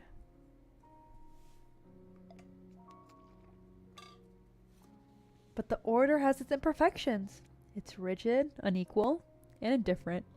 It separates us. Laterano's order offers a redemption to its believers, but the gates of paradise do not open for the sarcas. It refuses to provide bread for their empty stomachs or roof and shelter them from the rain. Agar and Iberia face the same dangerous ocean, but the respective order forbid them from to keep watch at the same lighthouse. Our order rebels against us, and we yearn for it still, calling for its perfection. Only order is desired. Laterano's laws hover barely above 100 words, and Lethinian's theme has long been concise. Their minds shallow, their pride false, their stories dull. They regard only death as eternity. By this they are timid, yet also fearless. What is your answer then, Sancta? What do you desire? Emotion. We exist in the present, a river whose running flow is our feelings, our decadent and capricious reflections on the moment we are living in. Feeling build into emotion, and emotion shapes our souls. Our emotions are varied and profound. We are the love, the hatred, the anticipation, and the lament we harbor. With all these emotions call upon our reflection, and through these encounters we've come to understand life itself. They were the torch we wield to repel the shadow of death long before the birth of law, religion, politics, or science. We were born as prodigies in utilizing our emotions, and thus we are connected. Are you referring to the empathy between the Sancta? Indeed. Language is not within its limits, though, and it finds an impossible chasm to leap over. Empathy arches across an emotionless waver. It is a precious gift to my kin, though, which we can read each other's feelings. But it also is utterly unfair. It creates too vague. Its benediction too narrow, like a rule written only to serve Lethinian's order. So you crave true empathy. You seek an empathy from within, with a wilder yet deeper range than what you call emotion, that connects everyone in all lands as one.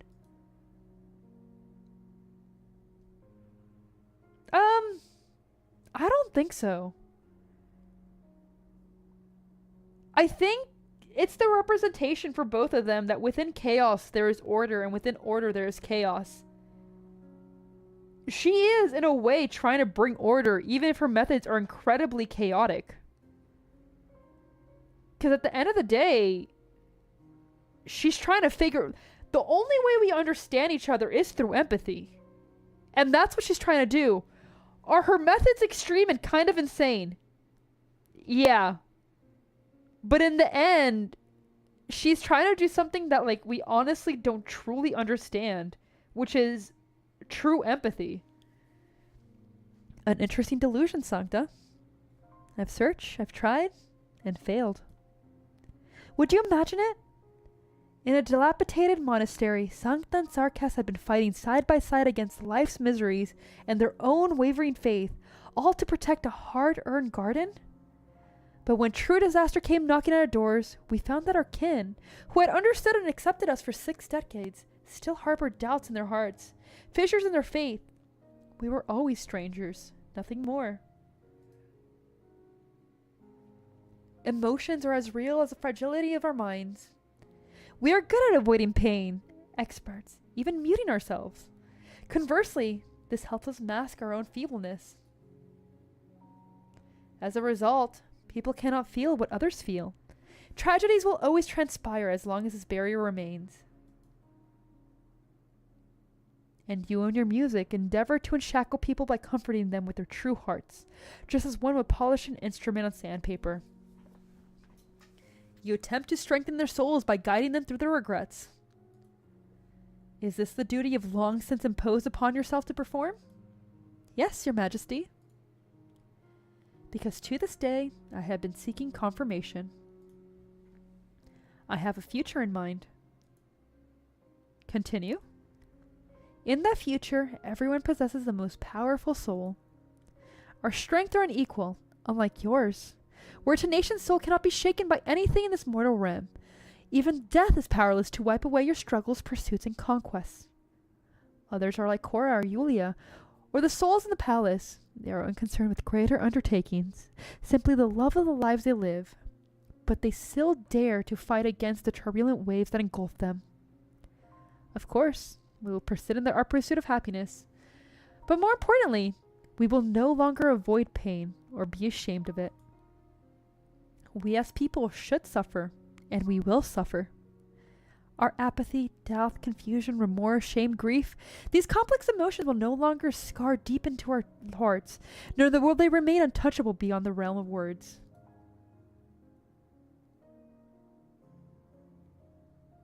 Are you okay, Strat? What the hell happened? Bro, you good? But yeah, as far as Arturia goes, it's another example of not evil, just following what she believes. Yeah, she's okay. People mistake her for that. If it helps her reach her goal, she does not care. A lot, man, they're really good at making good villains. We will no longer shy ourselves from self-expression, nor will we struggle to find ways to do so. We will understand how we live with ourselves, and live strong we will. But the evil is hot. I'm sorry. You're cursed with 3-dimensional characters. Sancta, the result of your performance are unsatisfactory. You should know that the most. Emotions are inadequate guidelines, and wholly following one's heart will truly lead to dire consequences. Crafty is the creator who, for each house built, has orchestrated a blizzard that brings its ruination.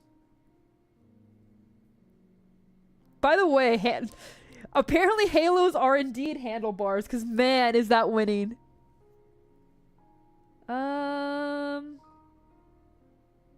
Man, be careful. I'm glad you're okay. I think... So, as far as morals go, we all have some type of universal morals where we kind of can agree on. But at the end of the day, morality is an individual thing. I don't think she breaks her morals. I think she's working with her morality. Did I? Did you hope for your future to include everyone? An amusing delusion. No, Your Majesty. It must include everyone. Indeed, your existence is an exception to the laws and reason that govern these great lands. Born from order, yet ruling over it, your incredible personality, formidable strength, boundless knowledge, adventurous spirit, and subversive insight, all condensed into the essence of one. You have glimpsed beyond this horizon a perception into the black woods of mystery, and even wield the power to traverse into the unknown. But they are the root of your madness, your downfall. These extraordinary qualities, the nigh unattainable achievements built upon them, they cease to exist with your demise.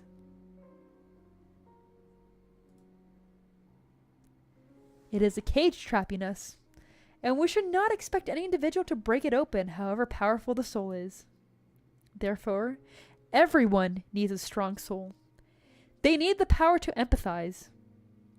They will be able to share our knowledge, our experiences, our abilities and insight, all via emotional bonds. Then, there will be no crisis able to undo our ties, no defeat able to wear down our rapport. There will be no truths unreviewable, no pain incomprehensible, no obstruction unsurpassable. Our power comes from individual strengths. I agree, Strat. Nah, breaking the horns isn't mind break. That's like, girl. Breaking the halo, though, I agree. Are the halos not physical, though? Don't worry about it, Dakota. Don't worry about that. We would distinctly ourselves, yet as one. But when we adversity and the unknown are at the gate, they will find our sanctuary unbreakable, as our collective emotions have formed a wall of steel. Thus, I am here. If a strong soul can truly exist, strong enough to resist a predestined doom, then by no means should I ignore it, the future.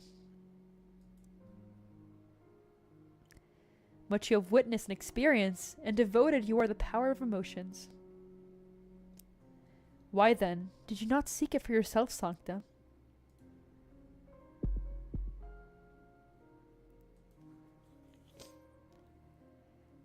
Oh?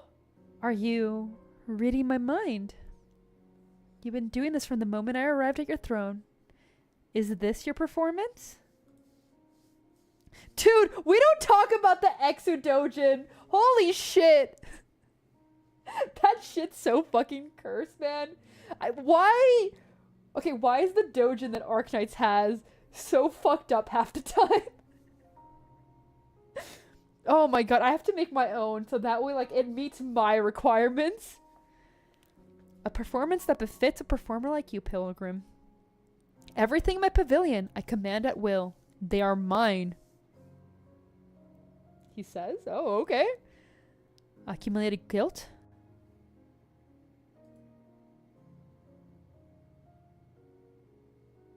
Unreconcilable sorrow.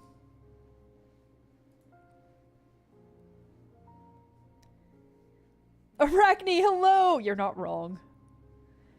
Yeah. Sindojin? Gonna happen eventually. Honestly, there's just a few things. It's story-wise that I'm more need to handle. Hopeless disappointment? Powerful courage?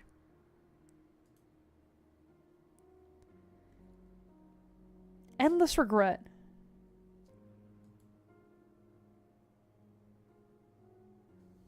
Unwavering affection?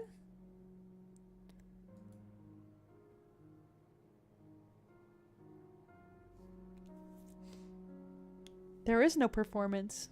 The performance will allow such cruelty and arbitrary. You do not come to common understanding, nor his joy and sorrow yours. You have thrown open the gate to your mind, but he is the guest and the host. Lethinian history has recorded how the Witch King performed to rearrange his people, his orchestra and army. Disobedience is not tolerated nor possible. Sancta, if emotions had forms, by all rights you should be the fullest individual I've ever met. But I sense in you nothing. Why? Because you use yourself as a mirror, reflecting the emotions of others. None. You do not see and tell. You receive. Fuck. You are a receptacle for those content in overflowing the emotions of others, with no room of your own. You feel what they feel, but at the same time you feel nothing. You undo the knots of others while further tightening yours, a state resembling only chaos. Not wrong, Point, not wrong! Man, I want Arturia to have her own... Arturia feels a pair of hands on her. They stretch into the lake bed in her consciousness, but it does not stop there. They stir up the mud at the bottom, arriving at the void in the very depths.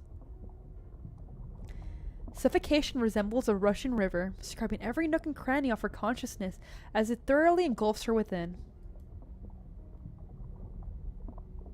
You guys think I like Vivian a lot more than I do. Like, I love her, don't get me wrong, but like, there's other girls above her. I see. I saw your only truth.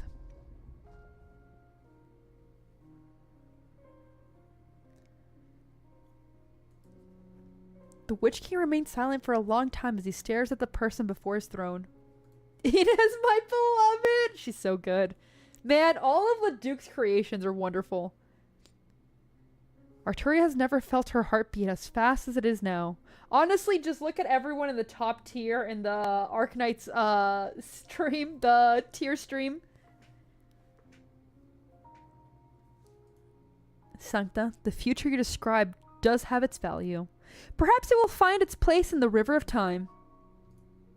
However, you are the one person furthest from your utopia. If you are just a receptacle, just a mirror, if you cannot even see the reality you have neglected, then you have reached your end before your path has reached your majesty. I did an Arknights tier list for the operators. Your audience is over, Sancta. Your request I will not answer. Now bear witness to my end. Get fucked! That's just... Yo! Okay, so... the beard doesn't do it for me. However... the mask kinda does! Holy shit! You guessed at my pavilion. Very well. Come forward, twins. I recognize you both. At first, the pipe organ hums in the distance, its sound reaching the throne loud and clear. Oh, it absolutely stays on. A gentle shade of gold follows. Like a splotch of ink roaring into view, the color climbs over the palace walls before melting the pavilion down. Brilliant rays of light dye the clouds array, and Zwillingstürme's glow sunset illuminates the black spire that had long ceased to exist. You truly are attached to that throne, Horkenshorn. 23 years ago, when Hildegard and I made our way here, you were sitting on it just as you are now. Summoned here late at the night by Creed, your subjects crawled beneath the steps as your melody shredded their souls away, not daring to make one move. You were so disinclined to even take notice upon them. Judging by your attire, you both proclaimed yourself Kaiserin of Lethinian. The blades paisley forged by the nobles are now pointed back at them, freshly resharpened. How amusing. I won't deny you. Listen, and I were born from your arts. Our flesh and blood, as well as our power, were born from the nobles' born ambitions. Indeed, we are only creations. But precisely because of that, we can be loyal to only Lethinian. I haven't leveled up Logos. He's just there, sitting alone. Answer then. How did you serve Lethinian as you were so devoted to? Hildegard and I do not judge ourselves by our merits, Horkenshorn. But at the very least, when the people in Zwillingstürme lift their heads, they should be able to see brilliant sunset instead of dark clouds brimming with the metallic tinge of blood. This is our dream, and we'll work towards. How naive. Why? Because waifus is what encourages me. My love for an operator 9 out of 10 times is why I level them. Every girl gets an exception. Every girl gets E2'd, even if I don't like them, just for being a girl. Everybody else, if it's a dude, they have to fight. Do you wish to continue indulging yourself in the illusion you weaved and enshrouding your minds for the truth? Humanity shackled by resulted rules. Our legs cannot walk, our eyes cannot see. And what kind of future can you possibly bestow to Lethinian, given your wayward minds and narrow sights? Is the Witch King who nearly drove Lethinian to the brink actually rebuting us in our incompetence and giving her a future? Lissolette, we don't have much time. We performed together on every one of 23 celebrations of Lethinian's rebirth, and your skills have never faltered. I hope I can put the same trust in your combat practice. You and Lethinian have my shield, Hildegard. Yo! Oh my god! Fuck!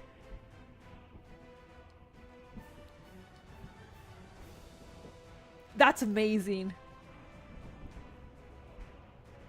Oh my god. I admire your experience, courage, and achievements, Horkenshorn. You overthrew prejudice in the older order, more firmly entrenched the Spires, and now... and brought the opportunity to every Lethinian.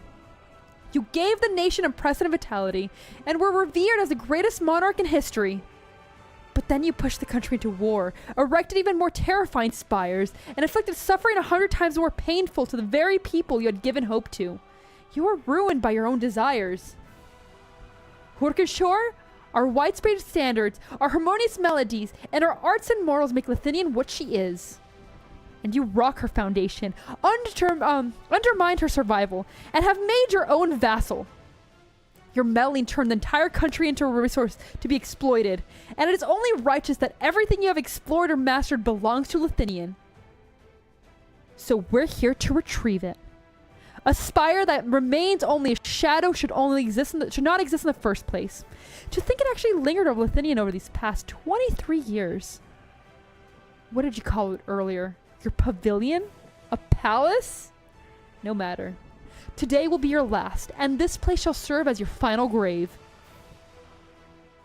I know, they need to be playable! Holy shit! Origin clusters surge from the thin air, first hitting Grimlock's blade before fragments splat into Iwinar's shield. Black and red unite onto one, a dazzling gold, an intense purple. Their arts are condensed by the very limits, like unchangeable primitive blocks of color. They collide, but cannot blend into each other, only splash before the throne, seizing every inch of space.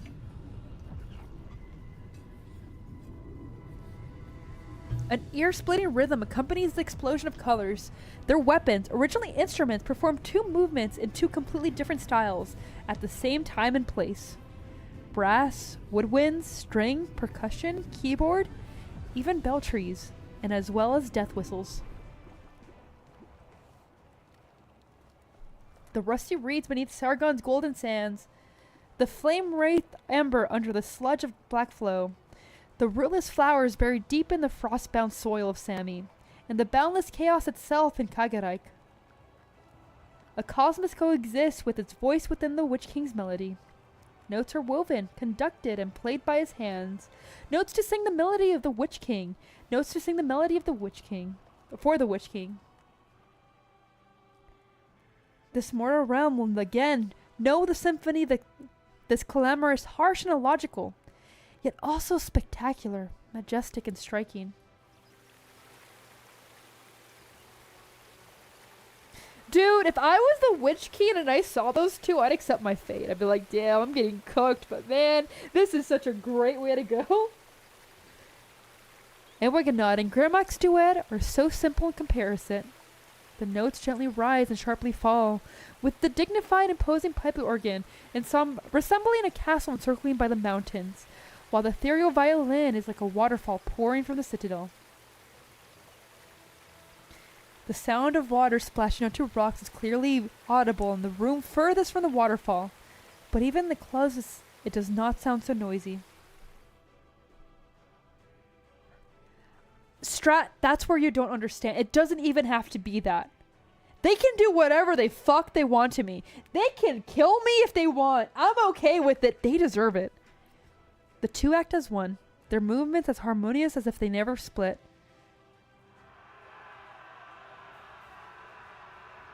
The symphonies sing a war song. Two generations of Lethinian Caesars fight before the throne. The entire pavilion, both their sands and table, in military formation. History bends and rewinds at this moment. Gaul's flagship crosses the river valley under Corsica's lead. Soldiers bumping shoulders as they form thick clouds and tear apart Sturmland's iron curtain-like defense line. I don't want to be the Witch King. The Witch King doesn't get it, though. Everyone in his mind was out to get him and manipulate him. I'm okay with these women manipulating me. And then, Hurkisho's silhouette induces a rain of pinnacle. He stands atop the spire, heaven and earth at his beck and call. The elements, thunderbolts, and sandstorms are at his disposal. To swallow everything. Under the omnipresent dust clouds of blood, Ewiganod and Grimlock movements are remarkable. They sneak into Vanium under the cover of night with a feint from the Kurusov coalition army and make a beeline for the spire. The spire opens its door, welcoming its visitors. The unsuspecting spire casters rush into formation, and one by one turn into red leaves of late autumn.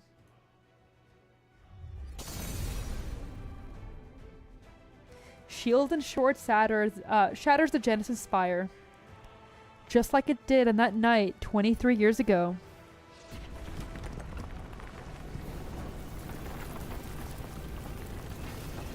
It really is. My pavilion, my everything in it, are disintegrating, dying. The pavilion. This impartial hall is not my creation, nor the work of anyone else. It is the accumulation of mankind's immeasurable sacrifices. Technology, arts, evolution, experience, every choice, every regret, every affection, every resentment, every hope and every despair, every thought and every prayer, the birth and death of every civilization, everything remembered and everything forgotten. The pavilion is humanity. The pavilion is our will. Through annihilation, the will has taken form, and from chaos, the order has given birth. A will true to reveal the origin. A will firm to conquer the source. Originium. The beginning of annihilation and the source of chaos were both mine to wield, and thus I compelled Originium to reveal the nature of its being, to represent the fact of its origin. But I became aware that no matter how Originium grows, overwrites, recreates, it speaks the same truth. A truth laid bare before its eyes all along. It says the creator was the source of the making was also a creation. It says the dominator reigned long before its domain came to exist. It says hope is lost and eternity is no more. And what truth did I obtain but the heavier chains and a more ruthless resolve at the origin, the root of all creation? Undeniable as silence of death, inextinguishable as the light of the stars. Cruel as the maker, vile was the maker, sly was the maker. By his hands our determination was shattered, not annulled, maimed, but not overthrown. It forged our sharpest sword. It built our toughest prison. The truth is laid before all to see. But how can the seeker challenge the truth with their violation and sanity splintered? Let the truth be seen by all eyes. Let the reason be heard by all ears. Your determination has guided you to my pavilion. More will follow. You will see in me a nightmare, a traitor of freedom, a tyrant. But if the Genesis Spire has failed to reach the boundary with its thrust, then a pioneer must be there to step foot on the place beyond space and time. If the root of all creation poses nothing but shackles, then we shall be the hand holding its chains. If its creator has willed the extinction of his creation, then we shall be the bell to toll his demise. Void cannot and will not be the truth. I will never allow it, nor will I excuse it. Hearken well, hearken Shorn's ultimate vision, his sin, his final will. The creator must perish. I see that your power has grown since our last meeting, twins. The portion of Horkenshore will be discarded long ago, standing before him. But yet perceive not yourselves, and know not freedom. You have relinquished humanity. I had hoped Lethinian's sword and shield would be more than just weapons. Heed my audience. You have come before the throne to seek an answer, to pass down a verdict. Only a man's answer can save his kin. Only a monarch's verdict can convict his equals. If you succeed, if you stand very fast till the end, you must see what I didn't, and be what I wasn't. Hope may be gone. Eternity may be lost. Their dearth marked the end of Herkenshorn, a monarch's downfall. The Lethinian shall stand, whose light will outshine the tallest beacon of hope. Lethinian shall live, whose name will outlast the longest river of time.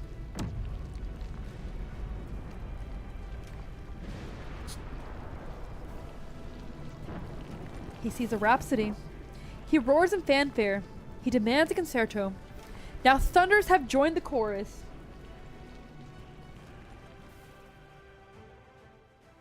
He did indeed. Man, he yaps a lot though. Holy shit, he was a yapper. Okay. I'm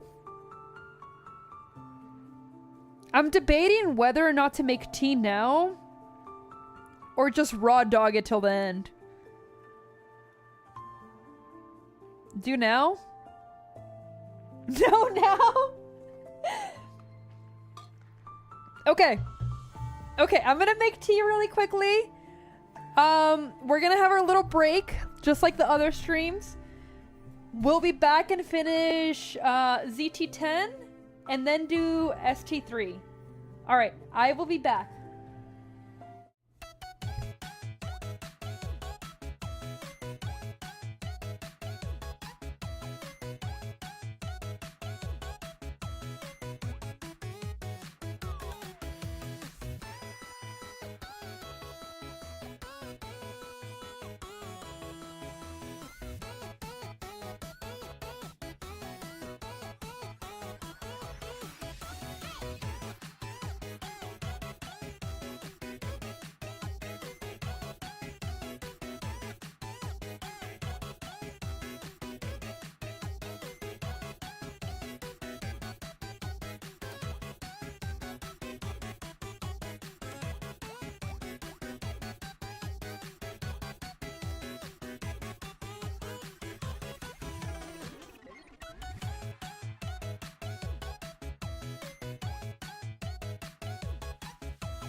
I have returned with spearmint tea. Also, don't worry if you can't become a member. You are not required to. I still appreciate you just being here.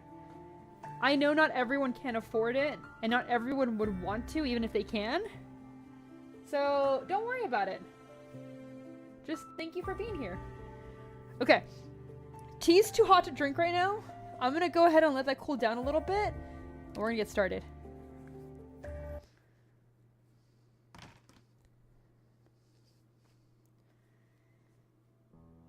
Thank you. I'm glad you do.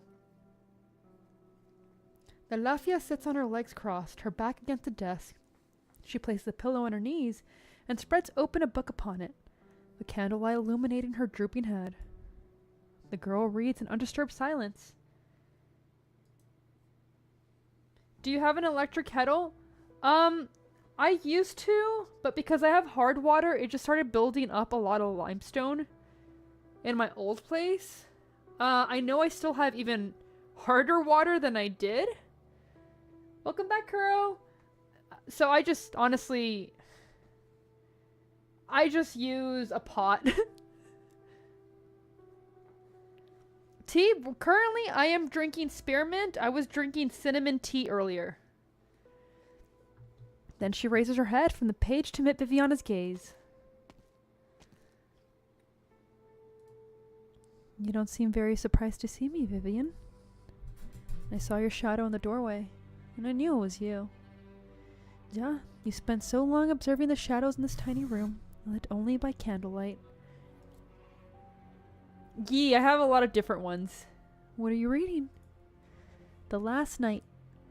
I'm currently at the third to last chapter.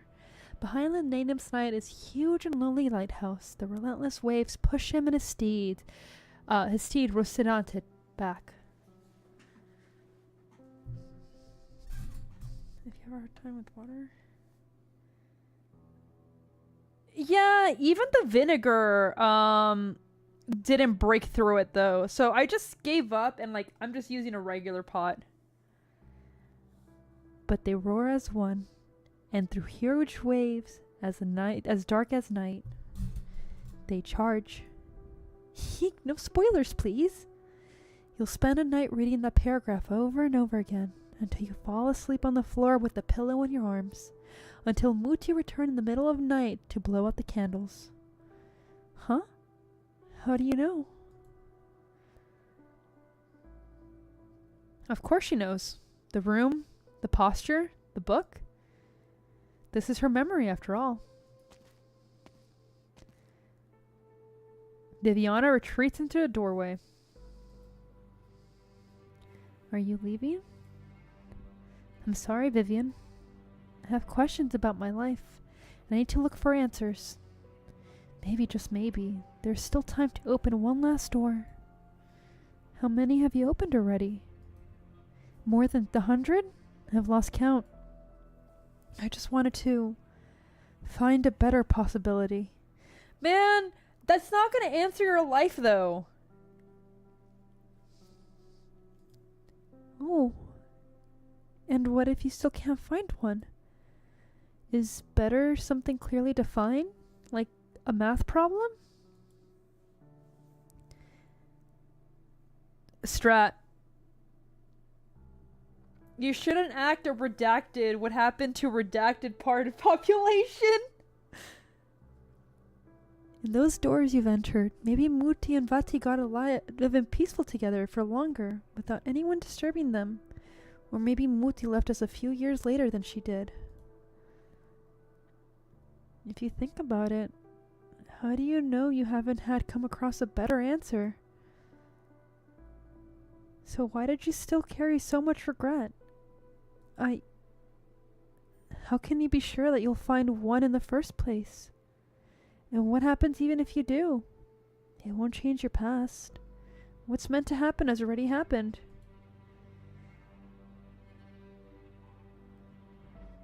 I cannot explain redacted. I will not reveal where someone is from. At least not on purpose. Unless they want to. I mean, you're welcome to, but are you sure you want to do that? Venti always said that he wanted to wait at Marigold Alley for just 10 more minutes. Maybe he could have met with Moody and everything would have turned out differently. A pity fate does not afford us a chance to start over.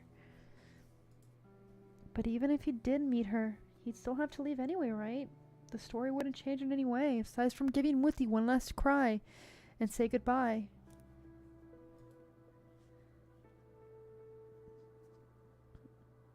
Honestly, it's your car. Do whatever you want with it.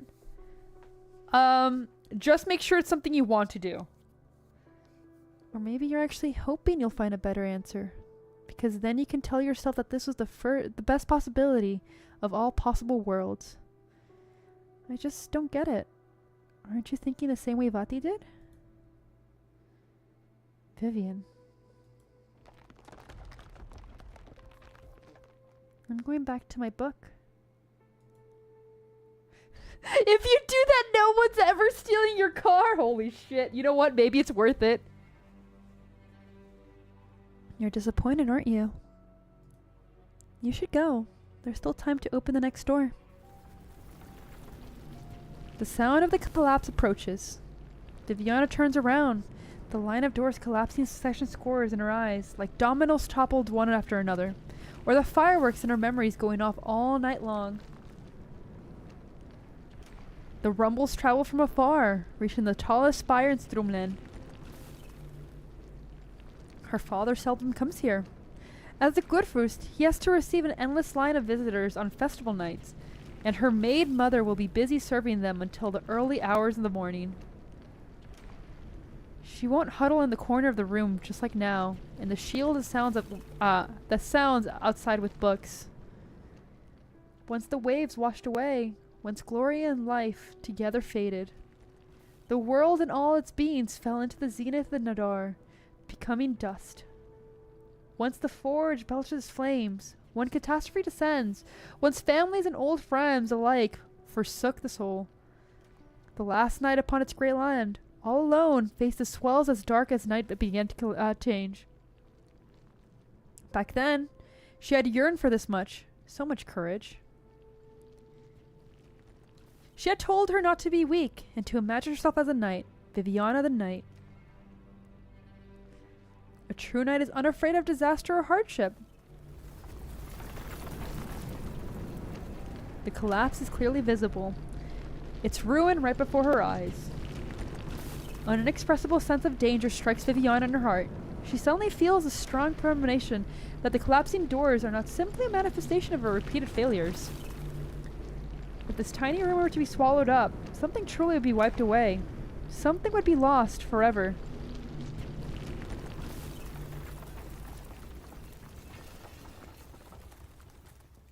Viviana, when the knight charged towards the endless wave, did you imagine that he was trying to overcome the entire world? No. Yo!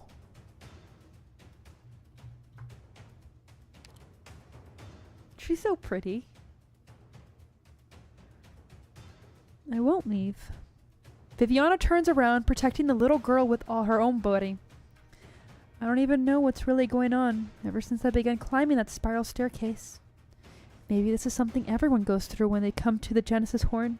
To be tightly bound by knots deep in their hearts, to lose themselves in a whirlpool of chaos, becoming one with it. Vivian, what do I say to you? Or rather, what do I say to myself? The light of a candle is dim, and its flame will always flicker at the whims of the bright night. And of the night wind. There will always be filth coming at you and regrets you can't revoke. The bafflement of finding and grief of losing will seek and swamp over you.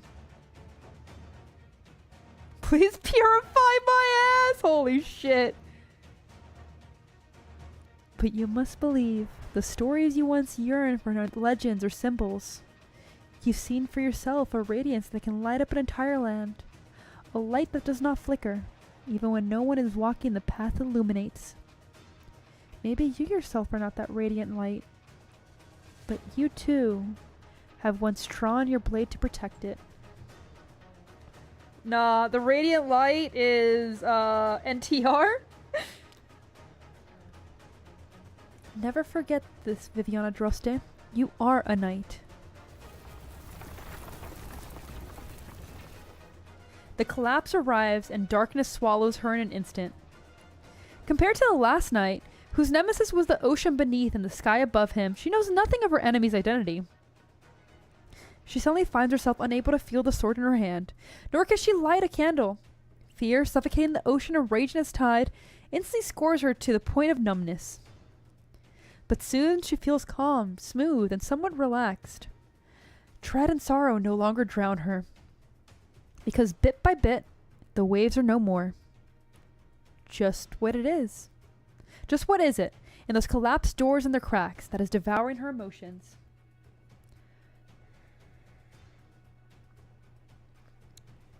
Countless images, real and fake, intertwine, binding Viviana to a strange yet soft cocoon. What must she hold on to? What can she hold on to? A dazzling light fills her vision. She comes to a stark realization. Tested by the dark, bitter, and thorny path, and scorned in history by its legend, a knight sword staff that even time itself can never wear away. Here and now, it shines in the palm of her hand. Yo! Oh my god. Oh my god. She's just so cool. She tightens her grip on the weapons in her hand. The knight now wields the sword staff and cleaves the darkness ahead. The radiance intensifies, and resplendent gold builds all, delivering its radiance towards the end of time and space.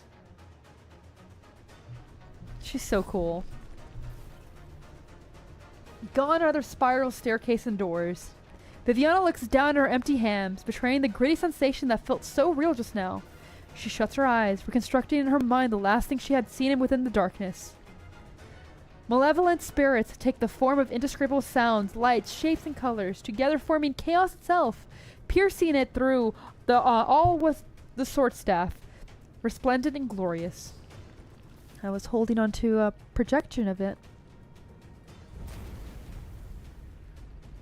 Their majesties. No, more terrifying calamities and the chaos outside the Genesis horn will befall. This place must not fall to ruin.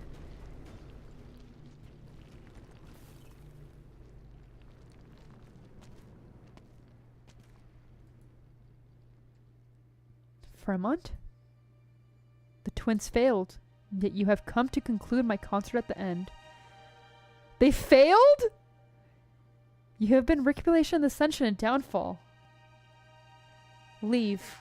The pavilion is disintegrating. No, she's amazing. Absolutely eat to her. Huh. Are you here for your phylactery? Your achievement in Kaguraik would be enough to earn this respect and fear of the people, yet your attitude remains as loathsome as ever. Should I be grateful that you milked it for all it's worth? Welcome back, Aya! Yeah. I've never seen you so reluctant, Hokushorn. But I must have it back. It will be the role to play Kazadel's survival. I've dragged this on for far too long. So many years have come and gone. The Lich King's court should have left Lethinian ages ago. Exile? You had the chance to perform this witchcraft long ago in that secret room of the Ludwig's Universidad. How long has it been, as they count time outside? 130 years or so. In the next moment, the belated witchcraft crosses both protected span of time and the divergent paths of its companions to be cast once more. Heavy grizzled rain fails upward. Heavy grizzled... Oh my god, I'm starting to lose my ability to talk. Oh my god. 1 second. Okay, we got this. Heavy grizzled rain falls upward. Kaguraik seems to be flipped over by the stream of flow. The exile, which is taking full effort to perform, is soft and penetrated with unusual beauty. You have never made yourself a greater fool, Fremont. Phylacteries are a knot you liches tie inside your veil. One that resonates with your life. It is impossible for you to not feel its presence. I don't even think it's hydration. I think it's because we've been going for 4 hours again. Rain clutters into strings, dancing into the void to the rhythm of Vermont's breathing. His breaths are nothing unusual, but long-lost abundance of emotions wells up from the depths of his soul. Vermont casually touches his pocket, only to discover that his lost keys have been quietly laying there, upon reach all along. Did I not already return it to you long ago? Vermont, the phylactery is a constant, a keystone upon the liches accumulate their time. You're always one step ahead of death. I am not. A fact you refuse to acknowledge. Why?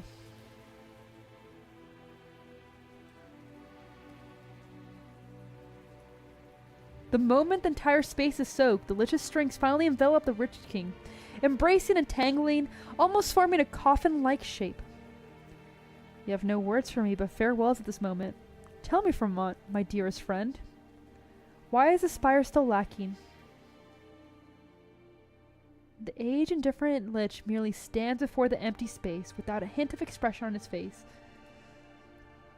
The traces of the exile scatter, and the threads feel not the Witch King's presence, as if ferocious Capernaum with the twisted horns had never existed in the first place. Only his final murmur remains in the air, as well as waiting as interrogation, as light as a sigh. Man.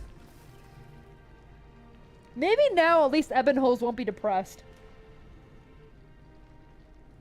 One can hope. She does not know when it happened. Berturia finds herself standing before the spire. She listens in a daze. There is no one able to answer her questions, and the sighs are silenced.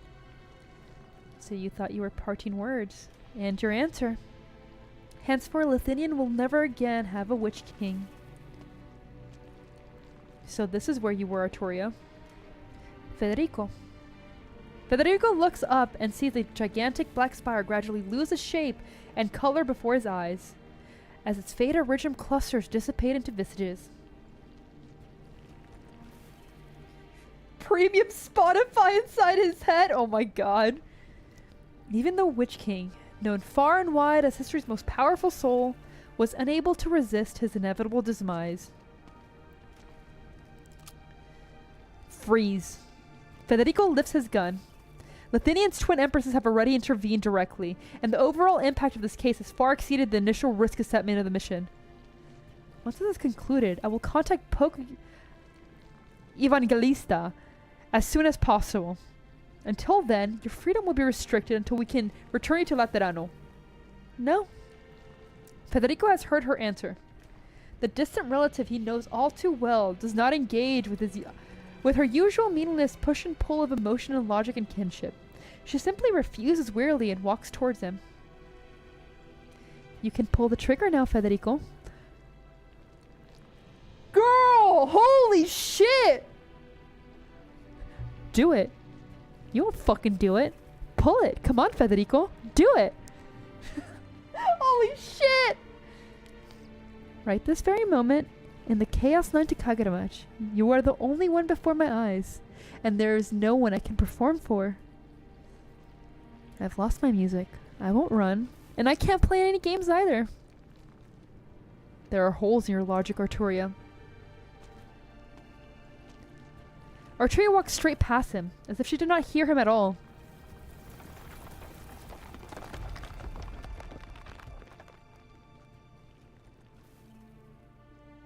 The Genesis Spire is disintegrating. She already has a voice actress, doesn't she? Hokushrop is dead, so naturally the bubble he was bracing will also burst.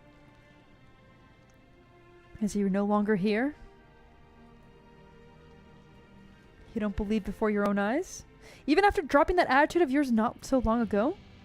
So in the end, Grimark and Ilgner were still the only ones who could kill him.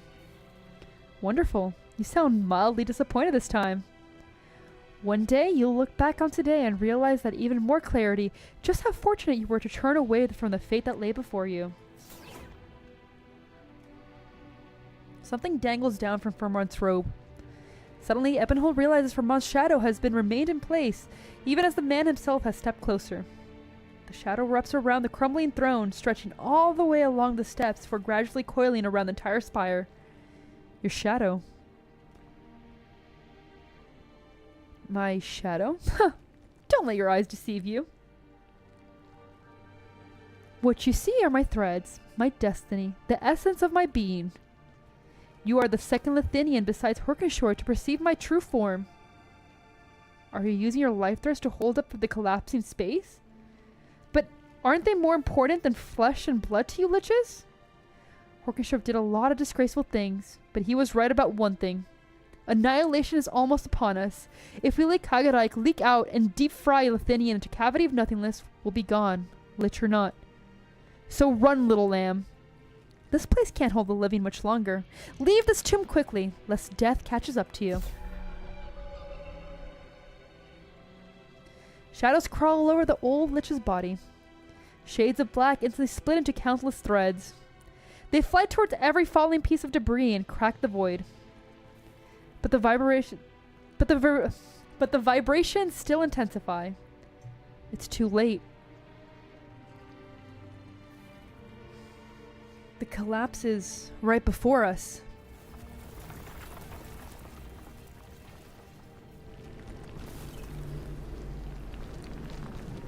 Can it rain in the space too? What genre of games do I play? I call them syncore. There is no sense to them. If there is pretty art, I will probably play it. Ah, these are Herfermont threads. He always keeps himself so neat and tidy, unlike other liches. I've never seen him grow so many threads. The Genesis horn can no longer support this place.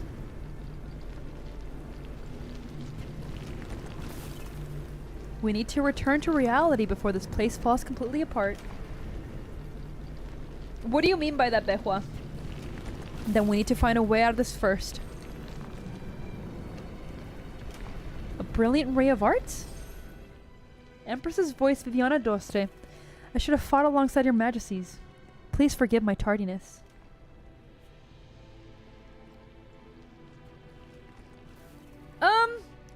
No, there's a game I'll be buying today that's called Duck Detective. Syncore is weird, okay? It's you.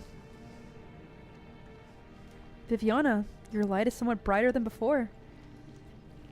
This is because I saw true darkness. I was walking along an endless spiral staircase, witnessing the collapse of one possibility reality after another, and was almost swallowed by the chaos. After that, at some point, I caught a glimpse into the darkness and I haven't the slightest idea what I saw. Perhaps it was the deepest of dreads, the largest of voids, complete disarray, and the calamity we cannot comprehend. They lay dormant within the chaos, and I felt their gaze upon me. Grimont, Iwiganod, the enemies advancing like blitz. They are about to invade everything known to us.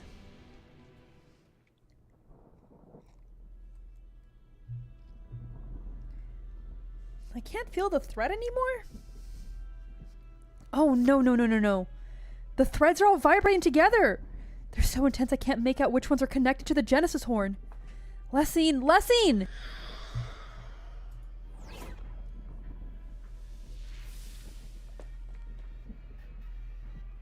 Farmagard! Emmengard! Her mayor's over there! You shouldn't have. I'm not dead yet. Phew, my threads are a mess, so it's hard to sense you even at this distance. And the professor, we're still connected earlier. The other liches and I were pulling on the reality from our side, while he was doing the same in the Genesis horn from his end. It wasn't easy, but we managed to achieve the balance. But things are looking bad now. It's all gone wrong. They're no longer making any noise. Nine, it's not just the dead. The music. It stopped. The Witch King. The twin empresses. No! No, no, no, no, no! You can't take them from me! You can't do this! Strumlen. Martha. The whole theater has fallen silent. Every piece of music, every sound has vanished. It is as if someone had the large-scale silencing arts ever cast. Those who lost control of themselves in the chaotic noise now lost their surface-level agitation. Pain, anger, and other intense emotions fade from their faces, replaced by a deep anger. But this dread does not last for long. Instead, it expands into blank space, and at a peak, a void. Something seeps out of the void. Please, please, please. Nope. No, never mind. Something that's eroding, annihilating everything. Order collapses. Chaos wishes to tarry, but cannot. The calamity within the void, and the vacuum that corrodes all existence. Its eyes have noticed us. No wonder our threads couldn't stabilize space on both sides. What's coming for us? It sure would be nice if our enemies were tangible. The scariest part is they may not even appear. Kagarai gets its name from its emptiness. It's just a void, so a place nothing at all, conversely invading our reality. What do you think will happen? We need to get the old man and the others out right away, then figure out a way to block the passage. Ermengarde, can you and the old man still hear each other? We're cutting it close. In all this mess, I'll need time to find the end of the right thread connecting our two sides. But they'll never get out without it. Did they fail? Grimmark failed? It's impossible. Get her back here. Think about what's concerning you the most. Grimmark, I can't. Should I give you one final order? If she doesn't come back, if time runs out, and Golden Watcher doesn't receive a new order, I see. Their last result will be to annihilate Zwillingstürme. For once, I agree with her choice. It's one thing if we all die here, but we mustn't let Lethinian and everyone else outside the country die with us. Oh no! Wait, the knot moved just now. The people inside haven't given up. Let's hold on just a bit longer. Ermengarde, does this not count as a thread between two sides? It'll have to. I'm trying my best. And if the connection stabilizes, the professor and I might be able to focus the arts cast into the knot to stabilize the passage. We're counting on you, Ebenholz.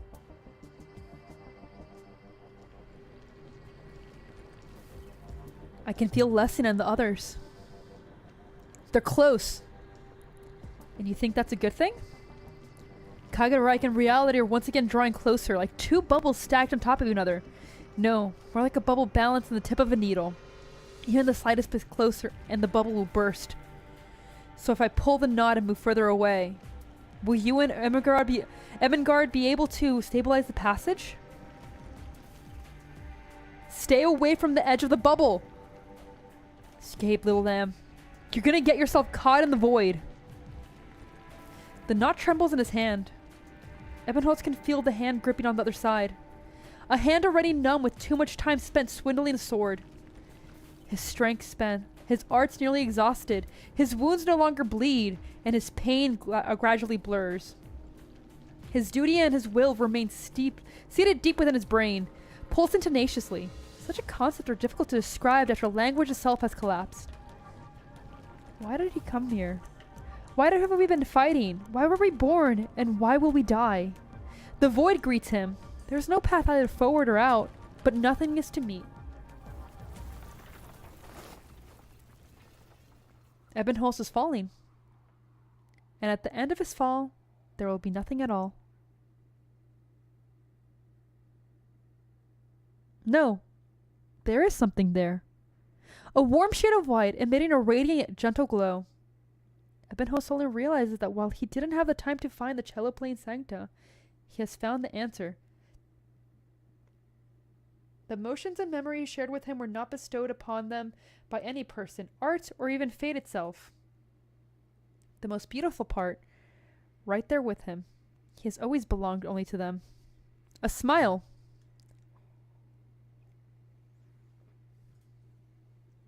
A piece of music. A touch of hope. Yo! Yo! Fate will always be snatching things away from us, but fortunately, I shall retain the ability to love and hate. Zwillingstürme's glowing sunset, ardent marigolds in bloom, a child with eyes glistening like a lake, and her gentle parents. I love the scenery and the people I cannot see. They illuminate me, dispelling the darkness and obscuring the eyes of many others. But I also hate it. I hate how brief the flowering season is, and the form will is constricting everything I love. My child, your brows have been knitted ever since you returned to Lethinian. You ask me, where is the new order? Can you guarantee it'll be better than yesterday or today? There is no way I can answer you, so I decide to do as I have. Love means responsibility, and hate will likewise attract even more. You must take responsibility for things you have changed, and have yet to change. My child, my friend, if you love, if you hate, then you will bear far more than you can imagine.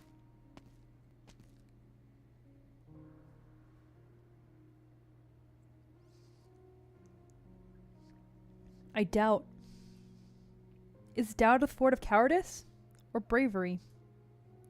If cowardice, then why do I mix the flesh and blood of those monsters into sacramental bread and wine, willing to place my hopes in a different faith? If bravery, then why do I retract my hand? Do the vivid and hideous living tissues frighten me at the very last moment? For 60 years, I could not see the lucid paradise, while my life fell apart before my eyes. I do not pray, but it is all I can do. Who wrote the laws? Who ensures their purity and integrity? I ask my fate, and it stays silent. I think Ebenholz is believing. It's time. He is ascending. I dare not say that I've already rid myself of the delusion and in the depths of my mind. No, I still harbor doubts. The monastery gets further and further away, and I find a handful of seeds in the folds of my robe. Oh, Clement, my son, I will find them a patch of moist soil, even if I were to die on the road. I'm planning to stream Duck Detective. I think Sock would want that. I doubt our laws, question my cowardice, suspect my bravery, and doubt pushes me on forward.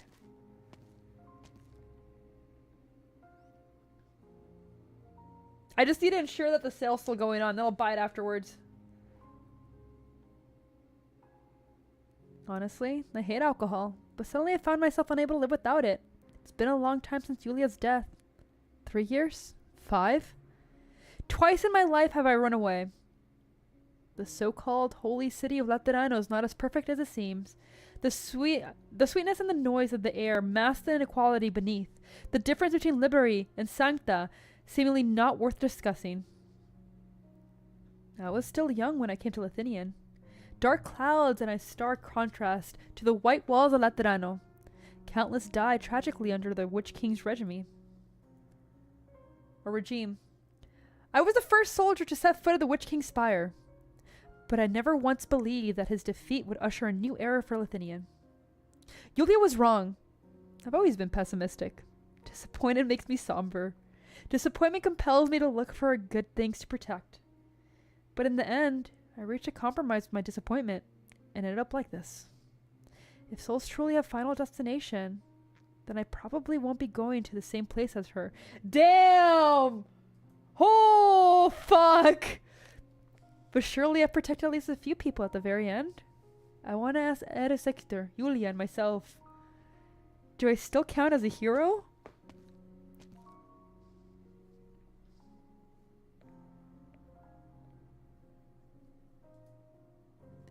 Am I walking? I never seem to stop. But where am I going?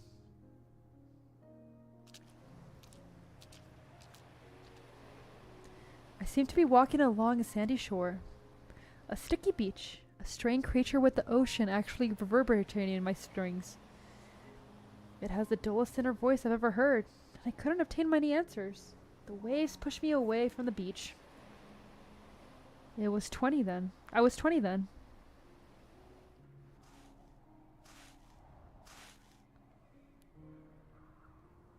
I seemed to be walking over sand dunes. Soft grains of sand. Opposite of me is a warrior known as Zayudan, as old as the golden grains. With every note I play, history roars from the cracks in the warrior's armor. I was 15 then. I am walking. I never stop. I am walking on. I seem to be walking on grass. Out on the lawn in the rain. I'm attending my first funeral. Her mother's. My thanks to Arturia. It was her music that helped free me from my fetters. And my thanks to you, my cello. Thank you for blessing me with a wonderful life all these years. I doubt we'll be apart for long. Damn!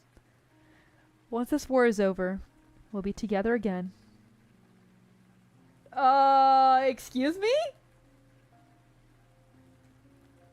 I stand before the gravestone, watching guests walk up one by one to pay their respects to my mother. I'm still going? Yeah, I'm finishing it today. I hear their voices clearly.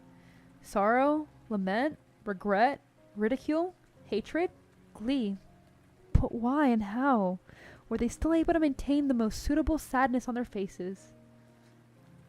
Do we not respect life by only facing death with our truest feelings? Ooh, really? I remember you told me, Mama. I can still hear your voice from time to time. How much courage do I need to be able to struggle free from my ego day after day? To be brave enough to make the first step. Freedom is so hard to find. But death, why is death so easy? I had to finish my performance by the time I awoke. Fede, once again, I can't control my own music. Damn. I mean, she's starting to, like, be more than a reflection, but goddamn. Arturia, you revered death so much. Death erases one existence so easily and puts emotions to rest. The melodies of those who face the truth, and inevitably their deaths leave you impressed. But more often they leave you fearing, hating, doubting. But you are silent. How much more do you need to perform as you wander endlessly about? How long before you finally reach that future? How many more blank pieces do you need to compose yourself? Even silence will be played, and every composition must have its conclusion. I saw your only truth. You are so, so fragile.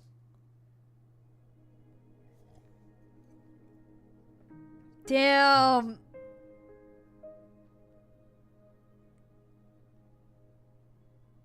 Shit. Beautiful art. Can I just want the war criminal to be happy? Arturia opens her eyes. She seems to have walked for a long time. Time is like a river, and people travel along with the flow. But why is she, step by step, trudging back to the way she came? She feels like she has become a broken vessel. And unwavering affection, intense hatred, tremendous courage, and inconceivable despair and remorse she has experienced through thousands of people. They drain from her, drop by drop, until she is left with only her empty self. She finds herself outside a Kagareik, in a plaza surrounded by a crowd. Emotionless faces walk past her, and she stands there in a daze, mirroring the same expression as everyone else. Arturia looks up, lifting her head from the lawn she never left. Oh, it's because she can't see them. She can reflect them, but she'll never know true empathy. Because she can't even... To empathize, you have to sympathize. And she can't relate to any of them. She is truly alone. Dark clouds drift over her, and glistening drops of rain falls on her face like a tear. A tear for the grief and vulnerable that she does not admit in time.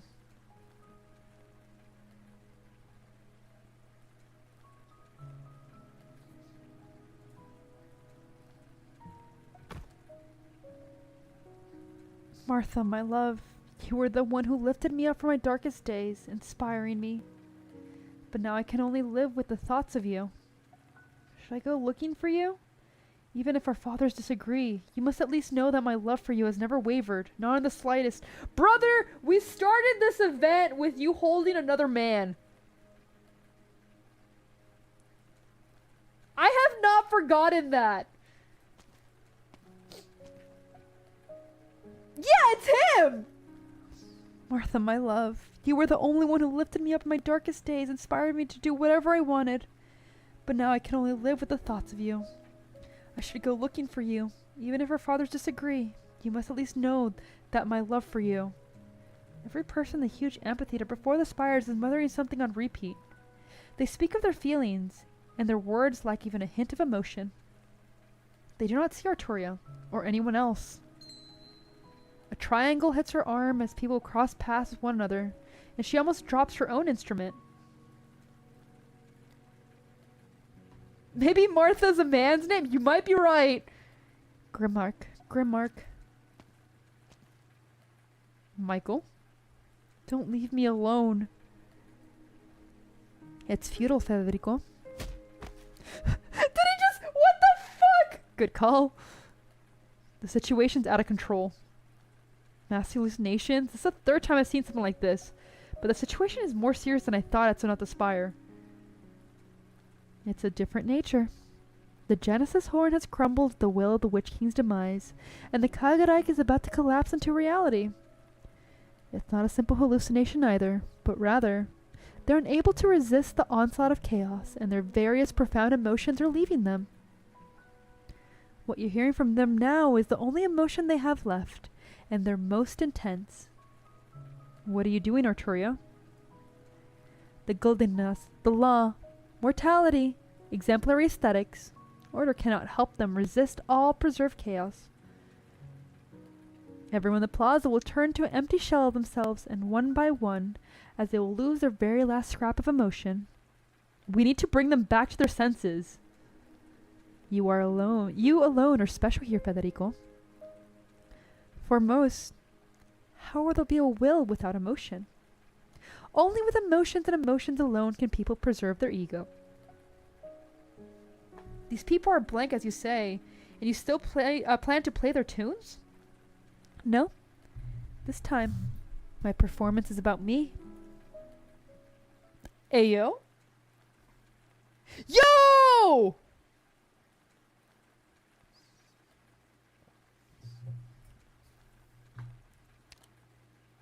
Oh, I love her. It's about my own emotions, and I'll share them with everybody. This sounds like another form of empathy. Yet you've tried to play so many times to destroy the foundation of Laterano's empathy. You turned your back on Laterano long ago. Turn my back on Laterano? Maybe I didn't care, but never once have I left Laterano of my own will. I just strongly disagreed with the order represented by their law. As for empathy, its limits are actually the starting point for my vision of the future. I'll explain in more detail later, but for now, look at the countless people before us. They used to cry with all their might, to smile with enthusiasm, and even now they're trying their utmost to retain the very last of emotion they experienced in their lives, right up until the final moment, even if they can no longer realize it themselves. Be it the Witch King or Yulia, everyone is equally great and praiseworthy, but also equally incompetent and fragile. This is our ego, this very essence of our humanity. We must become strong, and we must leave a room for our ineradicable fragility. Oh my god, it's starting, I'm dying. This is why we need a future where we can stand alone, side by side, sharing our joys and sorrow. I am perceiving myself, Federico. At this very moment, I can only hope that others will harbor hope myself, and likewise with love. I want to use this tiny shred of ego to connect every sorrow and joy.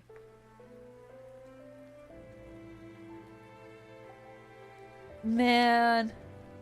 Think about your hot wife. You're right. I can do this. The sounds of your strings. People are coming your way. That noble face is showing an expression. Emotional reflex. An involuntary reaction. A hollowed out soul needs time to reaccept everything.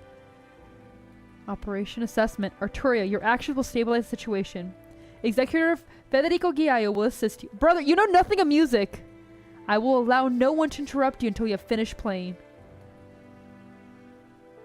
After the briefest pause, Arturia grips her bow tightly again.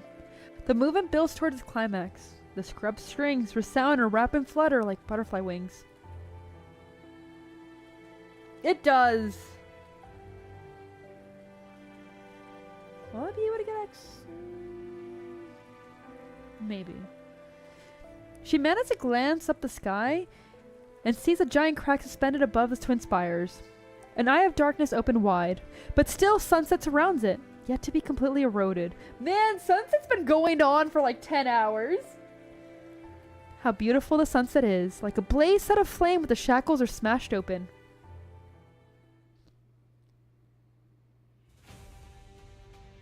Dun, dun, dun, dun, dun, dun, dun. The sound. The Sanctus performing. The knot's moving again, so I sent Ebenholz. Emengard! On it, on it! Threads fly into the clouds of the lich's fluttering robes. The wind turns versus the sky again, and the frozen clouds resume their drifting. A mildly intense vibration follows right after, like the slightest turbulence when a train enters a station. The passage is stable. As long as you stay awake, they'll be out in no time. Michael, wake up! Grimmark must have entrusted you with something.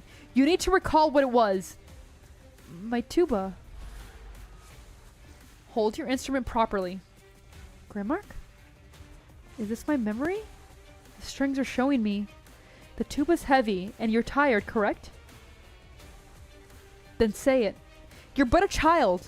There's no need to hide what's in your heart. You're afraid? That's normal. Adults fear me, as so do nobles older than yourself. Even the most ferocious casters fear me. They believe my sword will pierce through their chest the moment it crosses my mind to. Yet you're unafraid? And you want to be my voice. Have you really thought this through? No, that doesn't matter. You're just a child after all, who knew nothing of when your kin sent you here. Don't cling to my leg. I can't wield my sword if you're like this. Fine, I'll just assume you're tired. You'll have to practice your instrument and arts later, in your own room. There are nobles waiting outside to see me, so I won't be coming back here today. You can take a nap, or play for a while. If you still want to be an empress's voice, we can discuss it again when you're able to carry a tuba. Also, don't think you'll become one just because that's what Lupicard expects of you. We cannot choose what you were born, but we should at least be able to choose when to turn around. Our responsibility should not be forced upon us by others. You'll have the right to play the horn I gave you when you thought it through on your own, and decide it's what you want to stand here as.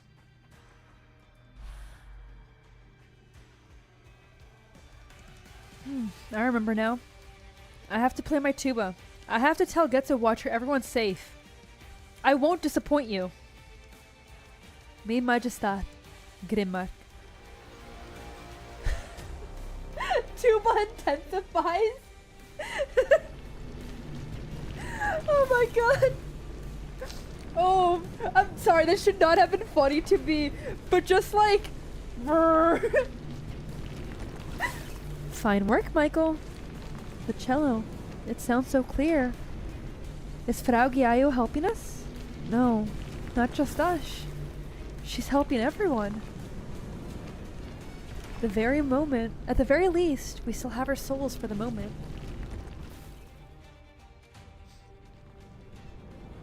We can still fight. Is that the outside? Is this the passage? We can exit through it. Viviana, find Firma and ensure that everyone in the space returns to Terra. What about you and Grimmark? Oh god. Us? Naturally, we'll fulfill the deal we've on his shoulder. No! No! Don't do this! To keep any and all threats away from Lethinian.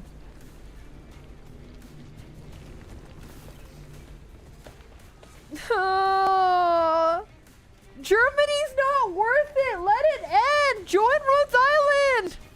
Finally, just the two of us now. The final melody has already resounded. Isn't it? Your shield will cover the... Sorry. Listenette, your shield will cover the twin towers and everyone under the spires. And your sword. My fate has long since been decided. From the moment I stepped into this place. No, from even before that.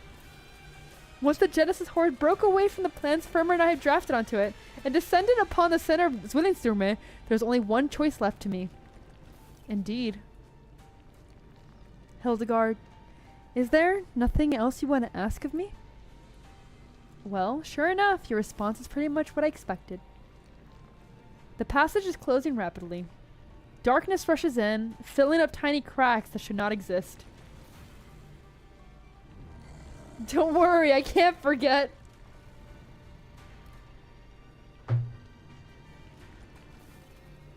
This is my 9/11. God damn it. Wrapped in dark fog are countless restless eyes, swarming towards the two of them and the reality behind them. A shade of gold brushes past a hue of black.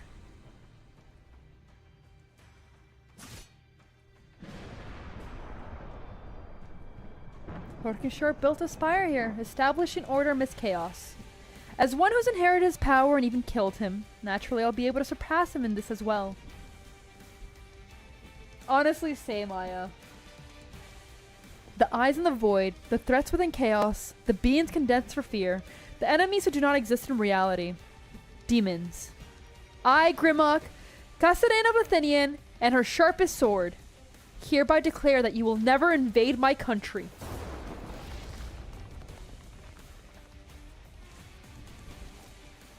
Why is she so cool? Fuck!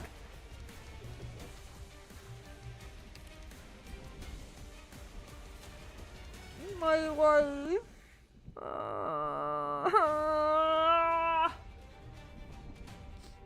A radiant blaze blossomed from Grimmit's sword.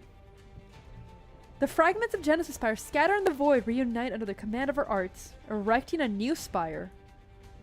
The monument stands between Kaigarreich and reality, blocking the eyes in the dark and prying on all living existence. The twin spires in reality, the people beneath them, the clouds above all blend into one under her light, becoming a blurry, warm ripple, gradually drifting from her.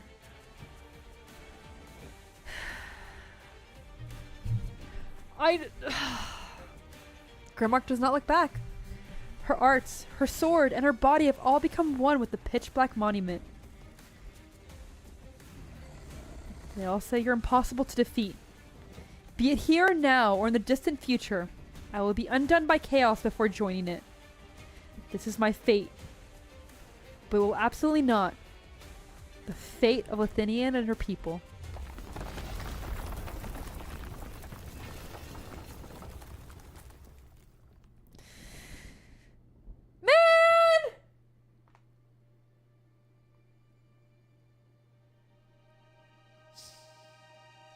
The sunset? It's back. And so beautiful. Did something fall from the sky? That's... No, it's to save the country.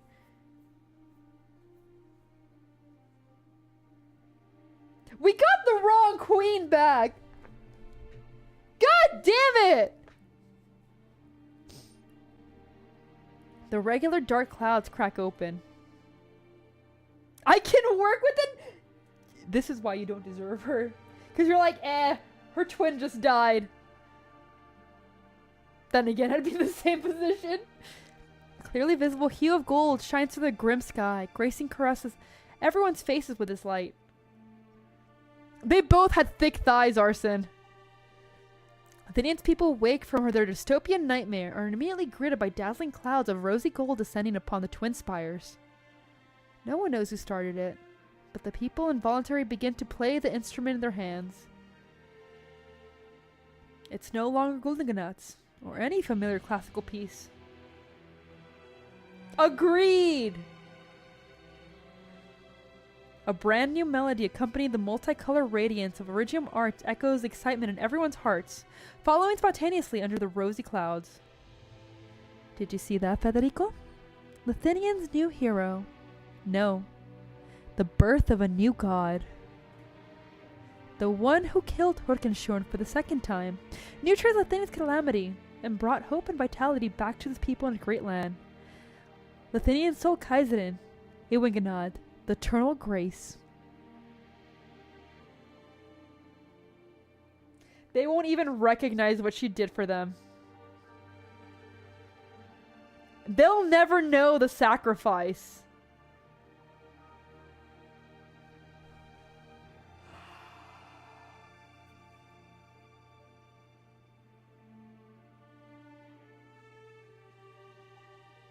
Fuck. She will replace Genesis Spire completely and become the sovereign of Lethinian skies, more splendid than the gold of the sunset itself. Gold des Zwillingstürme. The people are ecstatic, and her wish is fulfilled. But this newborn god, she sheds a tear. The brilliance of her gold radiance snatches away everyone's attention, leaving the tear rolling off her face to remain in darkness for eternity.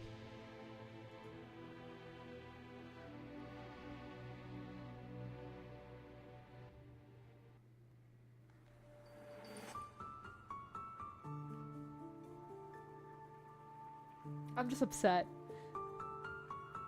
I'm so fucking upset.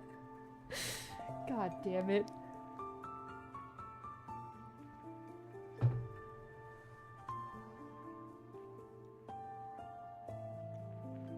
Yep.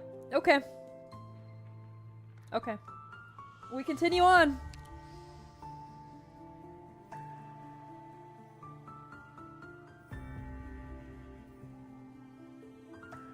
Okay.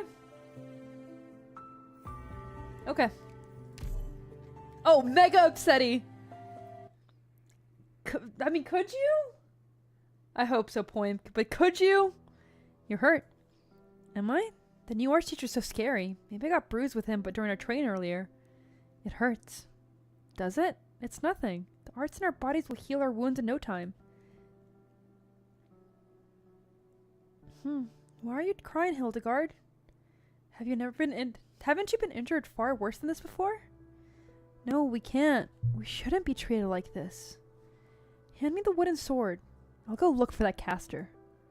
I'll go find Leopold and everyone who treats us like creations instead of recognizing us as people and with feelings. And what are you going to do after that? Resist. You might not even achieve anything. That's fine. I just need to prove something to them all. To you and to myself. Which is that I'm alive and that my sorrow, my joy, my pain, my love, and my life, that they definitely mean something.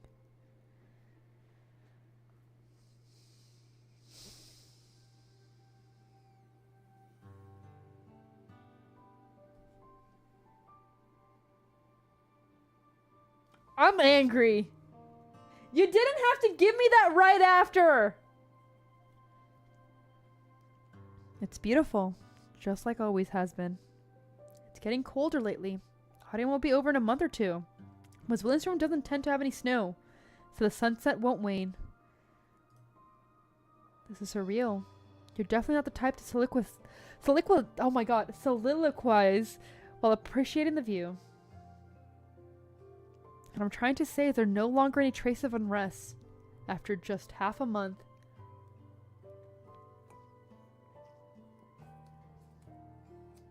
Look, man. If I need to cope, that's fine. Hope is what keeps me going. The twin spires tower over us as usual. The clouds are splendid as always, and the people pass by both Nate Avenue and Mach Avenue as if nothing happened at all. No, something has changed. We can't ignore that. How are your injuries? The old man said it's nothing serious, but you did stay in Gargerreich for a bit too long, so it's hard to say you're completely free from corrosion. I haven't had any more headaches since then, at least. You're braver than I imagined, Ebenholz. You've saved so many people. Look, man, I'm starting to fall. It's 4.5 hours in. I couldn't allow those echoes to haunt me, to hurt any more people. You met the Witch King, and whether you cursed or killed him, you've already completed the last thing you could still do. Holy shit, I'm dying. Oh my god. Tia's gone too. This one is much shorter. Good, because I'm dying. So what's next for you? I hope I'm not intruding on you both. Herr Ebenholz, I was looking for you, on Grimmack's behalf. And here I thought I would be in regard to send you to punish a dead man for coming back to Lethinian without permission. What's this? Grimmack handed me 2 secret letters. One calling for your return to Zwillingstürme, and the other granting you a final choice. Have you been staying in the Spire this whole time since the incident? Officially, there are 2 Kaiserin in Lethinian. Grimmack is just away for the time being, and someone has to handle the mountain of paperwork she left behind.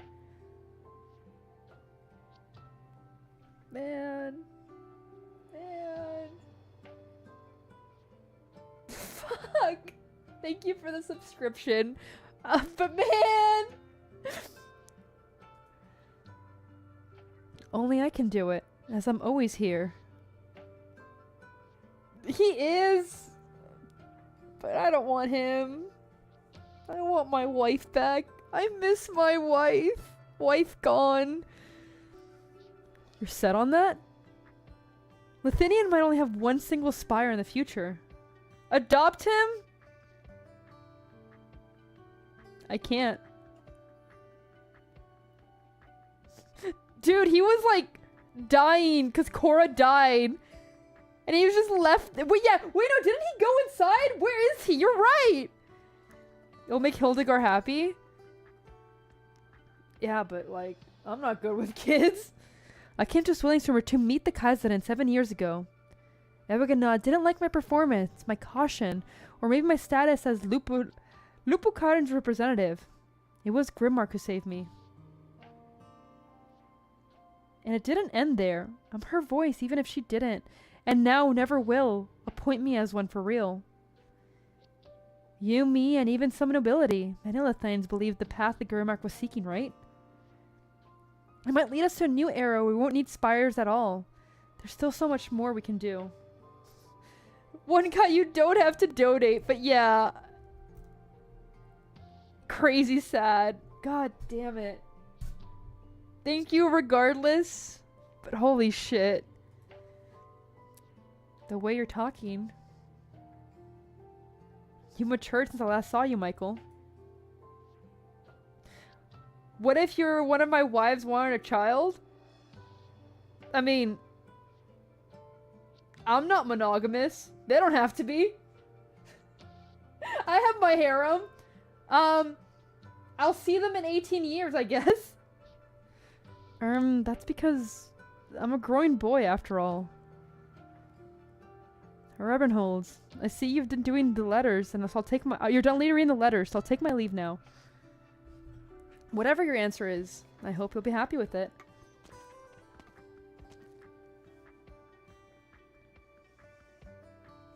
Your expression's a little hard to read. Grimmack gave me 2 options. I could get another death certificate, not just as Graf Wurtika, but also Lethinian. By dying, I will obtain true freedom. Or I can return to Urtica Grafschaft. Let me tell you a story. There was once a young boy. I'm not very good at telling stories, but just listen to me. The boy's family served as retainers to certain aristocracy for years, for generations. From one generation to the next, the retainers fought the nobles' behalf, shedding blood, vying for victory, and burying any rebukes to them. Do they mean dying? Only a certain noble came along. Birth, tradition, systems. He saw them all as worthless. Everyone looked the same to him. Mediocre, frail, and shallow. So with a piece of paper, he removed the status of every retainer working for his family, and the boy's family attained their freedom. Yeah, he was like bright red. Afterwards, the nobles became more controversial rulers in history of the country. His crimes eventually eclipsed his accomplishments. His spire was toppled, and the empire ushered a new age. Many decisions made during his lifetime were also overruled, including the decree to remove his retainer shackles. Oh, thank you for the raid! Hi everyone, my name is Sin. I am the embodiment of Sin and Demon VTuber. We are also dying from the Arknights story that we are finishing at the end. Thank you, Plum, for the raid. If you would like to advertise your channel, you are more than welcome to do so. Many decisions made during his lifetime were also overruled, including the decree to remove his retainer shackles.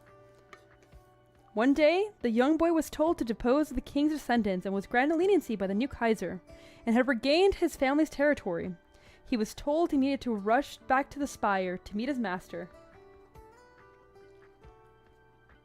Fate seemed to only turn a corner before coming right back again. But in the end, the boy never managed to enter the spire. The newly arrival noble refused to sign documents that could get his servants back. This new noble, as they said, was a boy around his age. Thank you. It's very accurate because, dear God, this has been a story that probably should have only taken like 12 hours, and it's taken nearly, what, 17? Once again, the boy attained freedom. The boy's name was Lessing Mayer, and that newly arrived noble was you, Ebenholz, the 12-year-old Graf Urtica. You'll never remember it, so don't bother trying. Honestly, oh God. If I don't get distracted 50 times a stream, something's wrong. Back then I was so full of anxiety, afraid that someone was playing a prank on me, so I asked my servants to find out what was going on. She said the young Graf's migraines seemed to be upsetting him again. He chased all attendants out of his room, with many documents scattered across the floor. Don't take this as grumbling about some fateful arrangement. I'm just telling the truth about how one unintentional move from you changed someone else's entire life. You spurred your identity, as well as the regret and suffering born from it. Of course, I'm sure you know better than anyone else how real your pain was. Dude, Arknight stories are super long. But at the same time, I hope you also know their value. And how we should regard them. Danke for telling me all this, even though you're possibly awful at it. However, have I ever mentioned how I experienced back with the Jennison Horde? 9. I didn't think it was worth bringing up before, but I suppose I can tell you what I didn't get to tell the Witch King before he vanished in front of my eyes. You have no heir. I am merely a descendant who shares the name Worthga. Yes! He's becoming his own person! Holy shit! Oh my god! Okay, so I know a lot of you probably have not played Arknights and have just joined. What I will tell you guys right now is this guy has been living in the shadow of his father and like ready to kill himself. Like, I'm not even joking. For so long that this character development, oh my god! Finally! Before your time, it had yet to carry either honor or so-called disgrace. I would highly recommend it. This changed because of you alone, so I will change it once more, but never by the same means you used. This is my way of mocking you. This is my shame, my cage. This is my duty, my obligation. This is my path.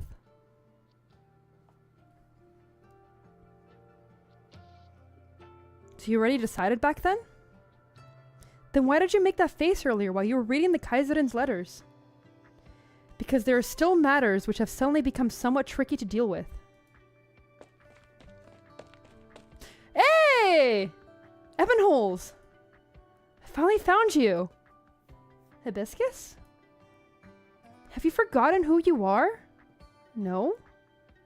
You're a Rhode Island operator. I'm sure you read the operator manual when you got on boarding, right? Carefully, from cover to cover. God, she's such a bookworm. And Farm 17, you're not wrong. I invite all of you to witness 2 centuries of sin will come to a conclusion. How fortunate it is that on this day of farewell has finally arrived, for I have seen my life's path ahead of me, crystal clear. What's that she's reading? Is it a suicide? Like letter? Oh my god.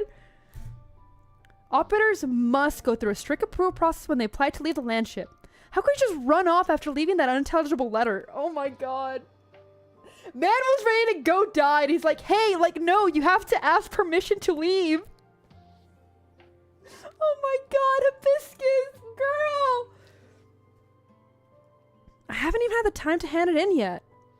Give it back, Hibiscus. I'll be staying in Lethinian for a foreseeable future. I'll return to Urtica Grafschaft. She's so good, but god damn it. Like, no, you really gotta file first. Oh my god. As I'd like to resubmit my application for disembarkment, could you please help me? You better go see the doctor or Calcin in person for that. Is the landship nearby? How else would I be here? It's not that close, but we do have some business nearby to handle. We saw everything going on from a distance and we figured we'd show up 20 years later. You don't seem at all surprised to hear that I want to return to Urtica. We've been on the edge ever since we left Wiesheim. It's because you weren't gnashing your teeth sprouting nonsense this time, which means you've thought this through. You would eat her cookie and oh man, oh it's so over. Hey! One last time with my girl. Zwillingstürme, Baschorf, Backstreet. Viviana looks at the courtyard before her. It is not large by any measure, but still well maintained.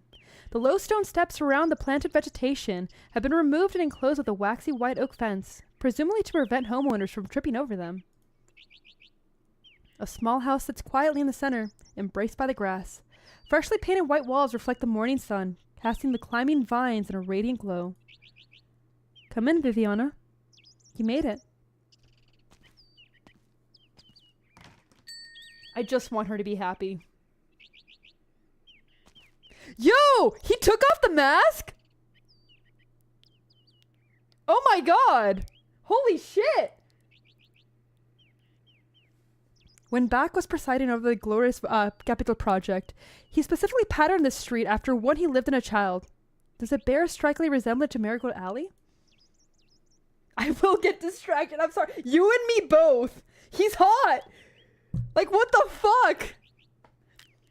Okay, so you know how I said for the Witch King, the helmet stays on? The helmet stays off. The armor stays on, but the helmet stays off. 2 years ago, a Markgraf returned to their territory reoccupied from illness, so Cora bought this place, but never moved in. It was only after you came to the city that she asked me to come here help clean the place up. Clink, clink, clink. So, how does it look? It's lovely. Only, these vines don't have to be trimmed so much. Let them grow as they please, although they look somewhat stiff. Alright. There's no need to hold back your thoughts, Viviana. Oh, Rainer, this is the first time I'm seeing your face. It's been so many years. Okay, here's the thing, Silent. There's actually like a little dick plate for most armor. I may be wrong. Here, I don't even think he has any armor underneath that. I might be wrong. But I'm sorry. This is the first time I've taken off the Guts and Watcher mask and shown my true face to anyone else. Not since coming to Zwillingstürme. We're so close. Yeah, the cod piece! There we go! Thank you, Arknight. It's my identity, my duty, and my everything. I guess the Gassenwatcher shouldn't be reminiscing about the mastermind who spoiled that Gazerefest and tampered with the Guldengenats. Her Rainer, about what happened that day. There's no need to blame yourself, Viviana. Whenever Cora set her heart on something, she would never look back. You could only be dragged along with her. Her eyes were already going when she joined the Reichenschon's on Warner recommendation that year. I promised Warner I'd do my best to help the girl he saved. But I gradually came to discover that she had her own feelings, her own judgment, her own desires. She wanted to help Lucinda, to save Warner, to even modify the Guldengenats. She wanted to ensure that kind-hearted people would never be tormented by their old regrets again. She was a resolute woman, and I've always respected her. But she was even more courageous than I thought. And so, her fate is sealed. If it were me, I can't even imagine how it would feel. Thank you, Viviana. Have you made your decision? I went to see Ewengenar before coming here and formally declined her offer to becoming Empress's voice. As per protocol, new recruits have to enter the Spire after the celebration and accept their Majesty's appointment before they can officially assume their positions. But Her Majesty Grimmark just lost her voice, and this year appointment ceremony has been cancelled. So it's an appropriate time to submit my refusal. If that's what you decided on, then I have nothing to say. It's just that Warner... Viviana, this was the best and last thing he could arrange for you. Don't blame your father. He just lacked the freedom to do otherwise. My father let me and my mother down, but he protected so many others. Cora and the Witches' King Spire, House Hochberg, which could have been implicated at any moment, and the countless people at Strumland faced difficult position by the copy of the Guldengenats. From the beginning to the end, he was caught up in a vortex of time. He witnessed, experienced, loss, was powerless to change anything, and could only do his utmost to fend the storm. He never left a single line, but regardless, this is a poet's way of writing about himself. Viviana. I'm glad you feel that way, child. Whether sending me to Casmieres or arranging my appointment as Empress's voice, it was never because he thought the path he chose for me were good. He simply saw me as a child in need of constant protection, a job which he failed to excel. So I don't blame him. Then I presume you won't be returning to Strumland either. Yes, the Discord is 18 or older. And there is 2 verifications. In Casmieres, I felt like a stranger. In bright neon lights, the noisy arenas, the price battles, as well as glory and honor, they were never a part of me. But when I returned to Strumland, to Zwillingstürme, that feeling never went away. To me, Lethinian is just the candles and books I had back in those dark nights. The marigolds and blood everywhere. They also symbolize parting. I've always been able to make my own choices. Choices. I was born in 92. Is that close enough? Yeah, I think you're good, man. Choices. People can only truly face their own weakness when they have options. Her Rainer. It's nothing. After Gazarian Fest, you said you would need to inform your friends in Casmieres about your experience in Kagerreich. I've already sent a letter. I should be receiving a reply soon. And after that, to the lighthouse, to where once they were. What?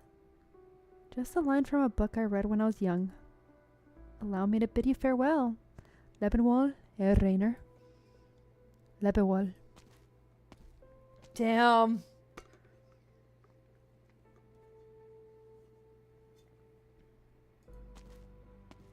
Oh, the poll? Look, it's yeah, the overwhelming yes. Goodbye, Cora. Goodbye, Zwillingstürme.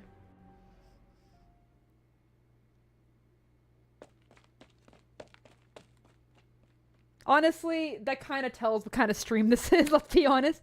Frau Drostre, phew. Frau Drostre, the neural you've been waiting for 2 weeks is finally here. Just up ahead at the crossing. Which neural? God damn it. Oh, God damn it. It's her wife, isn't it? My wife's wife. Oh no, old man neural. Madame Viviana Droste. Mr. Mlinar. The neural file has received your correspondence. I just happened to be near Lethinian, so I came as soon as I could. In your letter, you mentioned seeing and even touching a campaign knight sword spear with the neural family crest. Oh! Oh, that's what it was. Tell me everything.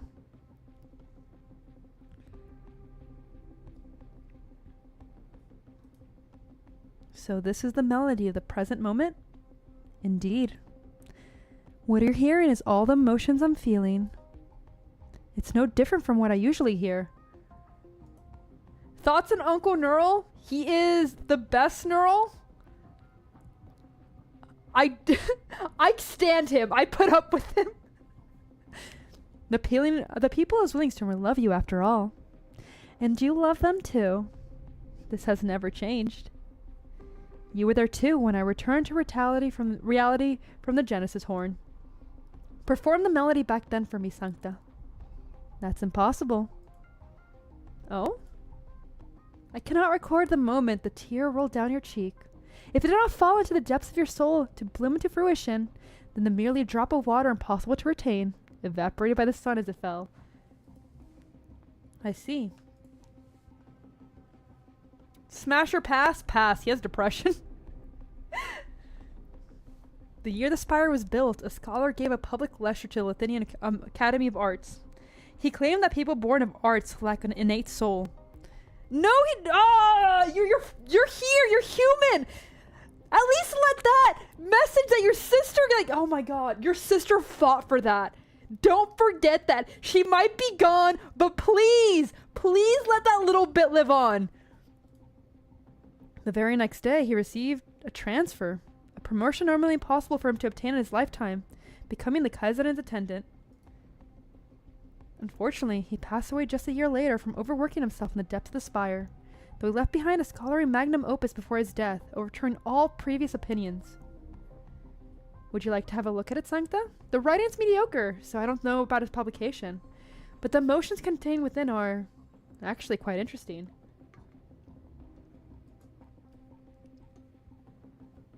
Are you planning to lock me up in your spire too?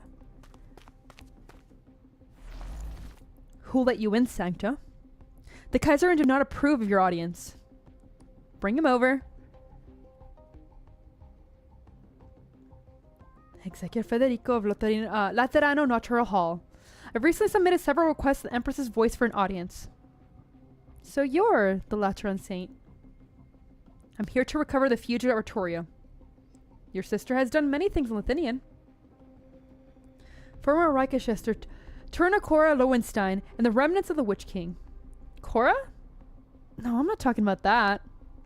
The Lodroganarsa case concluded long ago. Das Castanefest did go through some incidents, but the final performance was satisfactory. I'm sure you've seen the whole thing, Her Saint. I hope Lethinian might and Magnificent will leave a deep impression on you, even after you leave. Am I to take your statement as such? Lethinian is prepared to refuse any procedural communication with Laterano over Artoria and her criminal offenses? Are you questioning my decision? Federico hears the sound of swords and floor colliding. He lifts his head to see the Empress of Lethinian.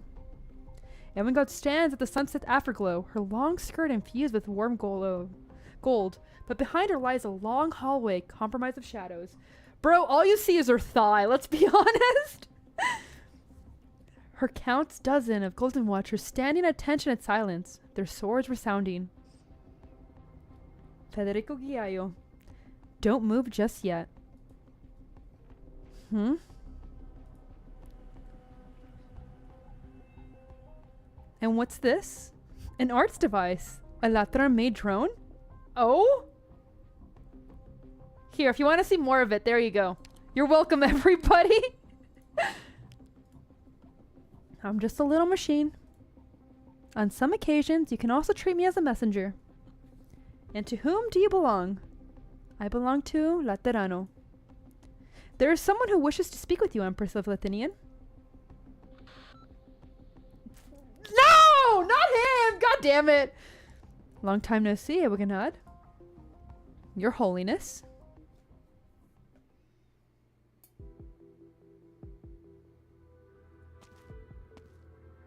Damn it, the mask is back on. It's so over.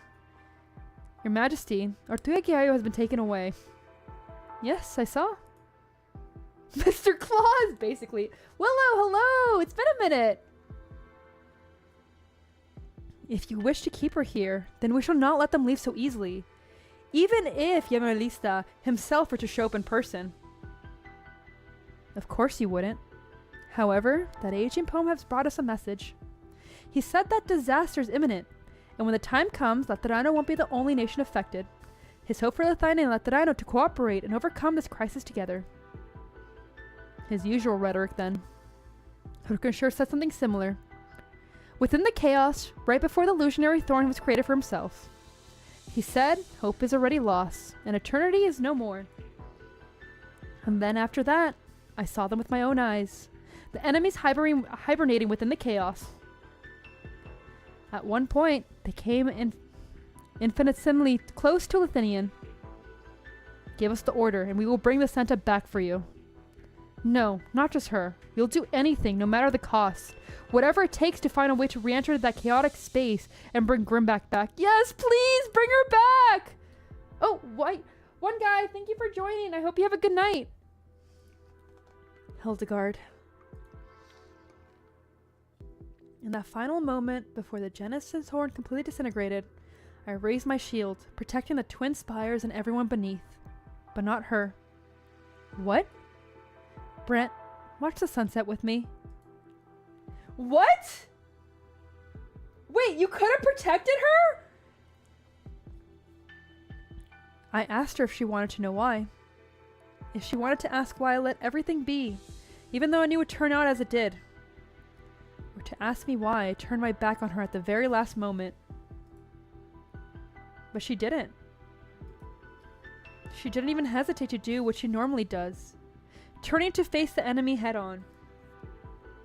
As we passed each other, her final words were to wish me that I could have the sunset as I wanted.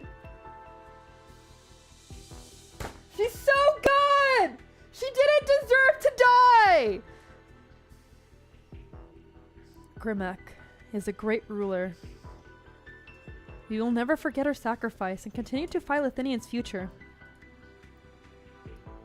So you made your decision too. Yes, Your Majesty. Very good, Brent. Hurkensure built a spire in that impossible chaos, naming it after the tower that has long since crumbled to reality. He declared that it would stand eternal. Therefore, I can achieve the same. No, I can surpass it even. I will keep the sunset for all eternity. I will bathe Lethinian and everything that will belong to Lethinian in eternal grace.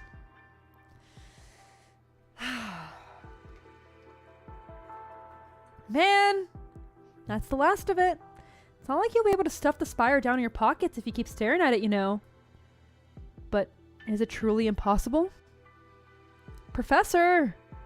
Alright, don't glare at me like that. I'll return the statue I got from the Boker's classroom entrance, if it comes down to it. You put that thing in my cube thing? What? It's valuable, you know. I spilled Fendamut blood all over it centuries ago. Let's get a move on. The rest of us are going, even if you aren't. Emengard, are we really... There's no way a lich can become a Lethinian. Shouldn't you know that better than anyone else? Haven't been here the longest? The Sarkas have always wandered this land, and us liches have always been the nomads of our people. We walk the land collecting and guarding knowledge. We protect our tradition from war and strife, so we leave the moment if the place isn't stable anymore. And Lethinian is about to undergo some radical changes. Grimmack stay behind in the chaos, so there's no one left to hold Ewigenard back. Huh. Horkenshore, you damn codger. You ought to die 1,000 more deaths for the mess you've left us. Feel like coming back to life again and wipe your own behind? An impossible feat, even if you were to say yes. And as such, the opportunity did exist. We should leave it at more sprightly youngsters anyway. Do you mean there's a chance for Grimmack to... Have you come up with a way to enter Kagereich? Easy now. It won't happen so soon. There's a chance! We can get her back! Oh my god, there really is a chance! But Herkashore was right. The time of annihilation is nigh. She might be alive. We can do it, please! I need her in Rhode Island! Oh man! I need my goth queen! Oh my god, there's a chance! I'm willing to take it. Where will us liches find our place where the entire land is beset by calamity? And that's why we shouldn't bother ourselves with all the trouble. Our nomad days shall come to an end. Alright, then where to next? Where else? Tell your new friends at Kazdel that the Lich King's court... No. Not the court. Tell them the keepers of the Temple of Knowledge are preparing to return home. Damn. Oh? Ah! The special correspondent with Ewigenard is over. I share Lethinian's caution and once again offered my hopes of achieving together with Lethinian. When the time comes, we will further analyze the incident in Zwillingstürme according to the information brought by Federico Giaio. It was clear that much more than a revolt instigated by the remnants of the Witch King. Perhaps what happened there was a harbinger of disaster, much like the warning Laterano received. Ewigenard, the Empress of Lethinian, with the voice now. The way she spoke was appropriate enough, and her attitude sufficiently ambiguous. I could even imagine her expressions. All within my expectations. The Lateran Declaration didn't really receive any practical response after the Summit of Nations. From the furthest coastline to the Centennium, the disaster remains a secret for many centuries. Or many countries. Thank you for the subscription! Faith unites Laterano, while the division has always been everlasting blight upon this great land. But if we wait until the disaster connects all nations into one... Dude, that would be amazing if she was. It will be too late. We've already been a vague outline of what we're facing, but are we still unable to deduce a source? Analysis complete. Threat level at maximum. Oh? Disaster unknown. Past simulation failed. Laterano? Synchronized outbreak. Dude, that would be amazing. Laterano will accelerate the development of yet more emergency response mechanisms. One day, hopefully, please! Please, Hypergriff! I need to reconfirm the list of suitable personnel.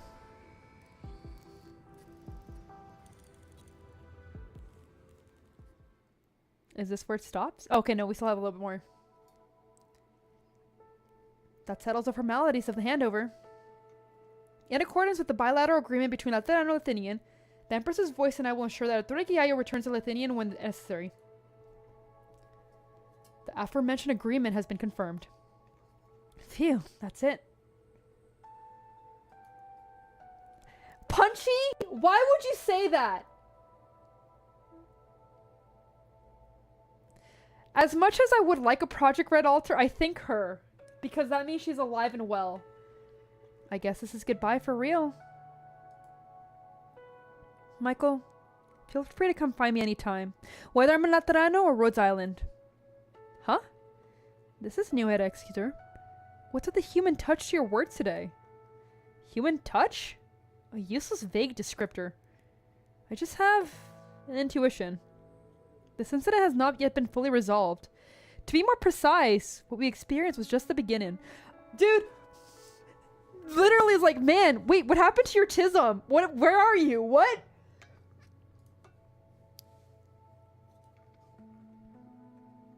God damn.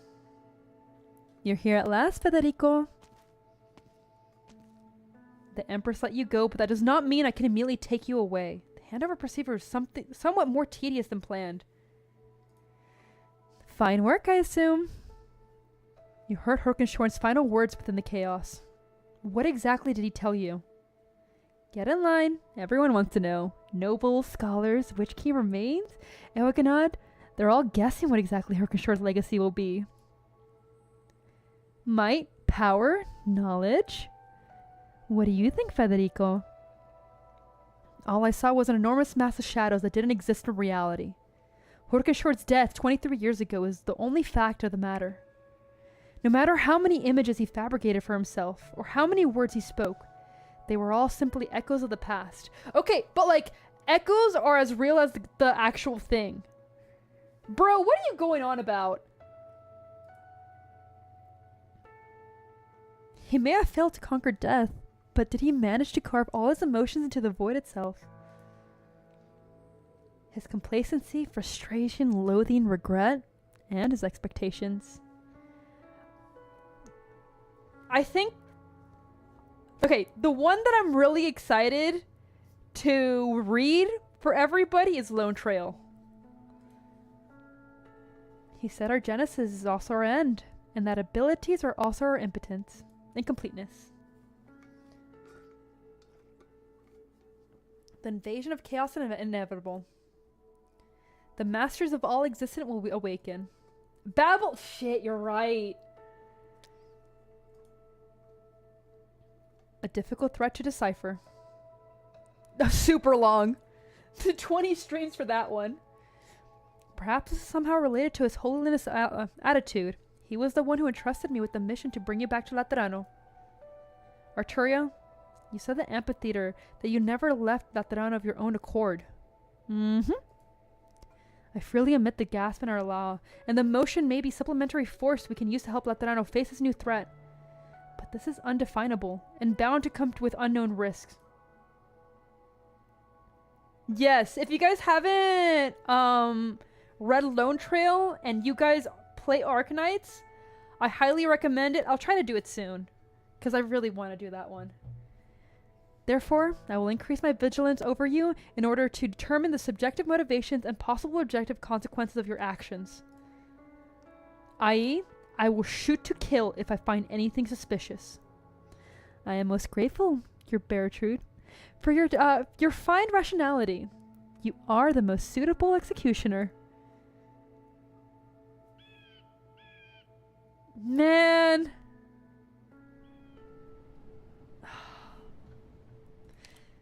It's so pretty. Alright, Federico. If you're not hurried to set off to the next journey, then take a good look at the sunset. This is the moment where Zwillingstürme reveals the pinnacle of its beauty. Such splendor is both fleeting and fragile. Soon, night will fall. Do you still remember the question you once asked me? Laterano seems to stand eternally white and flawless, shining with everlasting radiance. So where is the first place to light up when the sun goes down? Back then, I promised you that I would bring you to the highest point in Laterano for a look. I know the answer. Oh? I went to the top of the basilica after I met with the Pope and received my sainthood. Once night falls in the city, the seats to the right of the Tower of Revelations will be the first to light up. She should just be happy. Let my wife be happy. I even looked into why that is the case. The Lateran Office of Electrical Management has integrated a program for the city's public energy grid.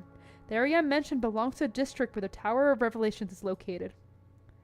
Aside, the operator managing the office is left-handed and has a mild case of obsessive-compulsive disorder.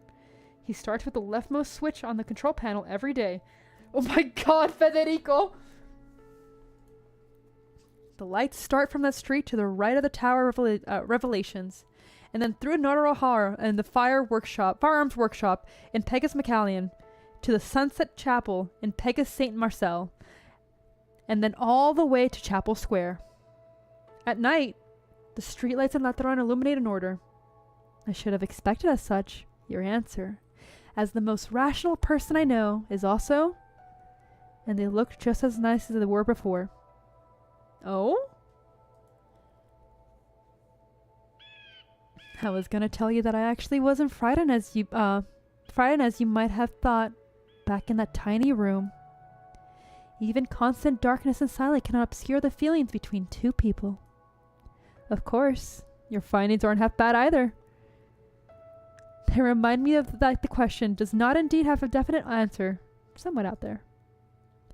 The lights will turn on again, even the halos on our heads will never go out. Light is a constant, while darkness is temporary. As for our emotions, grief and joy may happen only in certain moments of our lives, but we can always feel them, all the time. Based! Oh my god! She's still streaming? I'm almost over. They have never left us. Like how the sunset has never truly left the sky.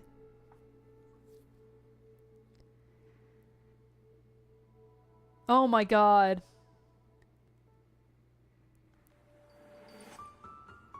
And that was it. That is the event that I cannot name because okay, Zwillingstürme something like that. Oh my god. We finished. It's 3 a.m. for me, but we finished.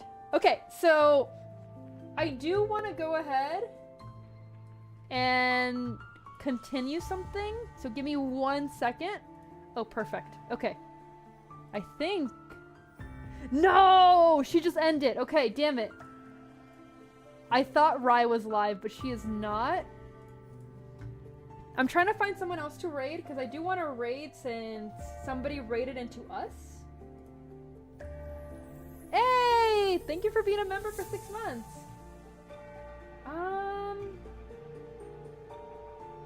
My usual people that I watch are actually all asleep, because obviously it's late. If anyone does have a recommendation, you guys are welcome to do that now. In the meantime, I'm going to see if anybody else is streaming Arknights.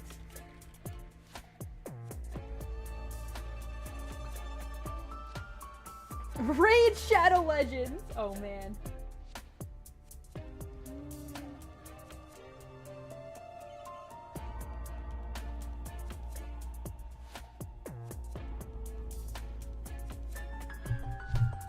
Yeah, I do want to make sure and keep that. Oh, it's beautiful. I really like the lobby. Let's see, who is this person? Oh, it's not even letting me play. Aw, damn it, it's being silly. Okay, 1 second. I'm sorry, guys. I wasn't prepared for a raid.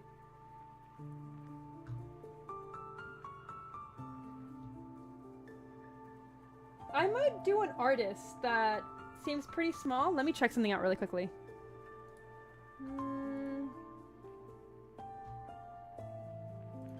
Let's see. Since I do like to support other artists, I'm gonna add a redirect.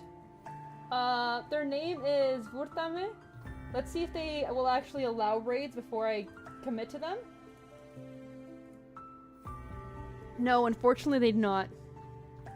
You do not have to do a dono war. It is okay. I think I want to look for an artist.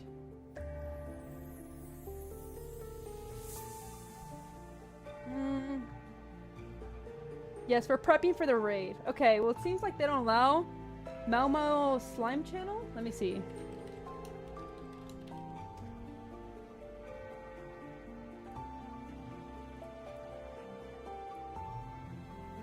Okay. I'll go ahead and raid her if it allows me to. Let's see. Actually, Akemi Kraus is having her 2-year anniversary. Oh, that's upcoming. Damn it. Oh well. Okay. We'll go ahead and do Mau. Make sure everyone's polite. Mau mentioned. Yes, Mau mentioned. Please be polite. No, we're not going to do Goon Raid. We're doing Sin Raid. Everyone, please follow the rules, be on your best behavior. Some things that might fly in my stream might not necessarily fly in theirs, so just make sure you behaved. Alright, everyone. Well, as always, don't forget to work out, have a good sleep, have a great morning. I'm gonna put you guys on the ending screen. Thank you, everyone, for joining me. Thank you for the raid. And I will see you guys tomorrow. Bye bye, everybody!